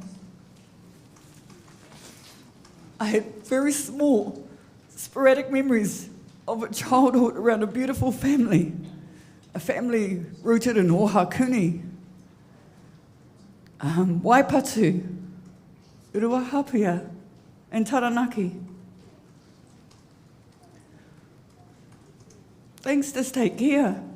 I didn't know my pepeha till I was, an adult. I was saying the wrong one for several years. Embarrassingly. You're not taught to love your culture and stake here. You're not taught to love being Māori, for goodness sake. True story. You're not taught to remember your family, who you are, what marae you come from. You're taught to survive.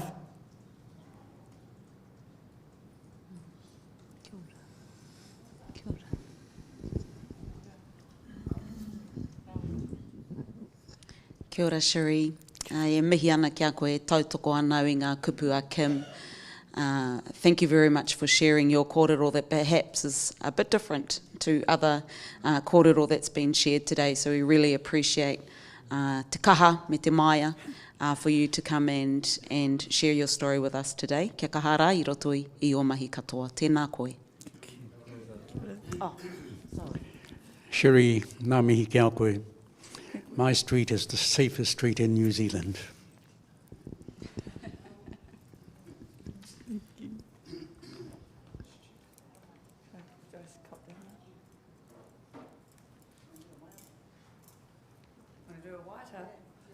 Well, this is an old school one. This comes from the mob, but don't worry, it's got no swearing in this one, I'll make sure, okay?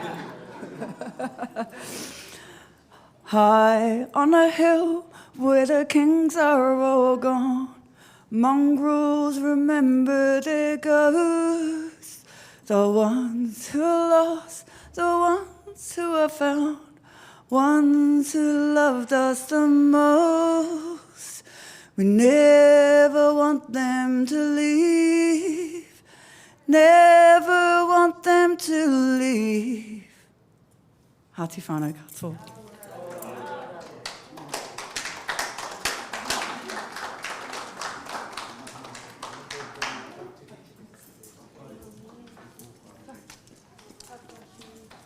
Tēnā tātou katoa, tāku e tūake tautoko i ngā mihi kua mahia.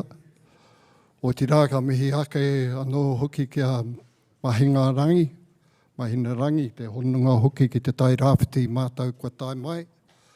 O roto o kahangunu, e roto anō ua wanui a rua matu, te aitanga hauti, tēnei e tūake nei. Horo hia nei, waipiro. Hoi anō he takawai ngā mātou, mō ngā kreme iwa ngā kreme. Hoi anō e participant i te kaupapa nei. Ka e te tribunal tēnei ka mihi, mahana ki a koutou e kahahana ki te whawhai. O tira e kaitiaki tanga pia mo te iwi Māori. E whakakanohi tērā ahuatanga tēnei ka mihi ake.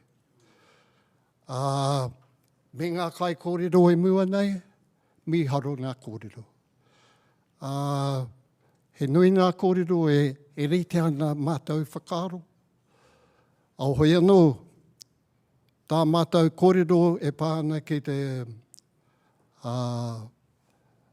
identity, culture. Ka hurihia ake ki ngā kōrero tawhito. I te mea ka ki ake te kani ataki rau, ko tōku mana i tō mai rāonu i te pō, nō tua whakarere. Ko te ahu rewa ka ahu, ko te ahu rewa ka rewa, he rewa ngā atu ki a koe i o te wānanga. E whakatau i te pūwaro te puai, whakatau i te pūwaro tawhito, e whakatau i te pūwaro whatukura. Ko te puhu ka moreko koe o ka aka ka reia, ka wao, ka kune ka whee, ka tau ki runga te whare o Tangaroa. Ko te whare o Tangaroa i kōrero hi ake nei ko hui te ana nui o Tangaroa. Ka te ko Tangaroa, ko Pautu, ko Rua te Pupuke, ko Manuruhi. Nā ko Rua te Pupuke, i hari a tana tama a Aumuruhi, Manuruhi, ki te hiika. E ako ai e ngā tikanga te moana, te tikanga o Tangaroa. E tāria te wā, ka ware, ka mahue ake au e tikanga e Manuruhi. Kāri whakahoki a te ika tuatahi. Me te mea nei, ka nui ngā ika e mau ki ai, ka riri tata tipuna Tangaroa. Kati ka heria, ka mau, ka heria ki tōna whare. Hui te ana nui o Tangaroa i kōrero hi ake nei. Ka mau ake ai ki tōna whare he teko. Kati ka haere a rua te Pupuke ki te rapu tana tama. Ka rukuhia, ka kite atu ngā tapu ai e te one. Ka hawhai atu ngā tapu ai, rukuhia te moana. Kati ka kite atu te whare o Tangaroa. Ka haere ki reira, ka turuhia ki roto te whare. Hoi anō ko te kuia, hene mati ko tai. Ka pātai hia ai kahi te iwi nei. Ka ki ake hene mati ko tai a koe nei, ka hoki mai.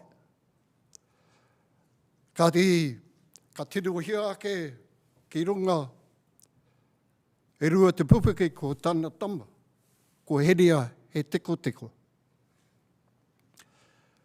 Nā, ka mutu hokitanga mai o te iwi kāinga rā, e ika katoa rātou. Rua te Pupuke, ka wera hia te whare. Ka puta mai tahi nā ika, pēnei te wheke, wipuhia te wheke, pēnei te wheke, ka mati. Hoi anō, me etahi atu nā ika. Ka te tāna titiro ki roto te whare, ka kite atu nā kōwhaiwhai, nā tāniko, tuku, nā pau o roto te whare he kōrero. Hoi anō nā pau kai waho, kāri kōrero, hoi anō nā pau ka mau i aia, ka heria mai i tāna tama, Manuruhi, ka hoki mai ki te ao ora. A koe nei te kāwai ngā kōrero ka heke iho, tainoa tēnei rangi ka mau tonu ki te whare wānanga te puia, ka mau tonu toi haukura, e takinga. Nā, ko Manuruhi, rua te Pupuke, Manuruhi, rua te Pupuke, ka heke iho. Ki te tupuna, rongo mai tu waho. Te rangatira o te waka tere anini. Ko tana tama, te ao marama, te rangatira o tērā taha o te waka haurua, ko te kararai. Tērā te waka i hoia mai, me te kawea mai, e rā taonga, e nā maramatanga o nā taonga i kōrero hi ake nei, ko kite atu ki roto hui te ana nui. E rā huatanga e kōrero tēnei mō nā taonga, toi iho, e tahi nā kupu, nā mahi a tā Derek Lardeli e nei wā. Toi au kore e nā momo mātauranga. Ka te ao marama tātai aorangi, tu hoa pai te rangi hopukia, hene huhuri tai manutangi rua hi ngāngaro. Hi ngāngaro te tipuna i whakatū ai te rāwhi oro whare wānanga ki roto uawa. Nā, e toru ana tama, ka moia ia, Kia irenui te tuahine a kahungunu. Nā, e toru nā tama, te mātā mua ko taua ariki, ka heke ki te tupuna nā uri, i haere mai i uawa ki te kaha, ka puta o te whānau apanui. Te tuarua, ko mahaki ue karoro. A muri mai te pakanga, te whakapau Pākehī,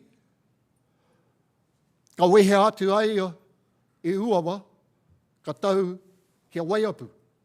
Te karangarangatanga tēnei wā, ko Ngāti Porou.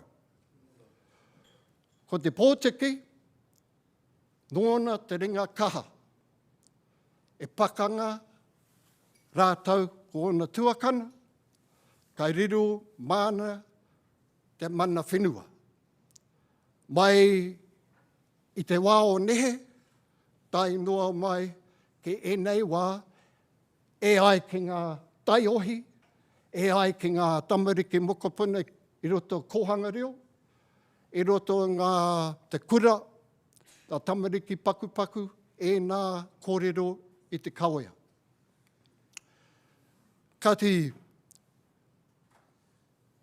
ko te tipuna nei hei ngangoro, tā hauati, ka kawea tonu te mana o te whare wānanga ki roto ki uawa, i taua wā. Tā, ka tirohia nei, tērā hekinga e pāna ki tēnei mea te culture identity. Tā, ko hauati, ko hene te rā, tū te kohe. Nei te tēnei kraua, he kai kreme o tēnā hapu. Tū te kohe, tamata nui, hura waikato, whakapui a rangi, whakahiu o te rangi pō nui, ko nohi. Me te tirohia ki ngā wai numbers, ko te wahine rā mahora, ko te mokopuna o rangi paenga. Ko ia e mau ana te kremi mo Ngāti Konohi. Anei, Ngāti Konohi. Koe ni tahara mai nei, kimi hia huarahi. Hoi anō ko Konohi e toru nā tama, ko te mātāmua ko Maru Kauiti. Tā ka heke iho ke a hene mati oro. Ka heke ki tōna mokopuna ki te kani a takirau. Ko te tuarua o ngā taitama ko te riwai. Ko te tuatoru ko Maru Kauiti. Anō tērā tipuna o te karaua nei. Ko hi au he. Tērā tipuna, e kai kremi, kai te haere, koe nei kua tukuna ki te tribunal rei. Hoki atu ki te riwai, ka puta, tā uri,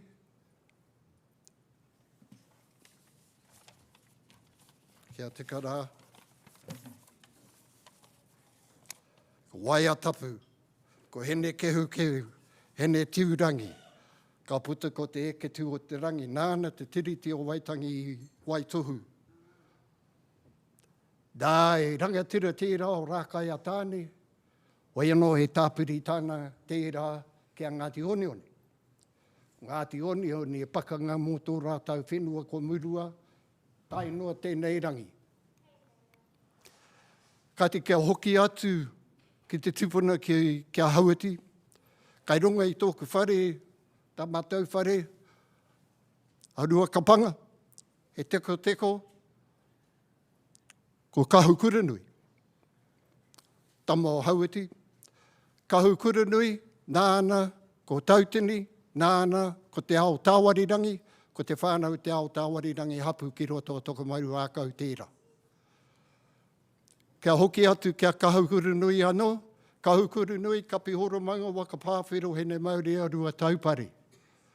Tērā rua taupare ki te teko, ko taua rua taupare tonu, rua taupare ki whare kahika, ko he tērā rua taupare anō, ko whare tērā tipuna, rua taupare, ki tupāroa, a ko ia tērā anō, rua taupare ki mangatuna. Nā, koe nei nā hononga o ngā rua taupare, o tira ko rua taupare ki Tokomaru Akau he mana whenua atu i e rao ngā hononga me ki. Nā, e rao ngā tipuna, koe nei nā hekenga, tā kāwai o ngā hapu. E tahi o ngā hapu o te aitanga hauiti, kia hoki atu kia uawa. Ki reira anō hapu matua, e rao ngā hapu, maha ngā hapu roto uawa. Hauiti, nā i te rangi uia, nā te patu whare, ka haere tonu, ka haere tonu, ka haere tonu. Ko te ngako o te kōrero kai te tauira tia atu i te hononga. Mai te pō, tai noa, ki ngā uri nei mātou, me ngā mokopuna, e nei rangi tonu.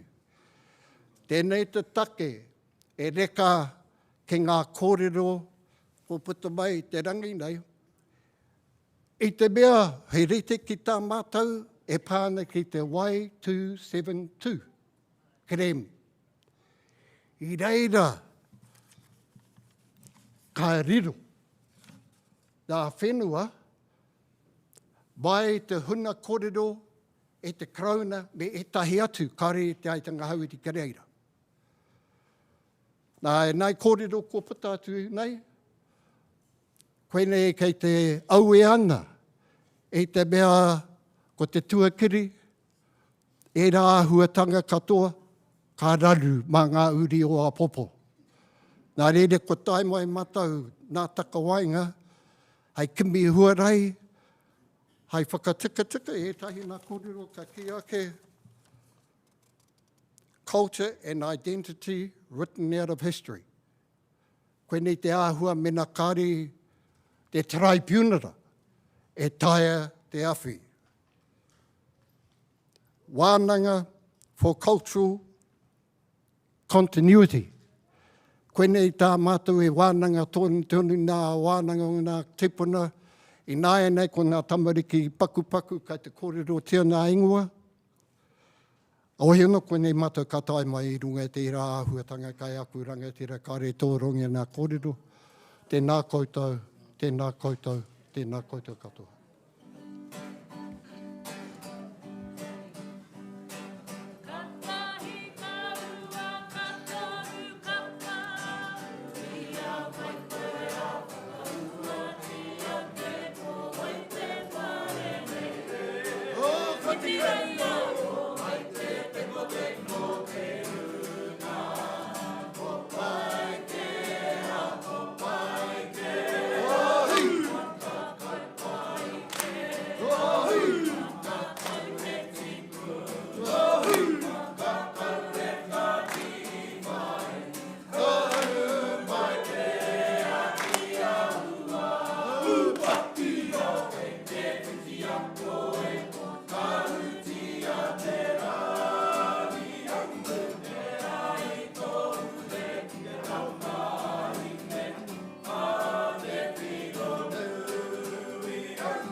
Now that this side of the panel have taken their seats again, te aitanga hauiti, tēnā koutou. Tēnā koutou i te tuku mai, ngā whakapapa, i ngā kōrero tuku iho, te whare wānanga, ki roto i tēnei whare i te rānei, kua marama. Kua marama e rā taki ngā au, i ngā whakapapa, tai mai ki a tātou e hikoi tonu nei i te hikoi, e mau tonu nei i ngā moko. Nō reire, anei mātou ko te pānara, e tuku mihi atu ana ki a koutou horekau a mātou pātai. Tēnā koe o tira, tēnā koutou.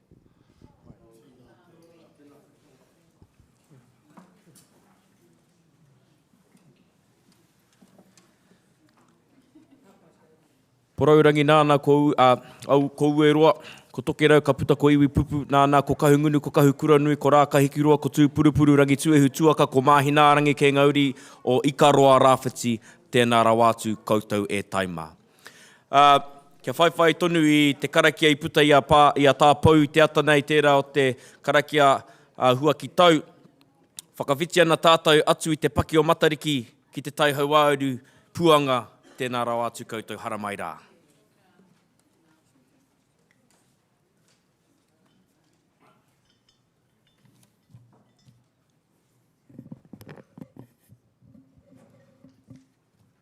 Tēnā tātou katoa. Ko te urunga kiriopa tuku ingoa, ko taumara nui ahau. Ko te ihinarangi te hapu, ko mania poto te iwi. I am the name claimant for Y762 and co-claimant for Y1499. The name claimant for 1499 is Mr. Vernon Kaupapa, who is present today. Mr. Kaupapa's whakapapa extends to Taharo in the rohe of Kawhia. Te koroha te marae, ko rangitaka te hapu, ko Ngāti Mahuta te iwi, ko King tuku ingoa whānau. I will be speaking on behalf of Mr. Kaupapa today. There are 4 topics to which we both have kōrero, and it is important to us that the scope of the identity and culture inquiry includes these topics: whāngai, colonial practices, museums and taonga. Whāngai, Mr. Kaupapa and I have a similar kōrero regarding siblings. Our whānau are and continue to have difficulties, especially concerning whenua. There are many other issues to be addressed in this inquiry. Example, trusts are being established as a protection mechanism. Colonial practices, I had the misfortune to become engaged with the colonial system. The impact on me was traumatic and disturbing, emotionally and psychologically. This inquiry needs to address the following: lack of understanding the process, communication with the whānau, care with the deceased body, and timeframes to receive a coroner's report. Museums and taonga. Museums are a place that cares and protects taonga. Our hapu does not have a whare taonga, nor do we have funds or resources. There are processes in place when a taonga is found, and determining ownership can cause issues. Private landowners, hapu and iwi.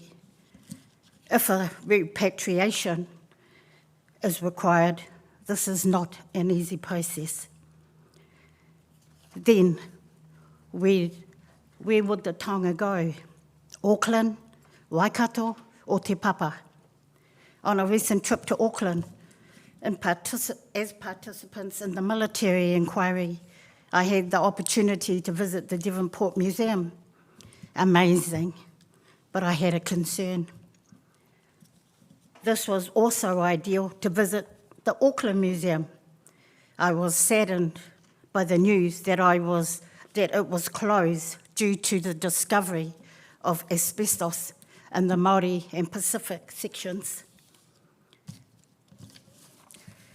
Our response to the questions provided by the tribunal regarding identity and culture. Mr. Haupapa's view of identity, being cloned at birth, your identity is registered, so the Crown has your DNA. Culture, Māori culture, is moulded around a person. Everything is interconnected. My understanding of identity, who am I? My connections with whānau, whakapapa and whenua. I know who I am, where I came from, and where I belong. Not everyone has the privilege of knowing their 3 Ws. Culture is whakapapa, transmitting knowledge, values and beliefs across generations. Name for the inquiry. Identity and culture are inseparable. We are confident that at the conclusion of this hui, an appropriate name will be established. I would like to highlight to the panel that when the tribunal released the initial list of topics, I felt I had a kōrero that fell under each topic, and they are all relevant. Nō reira, tēnā koutou, tēnā koutou, tēnā koutou katoa.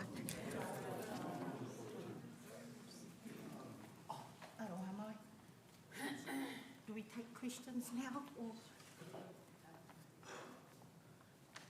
Perhaps after the end of all of you speaking, we can tuku e tahi pātai. Kei te pai tērā?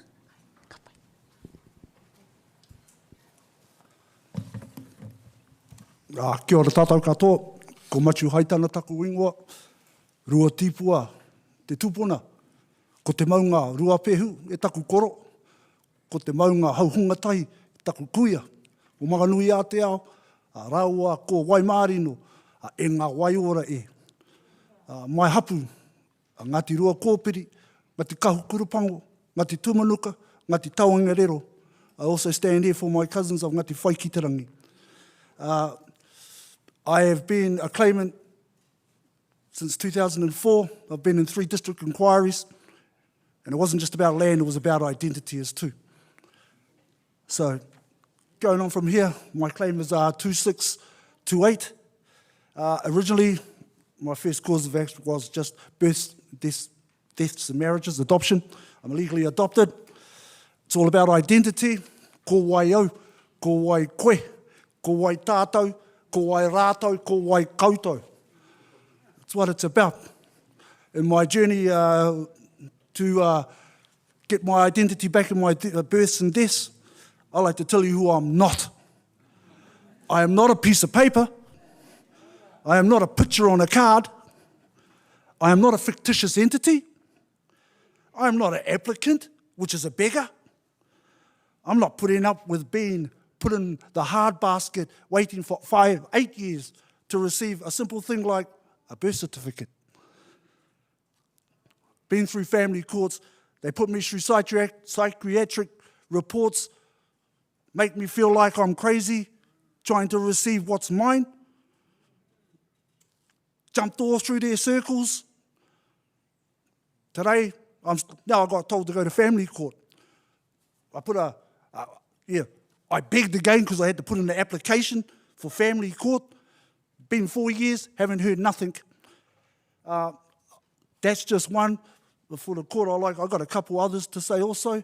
Te Tiriti o Waitangi, the treaty settlement. We just went through our settlement. Te Wainui Ārua settlement. Identity and culture. Well, let me tell you who I'm not. I'm not a claimant who allowed OTS to pull my claims out of where my ropu was and put me in another ropu. I'm not a claimant that allowed OTS to determine who my history was and what it wasn't. I'm not a claimant who sold out my identity for less than 1% settlement. My last one is Māori Land Court. Again, we went there for identity in regards to our marae. My marae is up in Raitihi, and the Māori Land Court I went to was Wanganui, And the judge was a really good friend, actually. Judge Warren, Aidan Warren. I know him personally, worked with him throughout the years when we were in the treaty process. Let me tell you what I'm not in Māori Land Court. I'm not a shareholder, I'm an owner. I'm not a decimal. I'm not what MLC wants me to be regarding identity with my marae and raitihi, and I'm definitely not an infant of the state. Kia ora. Kia ora. That's all I really got to say. I know I've got lots more to say, but I just want to start there. Kia ora koutou.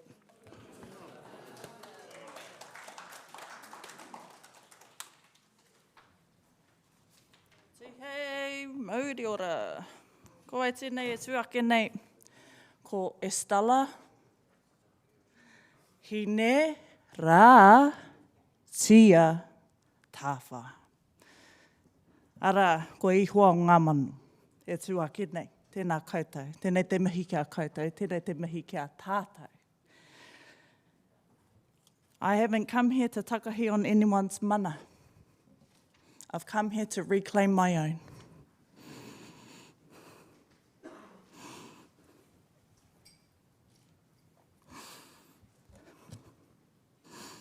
Nā te mahi, nā te kino o tēnei kāwanatanga.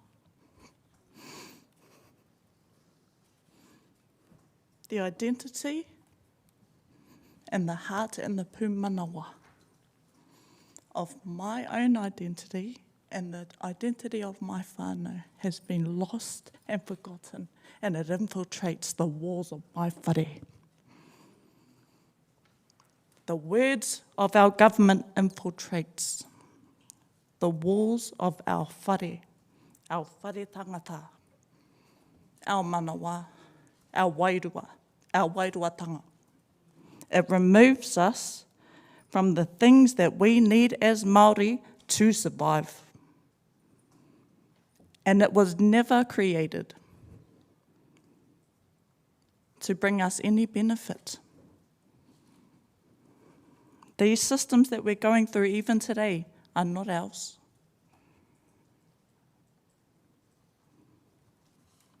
Nō reira, I've got a few part-time myself for you to think about. How many times must Māori say no for it to mean no? How many times must Māori differentiate and identify the meaning of simple kupu like culture and identity in order for it to stick? Our culture and our identity does not change with the winds of political agendas or votes. Our identity is founded in tikanga, and tikanga doesn't change. Tikanga was set up by our atua to make sure everyone is safe. And yet here we are, discussing the validity of our tikanga and how it relates to culture and identity. Here's a few examples of what I think culture includes. Geographical ingoa for our atua. Depending on where you are, that name will change. Depending on where you are in the world, that name will be different. Culture also includes movement, whether that be as a collective or as an individual. Culture includes how we love other people. Culture includes creativity within a particular structure, purpose, or style.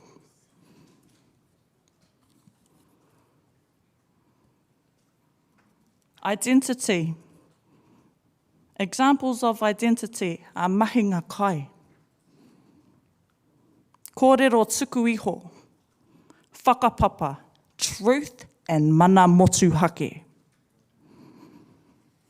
We are so removed from the reality of Indigenous worldview that even just as our whanaunga was talking about smoking before, We have been so removed from our cultures that we've forgotten that that was actually an ancient indigenous practice that we would do across the seas to ensure that we have fire on us, ara ko te kā, to make sure that we had fire on us to keep our spirits safe. Of course, that has been developed and used and manipulated over the years. It's not what it used to be. It's not ceremonial anymore.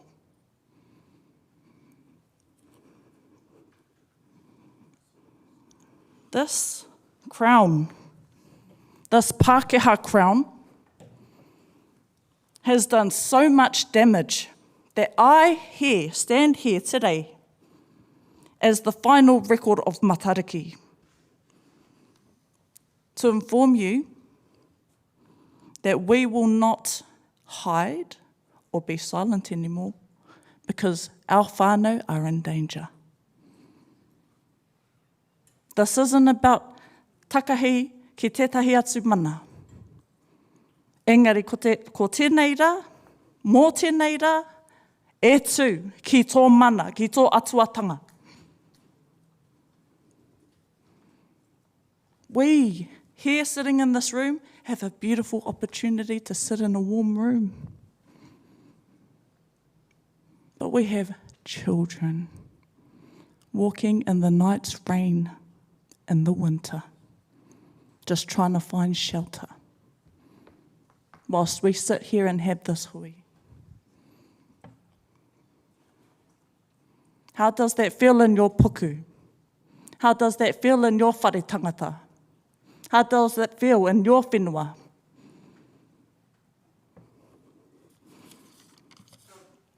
The notion that Pākehā systems must continue to collect and analyse the voices of whenua, of mana whenua, has long overstayed its welcome in our lands, our oceans, our air, our dreams, our purpose, our true selves. The notion that we as Māori are freely available for study purposes has shown to be extremely unsafe and used in tactical and strategic war against our atua, tupuna, and now us. How has studying us for this long proven to be beneficial for our collective culture and identity? The circumstances have not changed, the viewpoint has.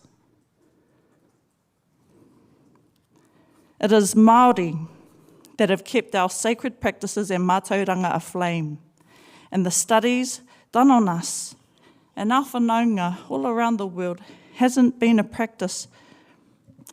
to produce better results and solutions for us. Presented to us as something to fix, about our whānau, and taken from us or used against us. How long must we keep answering the age-long question, how do we Pākehā learn about this to fix this? How do our Pākehā whānau, me included by the way, as a descendant o ngā hauewha, of every 12 nations of the Great Wall. I stand here today to ask you, why aren't we studying them like they study us? Why aren't we producing research works on the way they move like they do to us? We are not animals. We are sacred beings of God.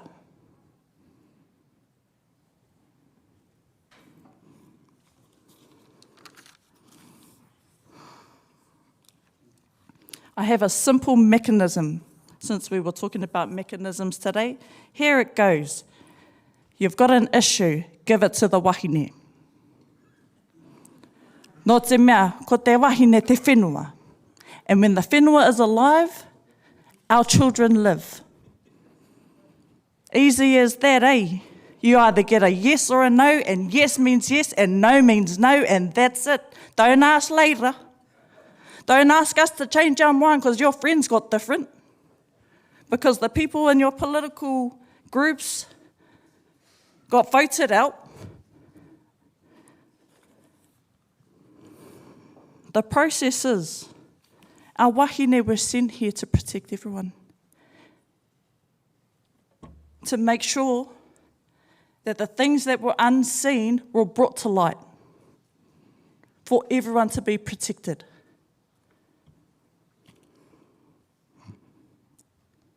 This system, this kāwana, has done a lot of trauma to this body. And I took it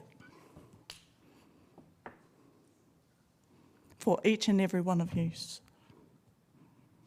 For each and every one of my babies, so that I could collect data for my atua. I didn't retaliate. I could have, and I bloody should have. But instead, I held my tongue to make sure that my whānau was safe and everyone was safe. And I used my trauma to figure out ways to get us all there, to the promised land, without no one being left behind, no matter how much hate there is in our hearts. I used this tinana to make sure that we could figure out a way to get us all there together.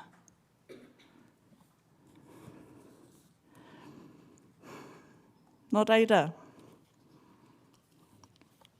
I'll explain this simple mechanism one more time. If you've got an issue, ask the wahine. You'll either get a yes or a no, and those are solid.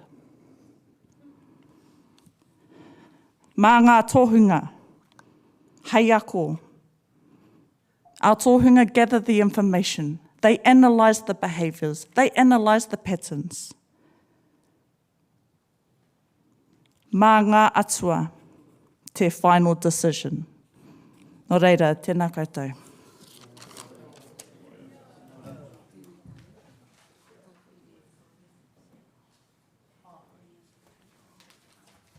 I'll just sing my song. Ready? I better choose an appropriate song.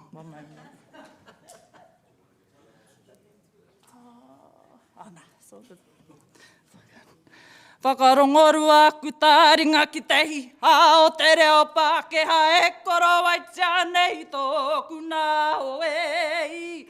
Karapoti atu ana tātou ki ngā āhua, whakapara ko tikanga ārero whenua. Aue, whakatakiriri e, mā waira e māre makaina tia pewhe hoki au e orai, koutou e orai. Mātou rā nei e orai, te korenga o te reo Māori tōku nāo. He oronga āna mata o na mata whakaaro kore kaipare ware tiara ngā oha ki kara ki a rātou. Konunumi pō ki ngā reke reke o raro hinga hinenoi te pō ei. Tēnā koutou, Chair. Tēnā koe e io.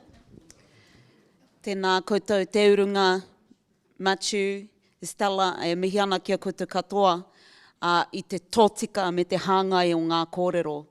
E mihi ana i tā koutou rārangi mai i ngā take. Kia āta wānanga hia e tātou katoa, ka mutu tā koutou koha ki tēnei wānanga. Te tai haua auru whānui e mihi ana kia koutou. Tēnā rā koutou katoa. Kia koe te wehi.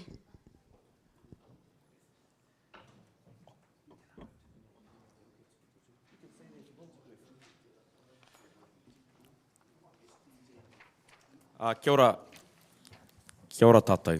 Tēnā rā tātou katoa. Ko tāku noa, he whakamahu ki pēi e tahi o ngā kōrero ka whiu te kupu whakamutunga ki te tiati ana mā tō tātou rangatira tēnei rangi hei whakakapi. I te tuatahi e mihi ana. E mihi ana ki ngā kōrero i tīmata i a koe e te māreikura e whae moi te tai tokerau. Me te ātāhua o ngā kōrero I puta I tērā, ka huahua mai tērā whakaaro a te raueke I te ira tangata. E mauana tērā ki te hirikapo. Whakawhiti ana ki a koe e Dallas, tērā kōrero I puta I a koe, knowledge without practice are echoes, and echoes will fade. E maharana ki e rā āhuatanga, me te mōhio ko te whakatinanatanga o e rā āhuatanga ai parare ana ki ngā paitara o tēnei whare I te rangi nei kia kurangatira tēnā koutou. Kei te māngai o tāmaki makaurau tēnā hoki koe. E rongo tonu ana te ngākau ngā kōrero I puta I a koe, anō e tuari I tō ngākau ki mua I te papa I tēnei ahi, I tēnei rangi. Whakawhiti ana ki ngā rangatira o te waiariki, kei te pāpā, mō I kōrero I te rerenga o tamanui te rā tēnei, te rewanga o matariki ki te rangi, a tēnā rawa atu koe. O te anō rā, kei taku mā reikura, te mokopuna maiki, mātou ene kua mai marie I ana kōrero, ai hara I te mea ko ngā kōrero o hine moa rāo ku tutane ka e noa, engari ko ngā kōrero e pupuru nei I roto I ngā taonga I kōrero ana e koe. O te anō rā, kei ngā uri o I karoa rāwhiti, ka whai whakaoro atu ki tō tātou tuahine I tū I puta I aia te kōrero hurt people, hurt people. Me te mōhio hoki, ko tā tātou tēnei āhuatanga, he whakamahuru anō I te mama, engari he whakaroura I tēnei mea te ahurea me te tuakiri e mārama anō ai tātou ki tō tātou nui. E mahara ai tātou ki te wāri o te iwi Māori, ahakoa iti, ahakoa nui, no reira kei te tuahine e mihi ana ki a koe. O te anō rā, ki a koe kei te pāpā. Mō I whakairi, I whakairo, I tūtū hoki I ngā kōrero, whakapapa ki ngā pātu o tēnei whare me he matakahuki. Me he matakahuki e pupuru nei I ngā kōrero a kui mā, a koro mā kei wareware, a kei te pāpā tēnā koe. Ka whakakapi ake ki o tātou rangatira o te tai hau auru, e whakatinana nei ngā huatanga o puanga, tērā maru aonui te whetu o te wānanga e pia tāta nei kinunga ki a tātou. No reira kia kurangatira tēnā koutou. Tēnā koutou te reka o ngā kai kohora, e kia te kōrero, matariki hunga nui, matariki ahunga nui, tērā te hautapu e rere ana ki ngā tua I tēnei wā. Tēnei o te whakakapi ake nei, ka tuku I te rākau, ki te tiati tēnā koe, te kai whakawā, ana ka kapi ake tātou I konei. Kia kurangatira tēnā koutou. Marika anau I ngā kupu a te wehi kia koutou, tai toke rau, tāmaki, te waiariki, I karoa rāwhiti, tai hau āuru, anei mātou e mihi ana I a koutou kupu, kua tuku I te rānei. E tahi o ngā whakaro I puta I te pānara, I a mātou e matapaki nei ngā kōrero. Thank you for all of the kupu and whakaro that have been shared today. It has assisted us to get a sense of what the issues are going to be for this inquiry for culture and identity. E harai te mea koe nei te whakamutunga o ngā wānanga, ko te timatanga noi ho tēnei. Anō reira, ko te reo Powhiri e tuku tonu nei kia koutou, kia hoki mai hei a popo, ka wānanga anō tātou moe nei take, e kite ana tātou I te rangi nei, he rereke ngā whakaro o tēnā, he rereke ngā kōrero tuku iho o tēnā, no reira ko te painga o tēnei wānanga, kia rangona tahi tia ai tātou, I e rā kōrero I te taima kotahi, I te waka, wahi kotahi, rai te waka he whare tēnei, no reira e mihi ana kia koutou katoa. And we are back on track with time. So, koe rā tētahi, tino mea tino pai rawa atu. We will start our hui again tomorrow at 9 o'clock. No reira, ke pai te pō ki au koutou, ka kite koutou hei te ata a popo, ka hoki atu kia ki moke. Tēnā koe. Mi atu ki a koutou e kawea mai o koutou kōrero, o koutou whakaro, o koutou mama e mea o koutou ngawe. Whariki hia I mua I tēnei, I te tiati me te tira haere, hei manaaki, hei tiaki o koutou kōrero. Anō reira a tēnei te mihi. Ka ore paupau hare te kōrero nā te mea, ko mutu te rā tuatahi o tēnei kaupapa whakahirahira, no reira tēnei te mihi. Ko tēnei te koha, e koha atu ki a koutou, hei manaaki, hei tiaki a koutou, ko tēnei te karakia rongoa, te karakia wairua o te kingitanga, e tā koha mai ki a mātou mai te maunga a taranaki, te poropite o te hua haumene a ko tēnei te karakia pai mārire in good faith, in good will. Anō reira, mi atu ki a koutou, he karakia tātou. He honore he kororia he mau ngā rongo ki te whenua he whakaaro pai ki ngā tangata katoa. E ngā mana atu i runga rawa koutou e ngā mana tūpuna. Hoki wairua kei wainginui a mātou ki hiki tianga tui mahatanga i runga i a mātou ngā kau e noho ana i runga i te āhuatanga o a mātou kaupapa. Hare tūni ngā manaakitanga ki runga ki tō tātou ariki nui kuini ngā waihono i te pō me te whare kāhui ariki. Me ngā tinana e mā wiwi ana ngā whānau e pauaru ana, e pani ana, e rawa kore ana. Ko tēnei te mihi, ko tēnei te tono, rire hau, pai mārire. Tō tia ki ngā māramatanga whakaoranga e te atua. Ki tō tātou kuini ki ngā tinana e mā wiwi tiana. Tai mai kia mātou katoa, i te ahi nei e nāu te koro rea nāu te koro rea nāu te koro rea